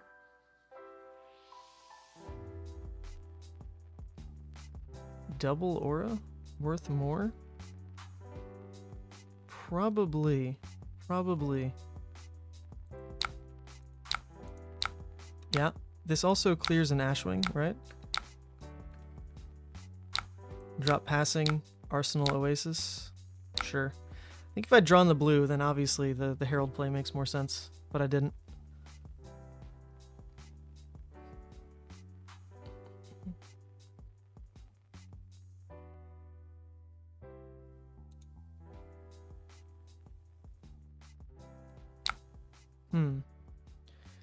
So they likely do clear one of my auras this turn. I mean, why not? Just clean something up with an Ashwing at the end of the turn.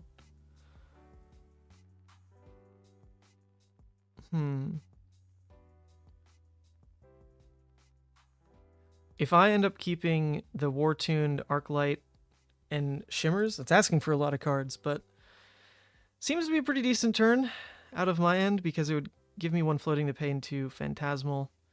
The thing about that, though, is that all you got becomes my blocking card, and I don't really need the extra card from that all you got.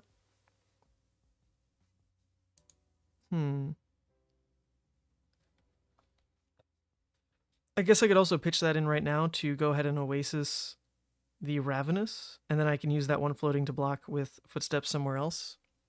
That's not awful. I don't hate that. I don't hate that. But I'm about to lead into a Tunic turn where Oasis gets its highest value. Now I think I need to not do that. Just block the damage. Block the damage.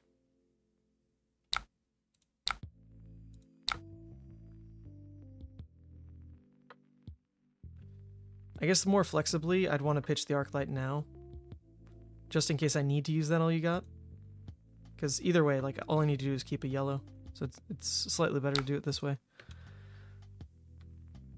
Slightly better.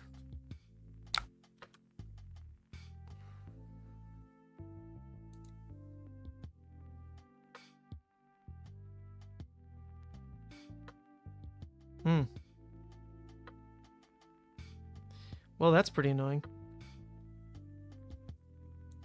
That is pretty annoying. If I want to block it fully, then I'd need to... Oh, okay, we got... Is that all you got on Asvali, at least? I guess I'm pivoting the game plan here. I'm going to block that all you got on Asvali. Probably block down the War Tune and Phantasmal on the Kyloria.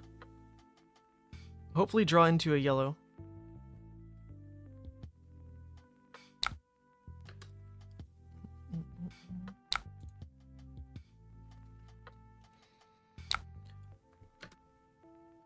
That way I guess I could turn on my board. Oh no, but my board wouldn't even kill... Huh. Something's going wrong. Something's going quite wrong, is it not?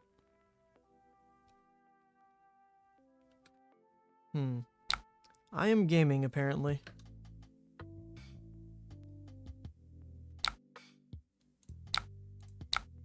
Yeah, these things don't pop. It's got to be a non-illusionist card on Forge. Guess we'll do this. That last Ashwing cleans up one of these, though. Very annoying. So I can't actually kill Kyloria with, even if I draw the yellow.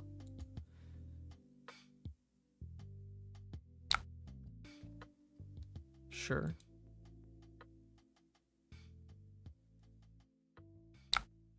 Oh, did it go to Soul? Oh, it went to Soul. Okay, so I actually can kill it. Alright, we're back. We're back.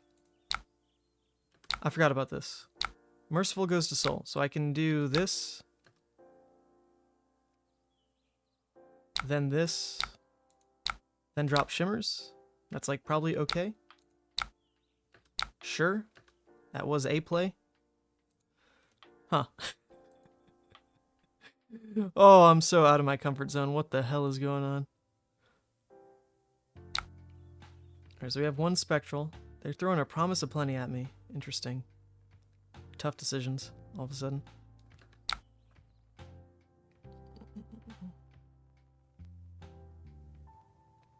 On my turn, once again, the ideal is keep a 1-cost, a yellow, and an aura, which lets me kind of continue the cycle.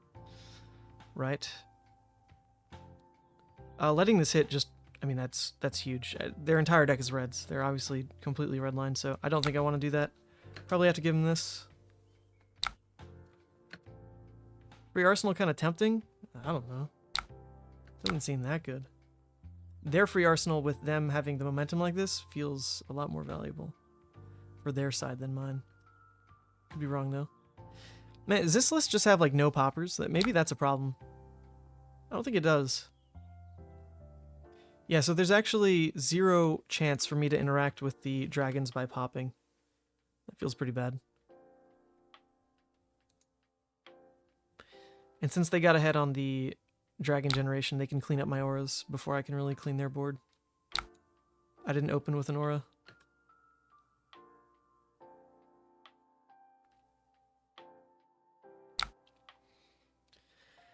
Oh, so annoying. So annoying. I can probably do this. Just block the 4.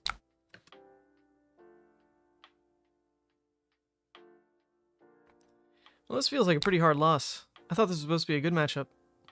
What is going on?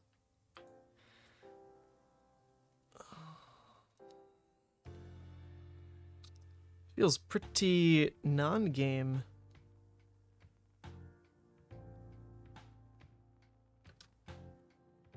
Yeah, no point in blocking that. Can't pop it. Just over. So they should clear this Shimmers, because otherwise I can 1 card, or actually 0 cards, just kill Kyloria. So yeah, that should go into Shimmers. Yep. So now I need to kill Kyloria, or I cannot ever win this game. So my turn has to be throw Herald at Kyloria. That's insane.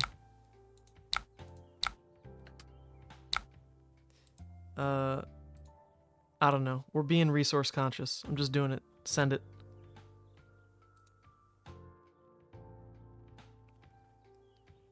Here comes a Snatch.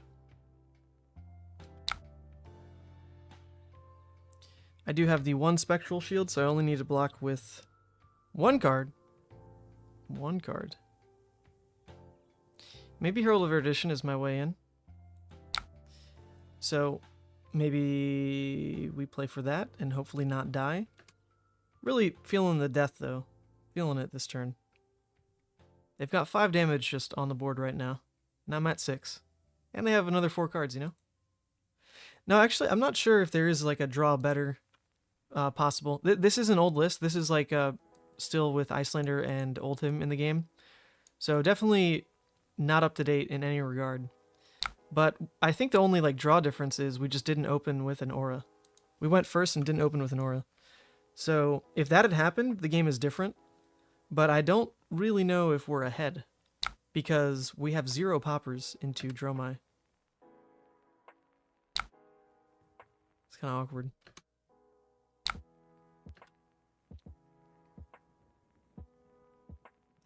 Maybe they're stuck on all dragons. And I have a chance.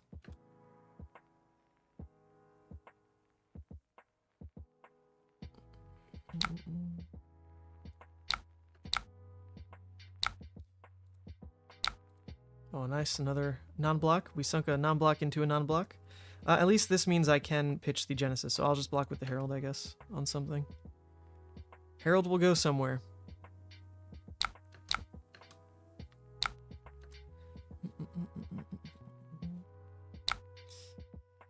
Okay, now it's a bit of a gamble. Do we think they attack with something else? Or is their hand stuck because they have no Ash? If they attack with something else, then I should not block with Herald here. Otherwise I should because I don't have AB. So if I take this in the Ashwing, I go to 1. Yikes. Alright, we have no out anyway. They don't have an attack, I believe. No attack. Their turn started with a Snatch Snapdragons. And they have no Ash. So there's a chance. I'm going to throw my Erudition. Oh my god. No! Not like this. Alright, we're alive. We're alive though. Give me a free arsenal. I don't mind. This doesn't have go again. You're giving me a free arsenal. Let's see, what is it? A Shimmers? Alright, I'm in. I'm in. Alright, I have to kill Asfly or I die to Arcane. So that has to happen.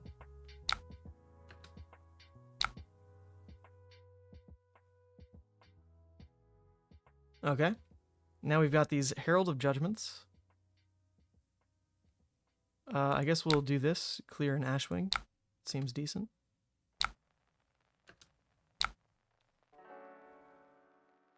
I mean, the only way I can possibly win is, I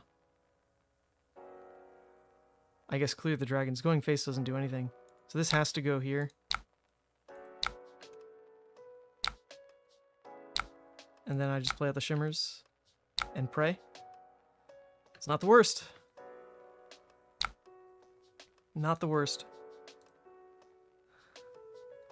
If there were poppers in this deck, like maybe there's a world I can get back. Prism has these game states, right? Like it is possible. You know, just get ahead with the auras. My opponent falls behind. I like stick a Genesis or whatever, ALS him. There's hope. I do believe. Who runs Razor Reflex in Dromai? Someone want to answer that question?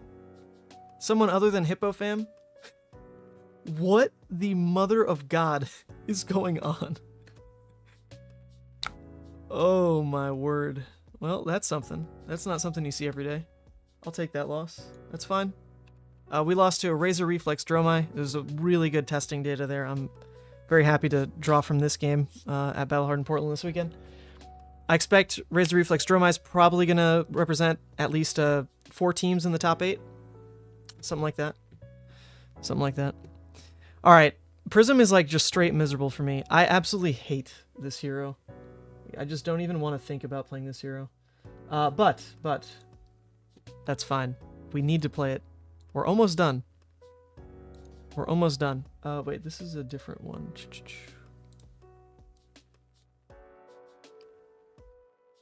Okay. These are the updated lists. Man, that last game, we're going to count it. But honestly, it shouldn't have counted. Those lists were so old. Here we've got the real Prism list. The real Prism list. Come here, Mansant. Alright, I'm down. I'm absolutely down. Good luck, have fun. Alright, Prism into Rhinar. Probably pretty bad. Probably pretty bad.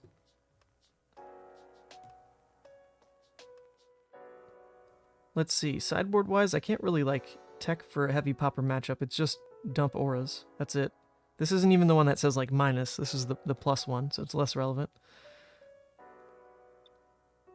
We're running one always. I don't think I really want to run this one. I'm going to put in the blocking card, I think. Blocking over one angelic seems decent. Seems decent. We need more HP. This is Empyrean again in normal Prism, though. I don't think that's right, though. I don't think anything will hit, so it should be Tunic, right? I doubt any Herald hits this game. Not gonna lie. All right, we're in. Send it. Send it.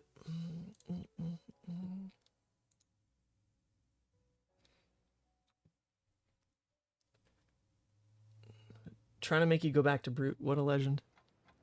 I think the most enjoyable games I had today were the Kano games. Not gonna lie. That was crazy fun.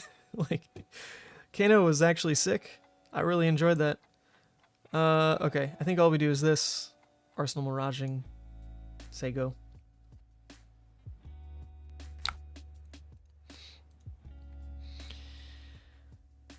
Alright.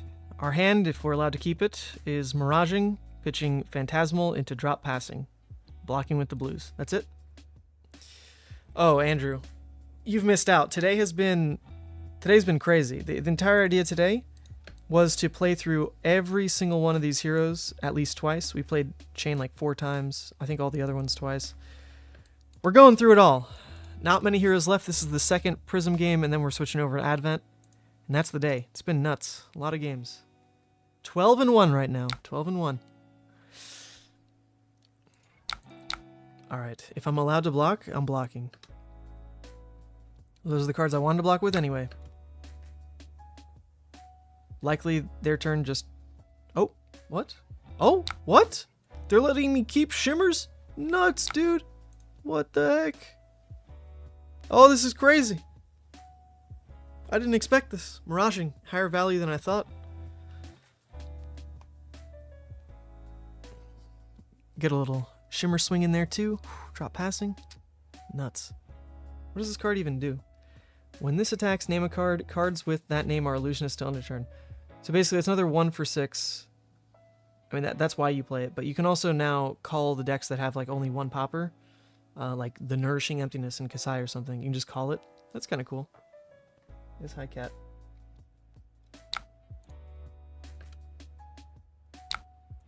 Yeah, coming in for 2 on this Shimmers here. 2.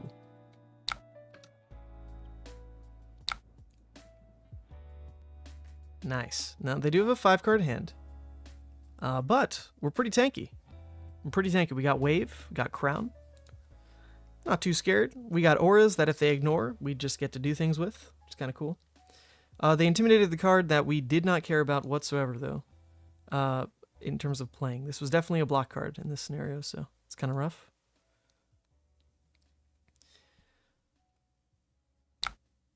All right, so they're forcing me to play out the Erudition with this hand. I don't think it's not that bad.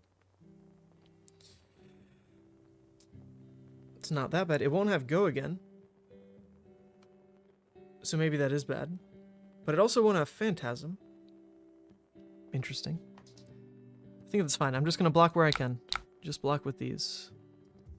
Pretty sure.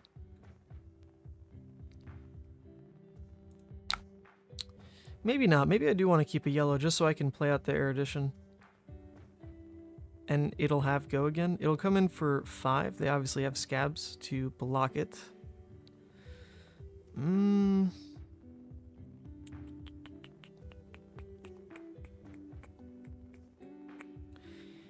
Yeah, keeping the yellow there means I'm just kind of stuck with arsenaling the Warmongers and then use that for crown later. But if I don't block with these cards now, there's a real chance that I just die. So I think we just have to do it. Succumb to the Rhinar tax really quick.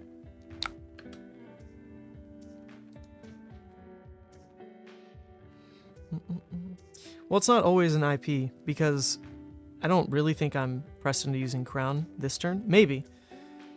But this would then cycle out the Warmongers, so it wouldn't really be an IP.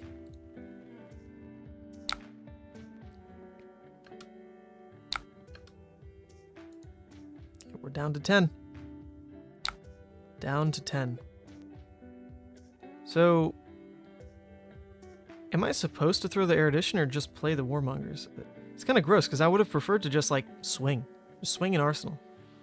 That would have felt way better, actually.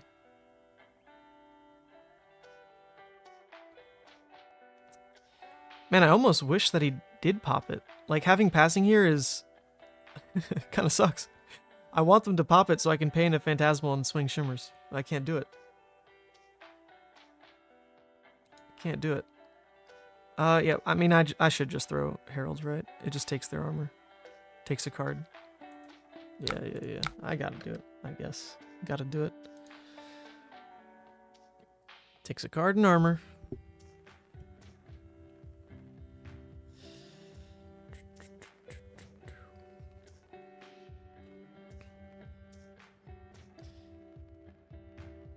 Yep. Kind of sad. I don't get an extra counter on Shimmers. Pretty disappointing. Ooh.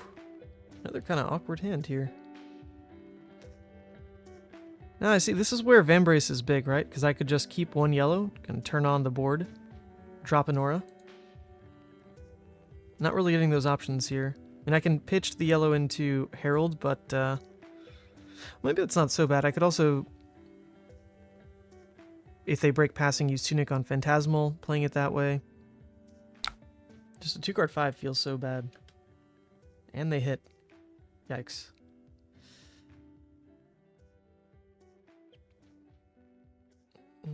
Empyrean also does that. Yeah, but nothing has actually connected that would have made a shield anyway. Oh my god. Intim's the best one. What the heck? That's not allowed. I wanted to block with that sucker. Oh.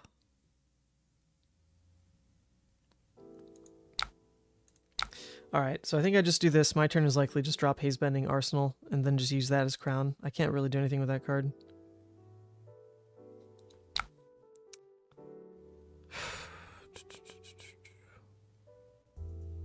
Or I just Crown right now. Oh, no, that sounds so bad too.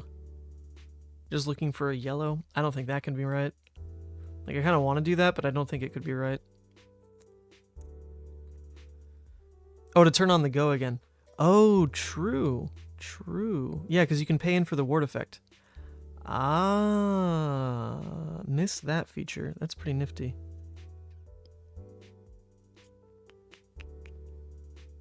You know, they don't have gamblers, and they just, like, hit scabs there. That's crazy. You do you, man.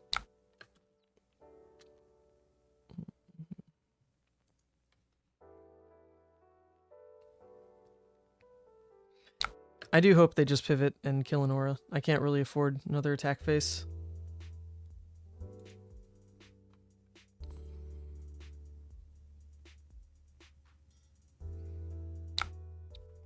Oh my god, they're going face. This is fantastic. This is sick. We love it. Yeah, well. The Intims were pretty backbreaking, back-to-back. So we didn't really get to play the game. That's pretty cool. That's pretty cool. I can't even use Crown, really, because I can't put the Herald in Arsenal. That needs to be a blocking card next turn, so I guess I just go to 1. Or block here, here. Use Tunic to pay for Footsteps. It's so bad for the long game, but it protects me from Reckless Swing, in theory.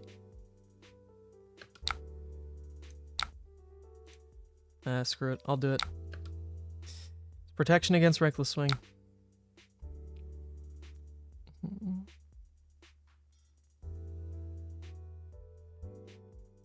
I guess now I just throw the Herald, though, instead of Arsenal, so maybe that was wrong.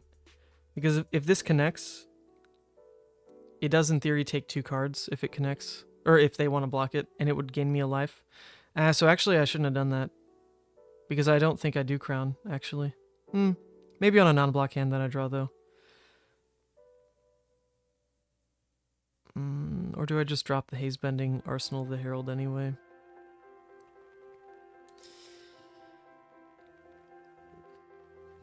I believe.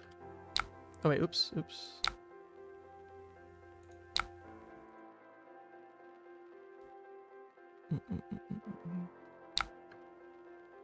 I believe.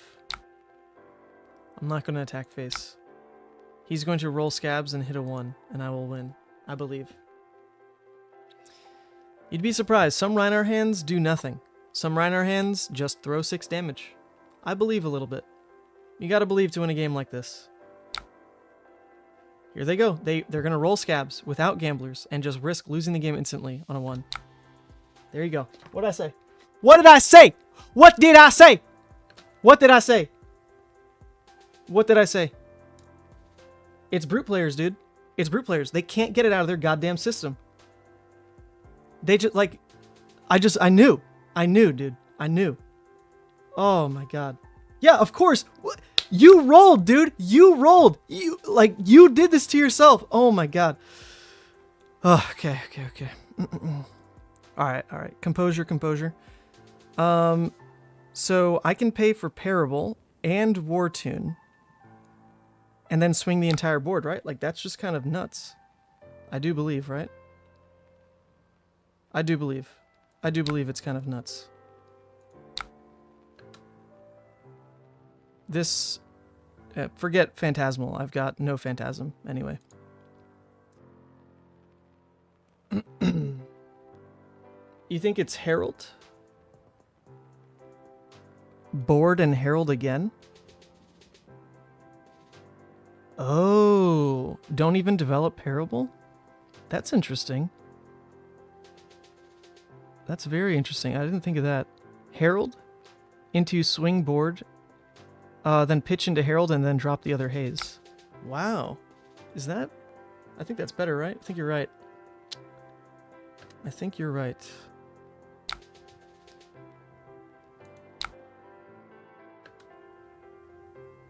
Yeah. Yeah, I don't need the Parable to win this game, I don't think.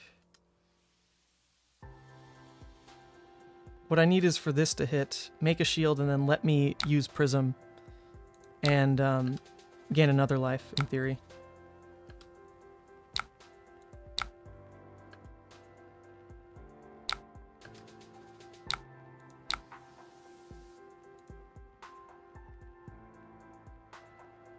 Although this one is poppable, actually.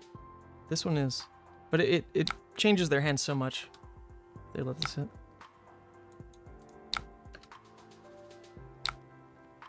Alright, so what's more valuable? Dropping the haze bending or gaining a life?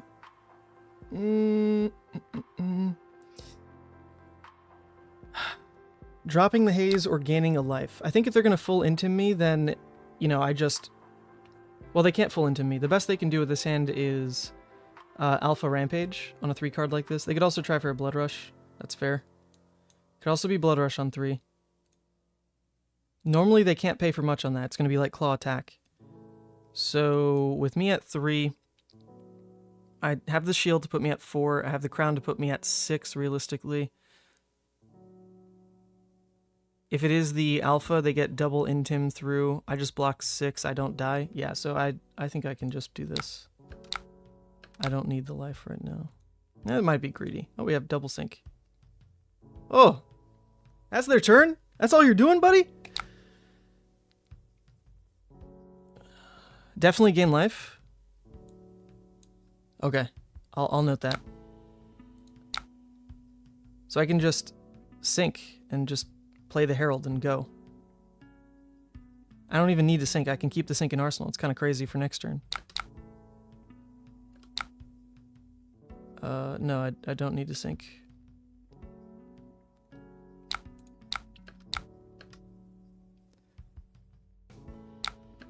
Man, well, that game spiraled. I mean, it was definitely off the back of a 1, but you know what? That's on the Rhinar's side. Like, this game from the Prism side, I can't win unless you actually go out of your way to roll Scabskins. I can't make you roll Scabskins, you know? I know that's my win con, but I can't make you roll Scabs unless it's like an Arclight turn. I don't even have the Arclight turn. The guy just rolled Scabs. So it's like... oh, man. Oh, Scabskins. Funny card. Funny card.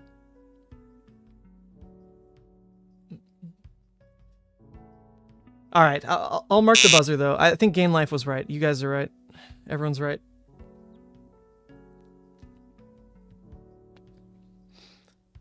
All right, we're done with Prism, though. We did it. We did it. That's 2 games with Prism. We lost to a Razor Reflex Dromai, and then we're beating our worst matchup, basically. Yeah, GG's. Scabs, man. Don't touch that shit. But you can't win with Reckless anyway. You pitched... my opponent pitched a Reckless on, like, turn 2. And even 1 Reckless doesn't win. We've got the...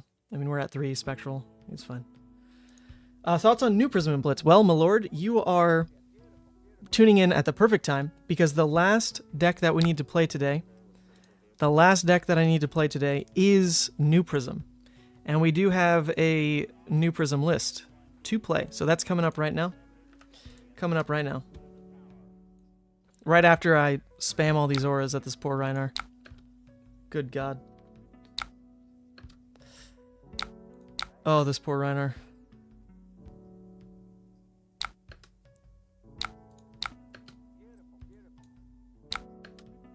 It's actually like exact lethal on this turn too, which is kind of funny.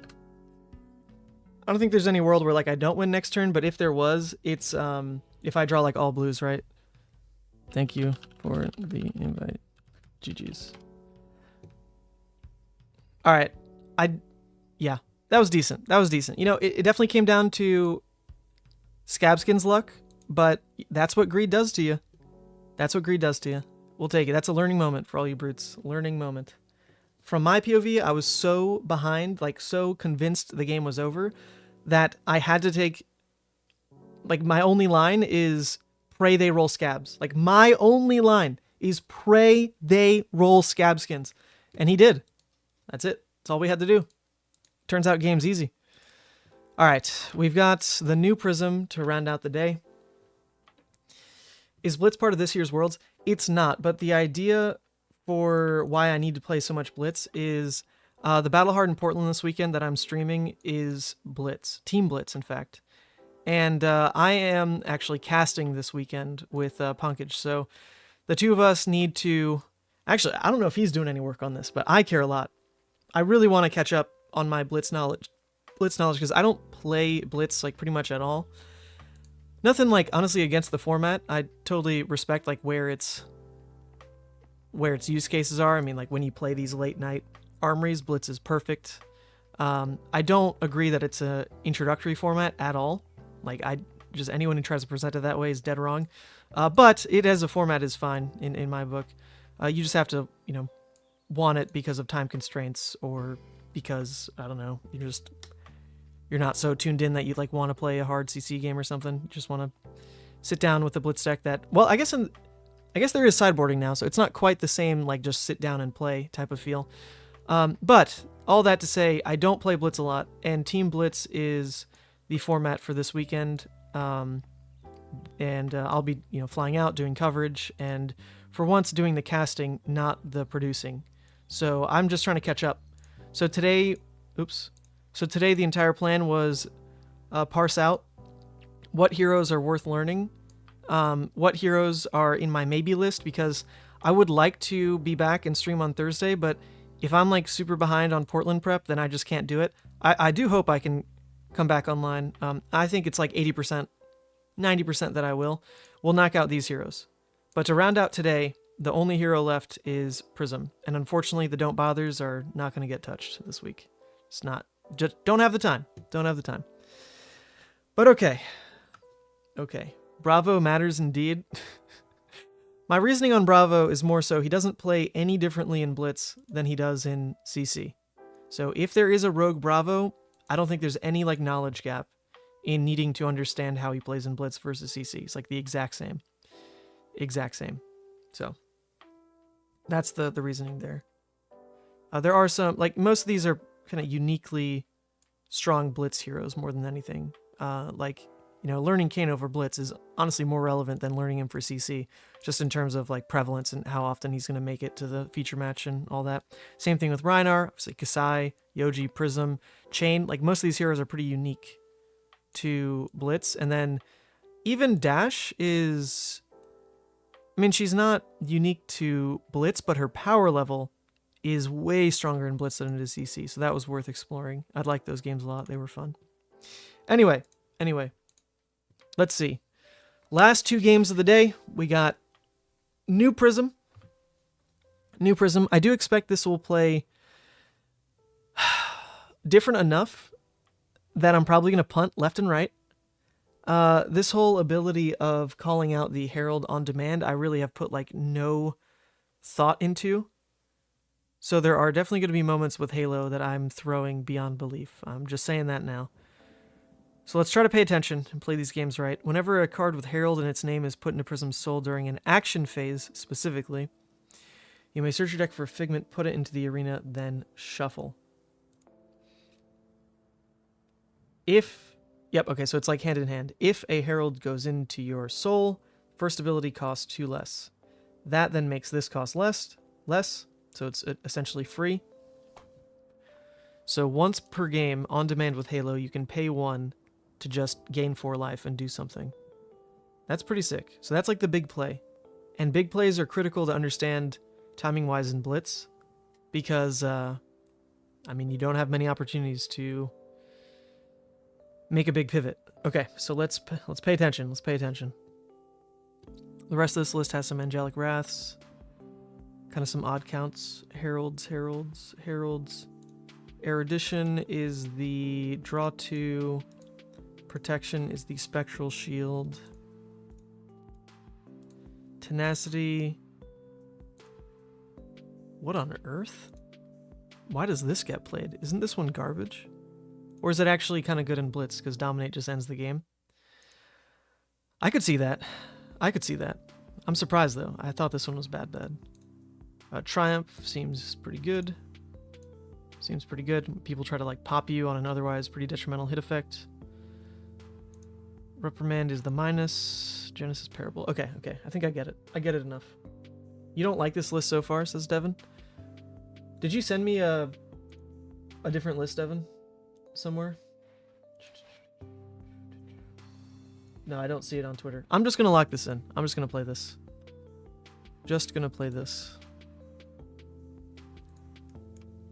It's just 2 games. It's 2 games, and then I need to eat my lunch. I am dying. I have had nothing but like water, and it's almost 4 p.m.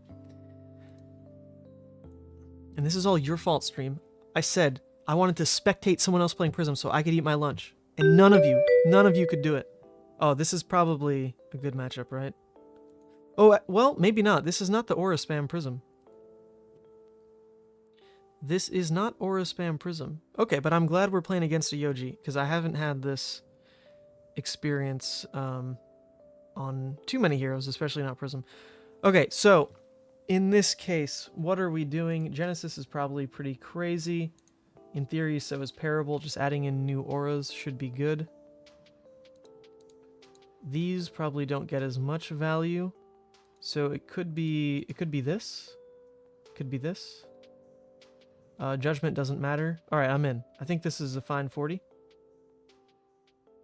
Fine 40. Dreamweaver's decent. Phantasmal, okay. And there's just no other choices anyway. All right, I'm in. All right. Let's not throw this game, people. Let's not throw this game. We opened with double Figment. Is it ever worth just hard casting a Figment? If I do, I would end up with Herald of Triumph in Arsenal.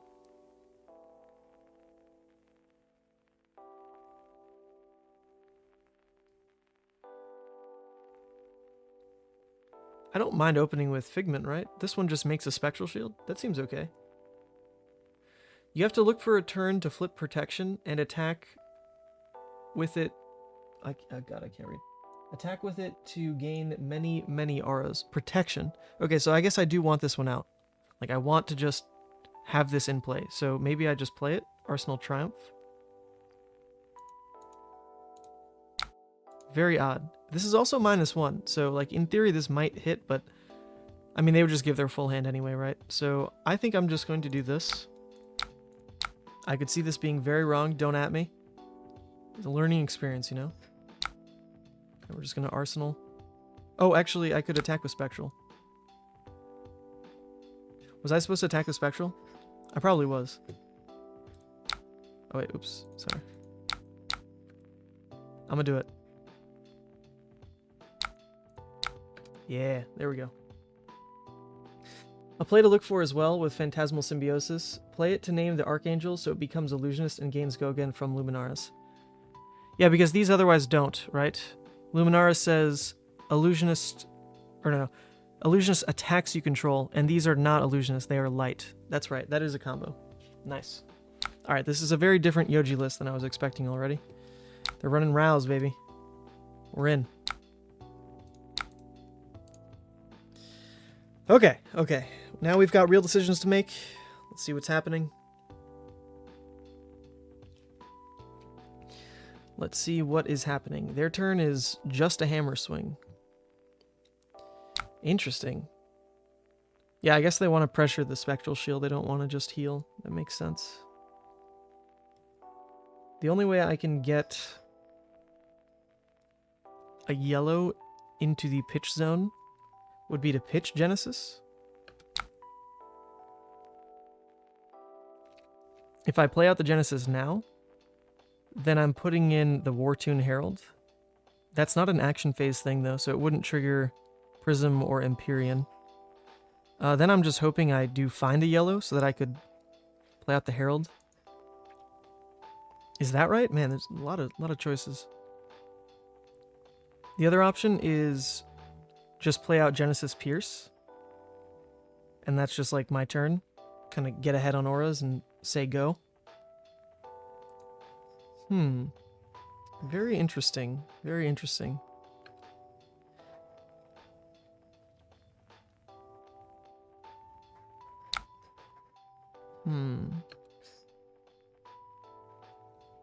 It would trigger Imperium, just not Prism. Oh, would it actually? Oh yeah, this turn, your next one costs less to activate. So I could flip Protection, then. I could flip Protection. Alright, I mean, I'm in for experimenting. I don't mind. Let's see what happens. Although, this is like the important one, right? Maybe that's not right. This is the important one to only flip like when you really need it. That's okay. We'll be fine. We'll be fine.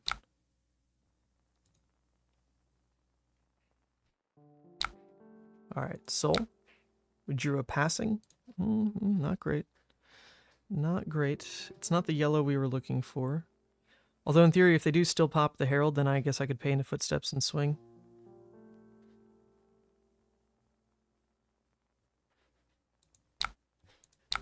I mean, why not, right? Let's just do it. I guess the other option is just play the passing. Just drop it. Maybe that's fine. That probably was better, right? Because they're definitely killing Genesis this turn. So if I just play out the passing, then, yeah. Probably better. Probably better.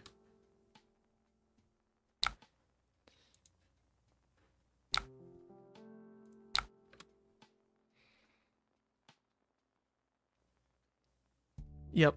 Yeah, I think that was always better. Because they were going to clear passing. We'd be up on an aura. That's okay. It's okay. We've got room to play. They're still not going face. They're clearing Genesis.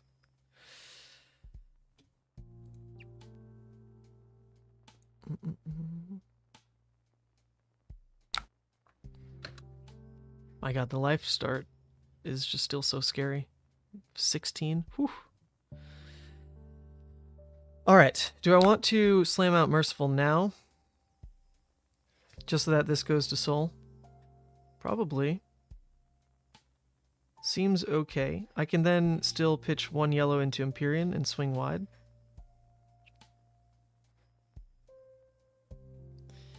It does seem okay. I don't know what's good. Things seem okay, but I don't know about good. I'm gonna do it. I'm gonna do it. It's fine. It's fine. My opponent doesn't have Arcane Barrier. It's the win con. It's the win con, people.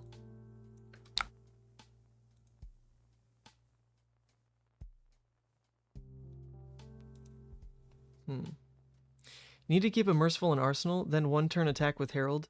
When they pop, I flash in Merciful to search. Oh, that's true. Yeah, because when they do... Okay, fair. So, that didn't need to be the play then, because we had the window to just Arsenal Merciful right then and there. It's okay. We're learning. This is a good matchup to learn, because there's a lot of time. So actually, my plan was going to be to just swing twice, but maybe it's worth more to keep this. Nah, I don't, who knows? Who knows? We're just doing this. I'm in. We'll have room. Next turn, they're just going to clear Merciful anyway. So, I'll put a better card in Arsenal. We'll get there.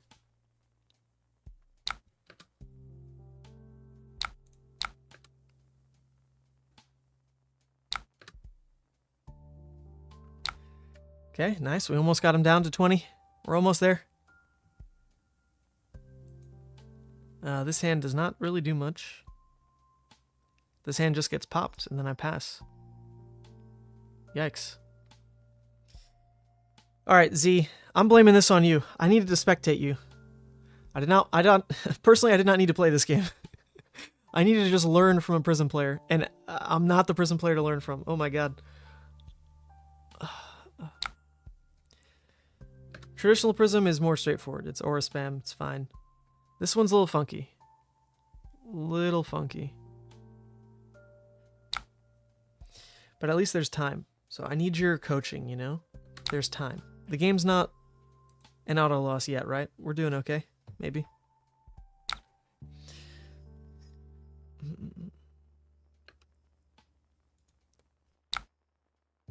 Alright. I feel like this hand just doesn't do anything. So is it the Halo turn? Like, do I have to use Halo? Oh, prevent pop with arms? Well, I don't know if that's really relevant, but that is a play. That is a play.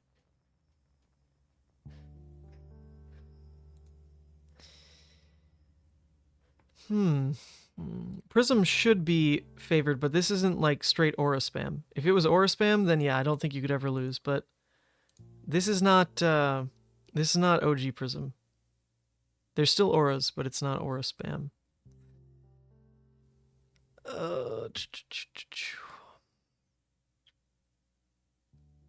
I don't think it's worth using Dreamweavers. I'm just gonna attack, right?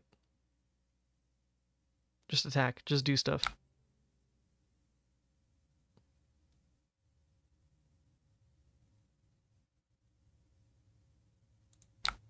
Sure. And if there's a world where they just don't have a second popper, I can, Paint of Footsteps, try to hit him with another Herald. Seems okay. Needs to be a cycle in which there's an aura in play to swing with a protection. So just attack here, you guess?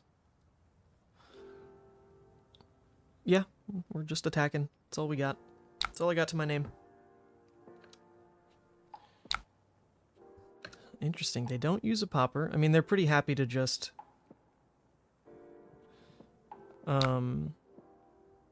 block with cards from hand, though. So this Herald isn't more likely to hit, just because we haven't seen a popper on the first swing.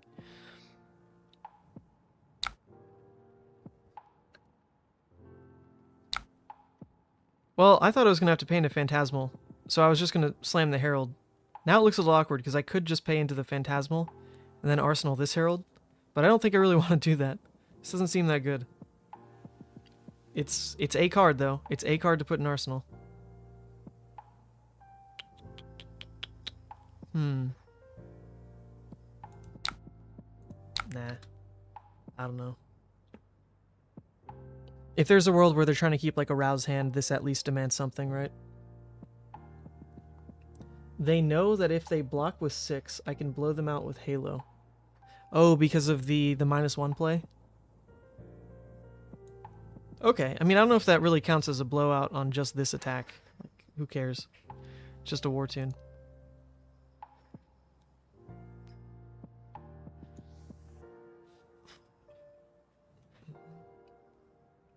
Arsenal Herald was good. Well, I mean, I guess it's just a card to play at some point.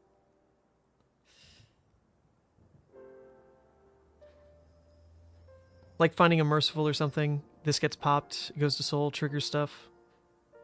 I mean, in the end, he cares about the on-hit, though, because it's a Herald. And it looked like a hand where they didn't have a popper. Maybe.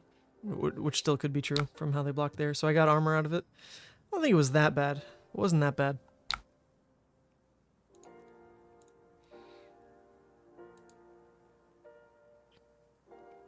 They're just paying for Macho. Oh, man. They're just going hard. Is there any reason for me to Halo now? Just to save 4 life on the Dominate? Maybe not. It's actually probably like a pretty hard no. It's probably not worth it. Probably not worth it. So we'll just deal with taking 4 damage. It's pretty hard for them to like push and end the game. So in terms of what goes in Arsenal, I guess the Wartune Herald being a 1 cost probably matters more for the curve of the deck. So I'm giving up the Herald of Protection. Just going to throw the Triumph. That seems okay.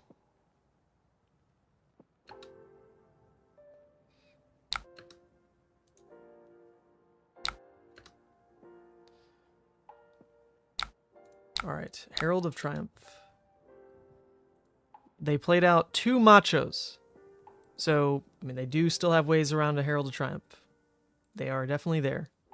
Spinal, Disable, Cranial. There you go. There's Cranial right there.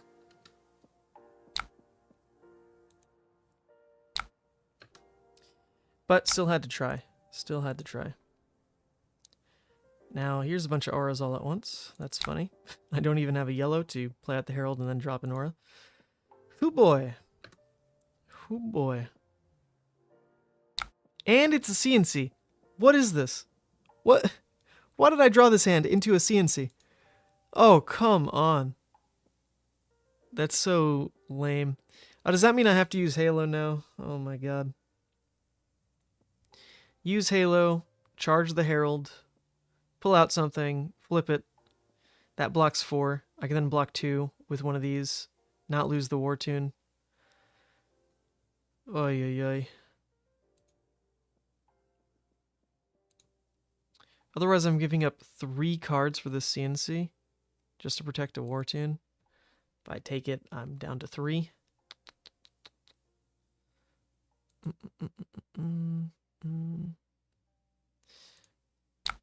All right. In terms of what cards to block with, I think I want the Haze. I generally want the Passing, so I think I can block with the Shimmers maybe as the best option here. I don't care. We're just trying things. Doing this. Doing this. Tenacity seems like a bit of a filler, so I think I can just pull this, flip it, and let it die, and not worry too much.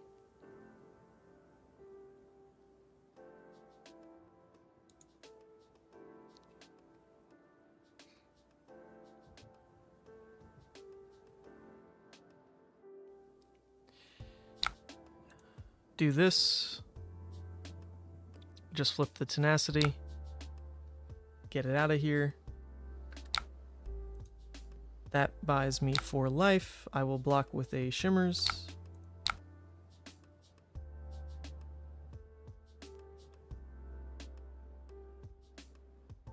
Why did that cost me? I thought that was supposed to be free. Am I stupid?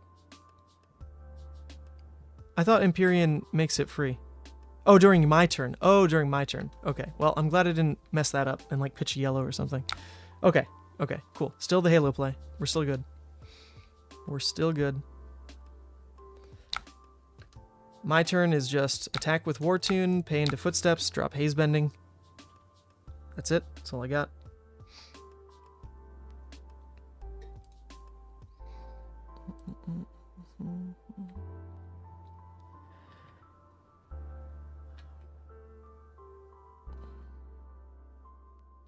No way they don't have another popper. That's crazy. Well, or they just don't care about using non-popper cards, right? Like they can't really use a large hand. So what do they care? It's not bad for my Yoji opponent to play this way. Not bad at all. Not bad at all. It also stops me from paying for Footsteps into the Haze Bending. So pretty good, actually.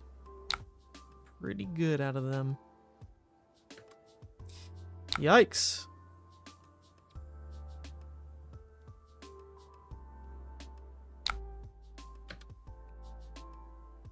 Another CNC. Jesus Christ. Oh, the CNC is so annoying. There goes my Haze Bending, I guess. That's crazy. I cannot block it. I actually cannot block it. That's so annoying. Unless I flip Prism. Unless I pay 2, lose my protection. Which, like, I don't think I can do that and win. I don't think I can win without this card. Especially since, in theory, I had, like, the cool play this turn where I can Phantasmal, call Aegis as an illusionist and, like, go wide. Like, that was actually live this turn. It's kind of funny. Kind of funny. I think I just have to take it.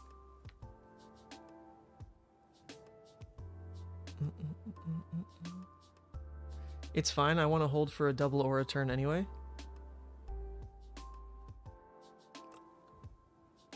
Shield? What are you saying? Shield plus 5 block? Play Arsenal? What shield are you talking about? This, I don't make a spectral shield with this. This is the other Prism. And this is also not an instant. What the hell are you talking about, Ryan Rich? Think you're good at this game, bro? You think you can win Battle Hardens? And tell me what to do? Dude, like 3 things you said were wrong. Oh, on my turn? Okay, on my turn. Nah, dude, I have no idea what I'm doing. I'm just gonna take it. I'm in. I'm in.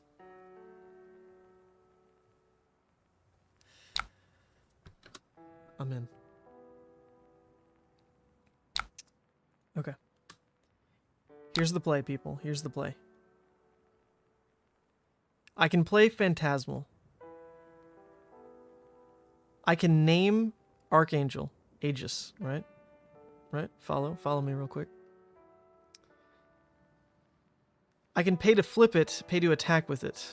I can do all that. Is that good? Probably not. Probably not. Just attack into Haze, Arsenal, Soul Shield. Okay, okay, that's it. That's all we're doing. Never mind. Turns a lot easier than I thought. Turns a lot easier than I thought. What's my deck of choice for Portland Battle Hardened? Well, I'm not playing. I'm casting. But if I was going to play, I'd play Levia. It's not a question. What do I think they got? I mean, they have so many things. They have so many things. Let's name what's like some filler junk that they always play? Disable. Yeah. Ha! Can't pop me with Disable now. I'm gonna get you. Yeah, I'd absolutely play Levia, though. I think Levia's very good. I don't think many people will play her. Because she's still not very good if you're not very good at the hero. And I don't know if there's really that many Levia players out there in Portland. The only one I know of is casting with me, or producing rather, Nathan. Alright, alright, alright. We survive now, right? We stabilize at 3 life? Yeah. Yeah, for sure. Surely.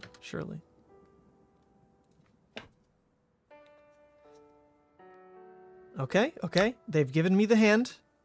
They've given me the hand. I appreciate this. I can make plays again. I can't develop any auras, though. It's kind of... You know, that part's unfortunate, isn't it? That part is unfortunate. So I guess I can try to go, like, 2 wide. I could even Celestial them. Oh, no, I can't, because these aren't heralds. I could not herald a Miraging or a Phantasmal. Oh my god.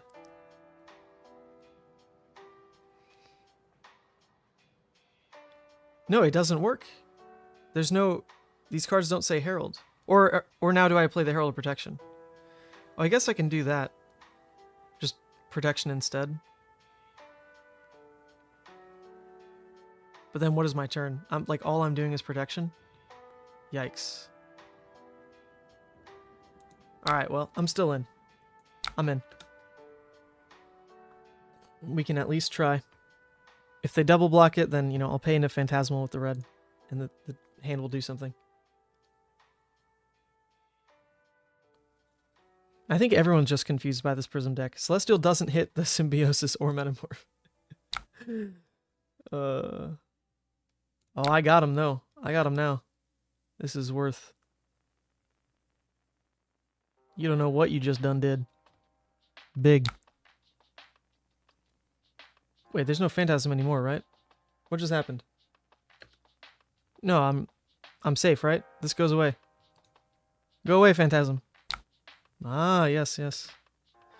Got him good. No! No, not like this. The defensive deck had more defense reactions. It's not possible. Oh, God. God almighty.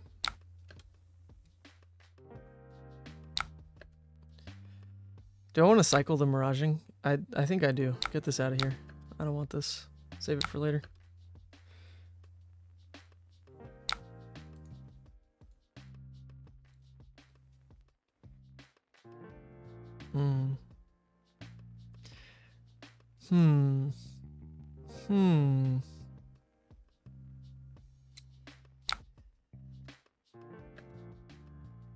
Let's see. Titan's Fist faced A. Titan's Fist face. Well, my soul shields are gonna sit looking pretty useless for a while, eh? A little bit. Oy, oy, oy. I guess I just, like block with Herald of Erudition, then swing Herald, drop Pierce. That's it. That's all I got. I don't understand where, like, the window is to actually do anything unique. Like, something just feels so wildly wrong about, like, the pace of this game. Where am I doing cool things? Maybe I just don't get to make those choices because I'm at 3 life, you know? So there's that. There is that. Would it not be better to double attack and keep the Phantasm Remover for next cycle? Well, I thought so too, but then Z said Celestial was gonna get him. I'm like, oh, okay. Then you want that play. We'll do it.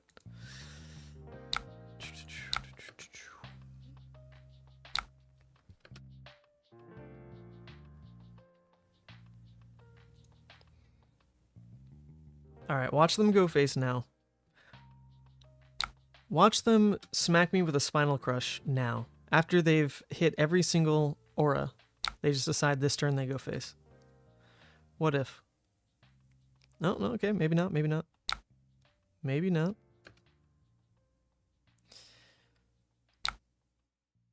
Alright, so is it worth it for me to Genesis now? Probably. I'm in.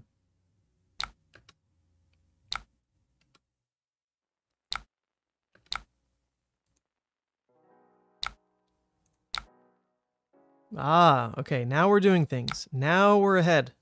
Slightly. Ever so slightly.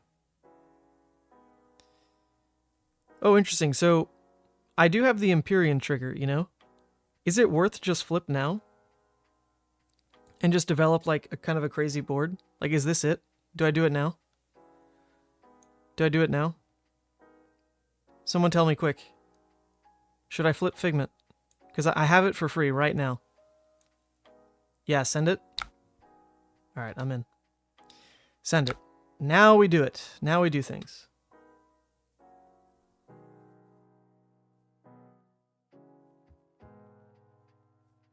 No flip? Oh no. I listened to Ryan again. I shouldn't have listened to Ryan. Oh no. So many conflicting statements. It's okay. They're going to clear Genesis. They're going to clear Genesis, right? Yeah. Hey. Genesis. See, there you go. We got it. We're safe. We're safe. We're so safe. We're so safe. We're so safe. Okay. So we're back. We're back slightly. Now what do we do? What do we do? What do we do? In theory, right? We want to like just attack with stuff. Just like send attacks. This costs 2. So do you need to plan around that one, yeah? So I want to make sure I lead with a go again attack. So I guess it's this. Herald into Angel. Yeah. But this won't have go again, right?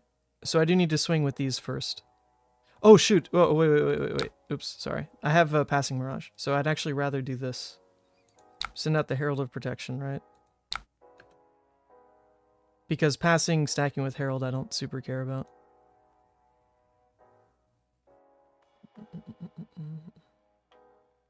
Rather hold that one.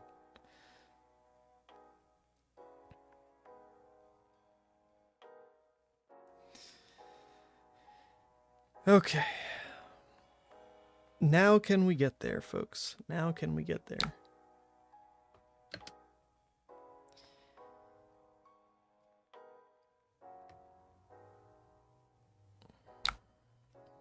Here comes a defense react.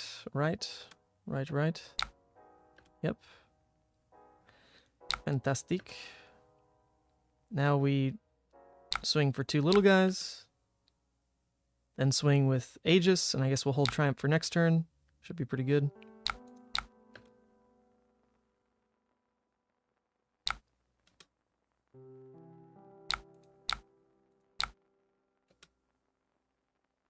And I do want to banish Soul.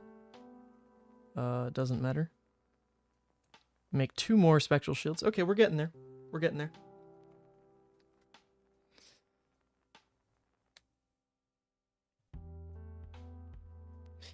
I mean, I do fear that now they just clear this, right? And then what happens? We've got 4 sticky damage, which will hopefully be hard for them to kill. They did spend out their Dominates early. They used Macho pretty early on. So as far as Dominate goes, it's pretty much just like Tear Asunder. But if they want to keep a large hand to Tear Asunder, even like, Spinal Crush or something, that's their prerogative. I can't do anything about it. Walked away for 10 minutes and he's still at 20. What did you miss? Pretty much nothing. You missed me screaming because the CNCs just lined up so poorly that I was like, I really thought the game was over. But we've apparently stabilized. Maybe. That's still a maybe. It's not a guarantee. Oh my god, imagine for some reason they try to attack Aegis with like a Scar for a Scar. Boom, drop Parable. That'd get him. That'd get him good. This round's on me. You bastard. What are you doing? I mean, I guess I just get to develop more auras for free. I don't deal damage, but I develop. Interesting.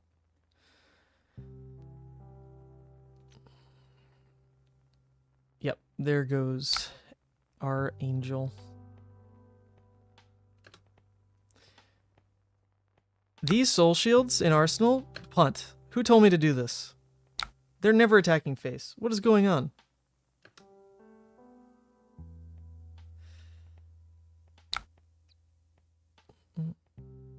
Alright, so on my turn, I can just swing Miraging, then develop Parable and Passing.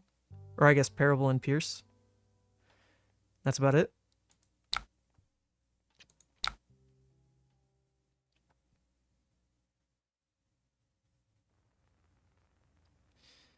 Seems okay.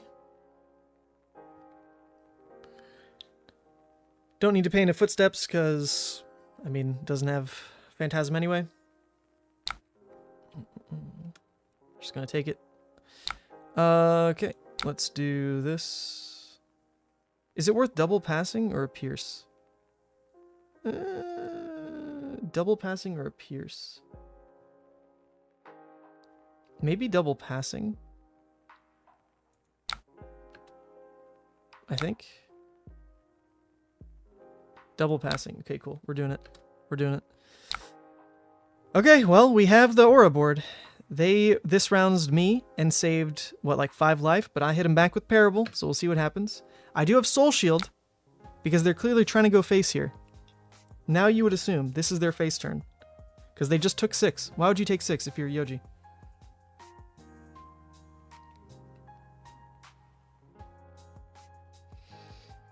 Alright, how many Triumphs, or how many Figments did we actually have in the deck? Where are they, rather? 1, 2. We've got a third right here. I doubt we're actually like pulling one out, but I'm just checking. 1, 2, 3, 4. Okay, there were 4. So there's one more in the deck.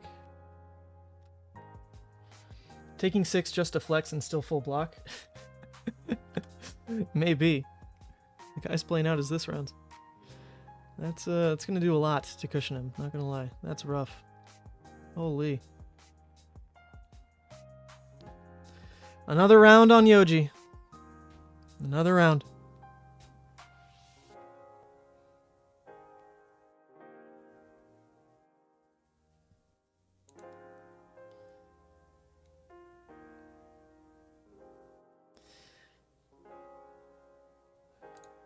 Watch them Remembrance in double this rounds to end the turn, and then just draw into this rounds again, and then draw into this rounds again, and then draw Remembrance, and then play this rounds again, and then this rounds again, and by then I'm like way out of cards anyway. Woo! It's gonna be great. It's gonna be great.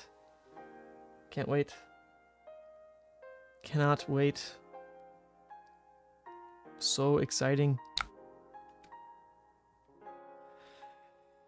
Oh, yeah. Okay. It's okay, though. We can develop another aura, at least. Replace the one that we've lost.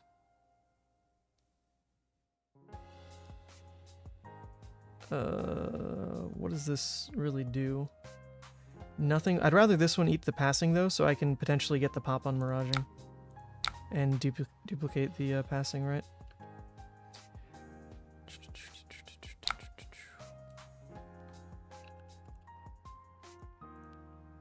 I'm in. Name Chokeslam?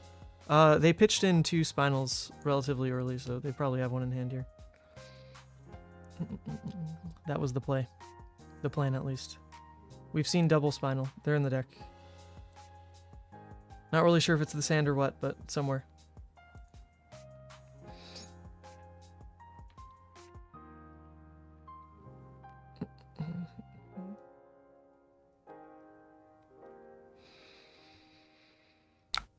They're actually taking damage. My god. They're letting damage land. That's insane. They've now blocked 10 damage. 10 damage with the this round's on me. Man, dude, his Yoji deck's just built different. My Yoji deck didn't have that. I was not expecting it. This is fine. I want them to break this, right? I actually don't mind this.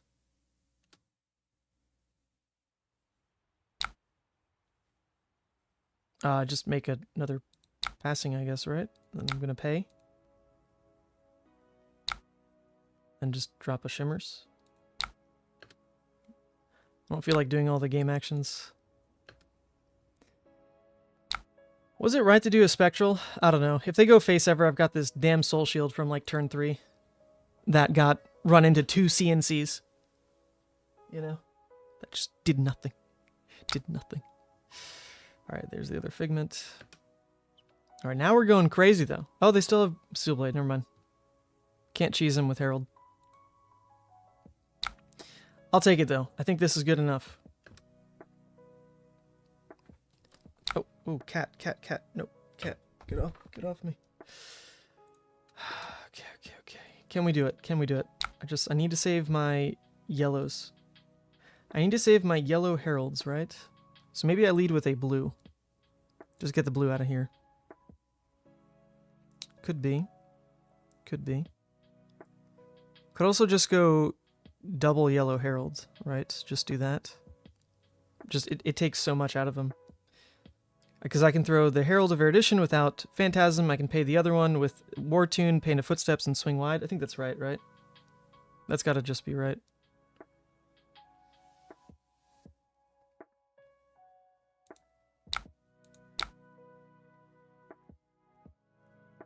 Could go War Tune depending on blocks and just use the arm piece.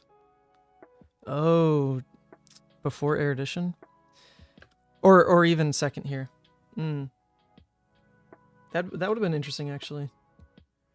I wonder how that play would have worked. Okay, depending on blocks, they're not giving... Interesting. Not giving a popper. Oh, actually, never mind. That's not interesting. We have passing. Duh. Okay, okay. So... if I Dreamweavers, it doesn't really hurt that it resets Buckler, because it would be up to 5 anyway. So go Dreamweavers for the War Tune. You think it's worth it? It would draw on paper because I'm playing and I've never played this deck before. But if these players knew what they were doing, it would not draw. Maybe I do Dreamweavers. I don't know how many other Herald turns I'm going to get. So let's just do it. I'm in.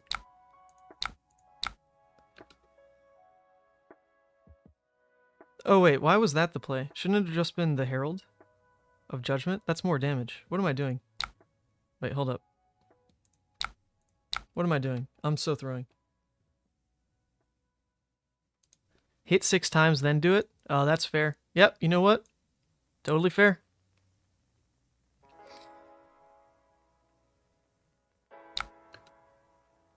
It's okay. We still got him. Still got him on all these. We're fine. We win, right? We win, clearly. We're okay.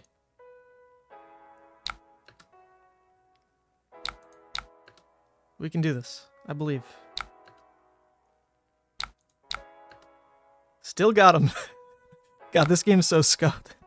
I don't deserve these wins, if they're even wins. I mean, it's looking pretty good, honestly, but that's crazy that it came down to this. I got to 3 damage. I got to 3 life, rather, on, like, turn 4. Oh my god. Crazy. MVP? Yeah, this guy. This guy for sure. Alright, so the 10 damage that they blocked with this round's on me. I mean, they'd just be dead here. They would just straight be dead here. Activate Empyrean for the BM. Pass.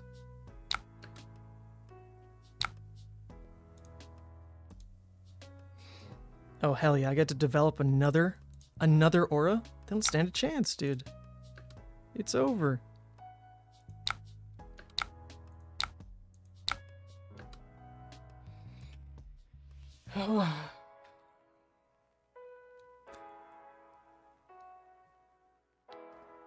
Honestly, flipping Angel was huge this game. Those 2 extra shields were big. Oh, absolutely. Yeah. Well, my opponent could have just attacked, right? They could have just pivoted, hit the shields, and then what do? That would have been pretty awful. Pretty awful. We're actually setting up Pierce where it's relevant, because we have 1 more Herald in the deck. We have 1 more Herald. We've done it. We pitch stacked. We pitch stacked, baby! We're in! So funny. Yeah, you block with that 3 life. You give it to me.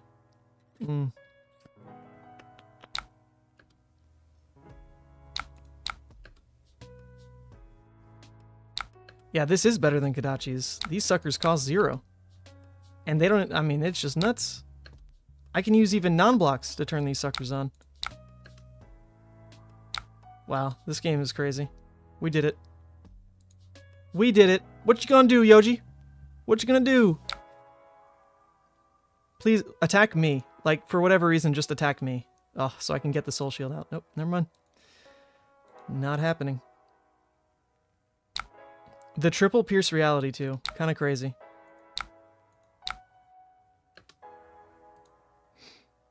Nuts. Hey!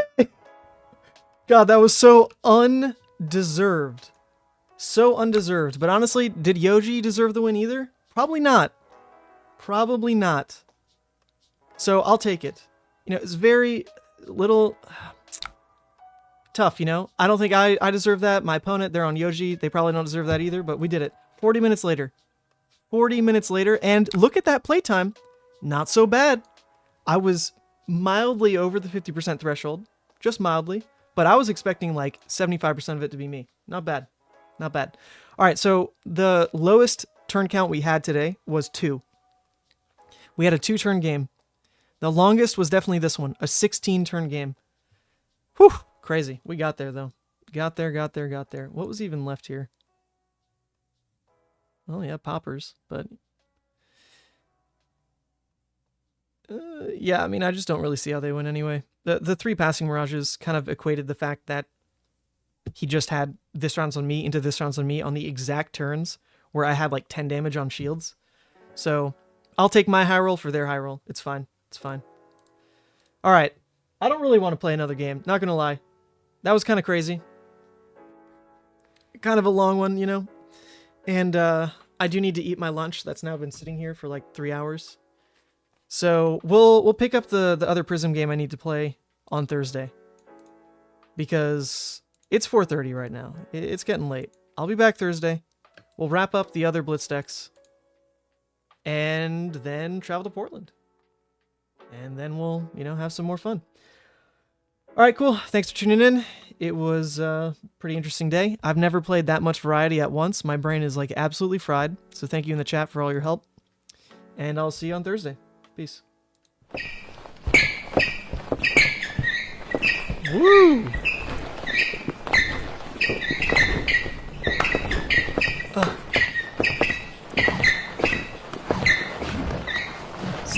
Step, arms, spin.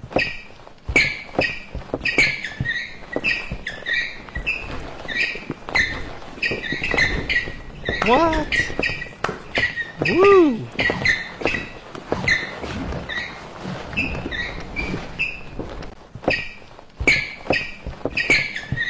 And slide and tango. 1, 2, 1, 2.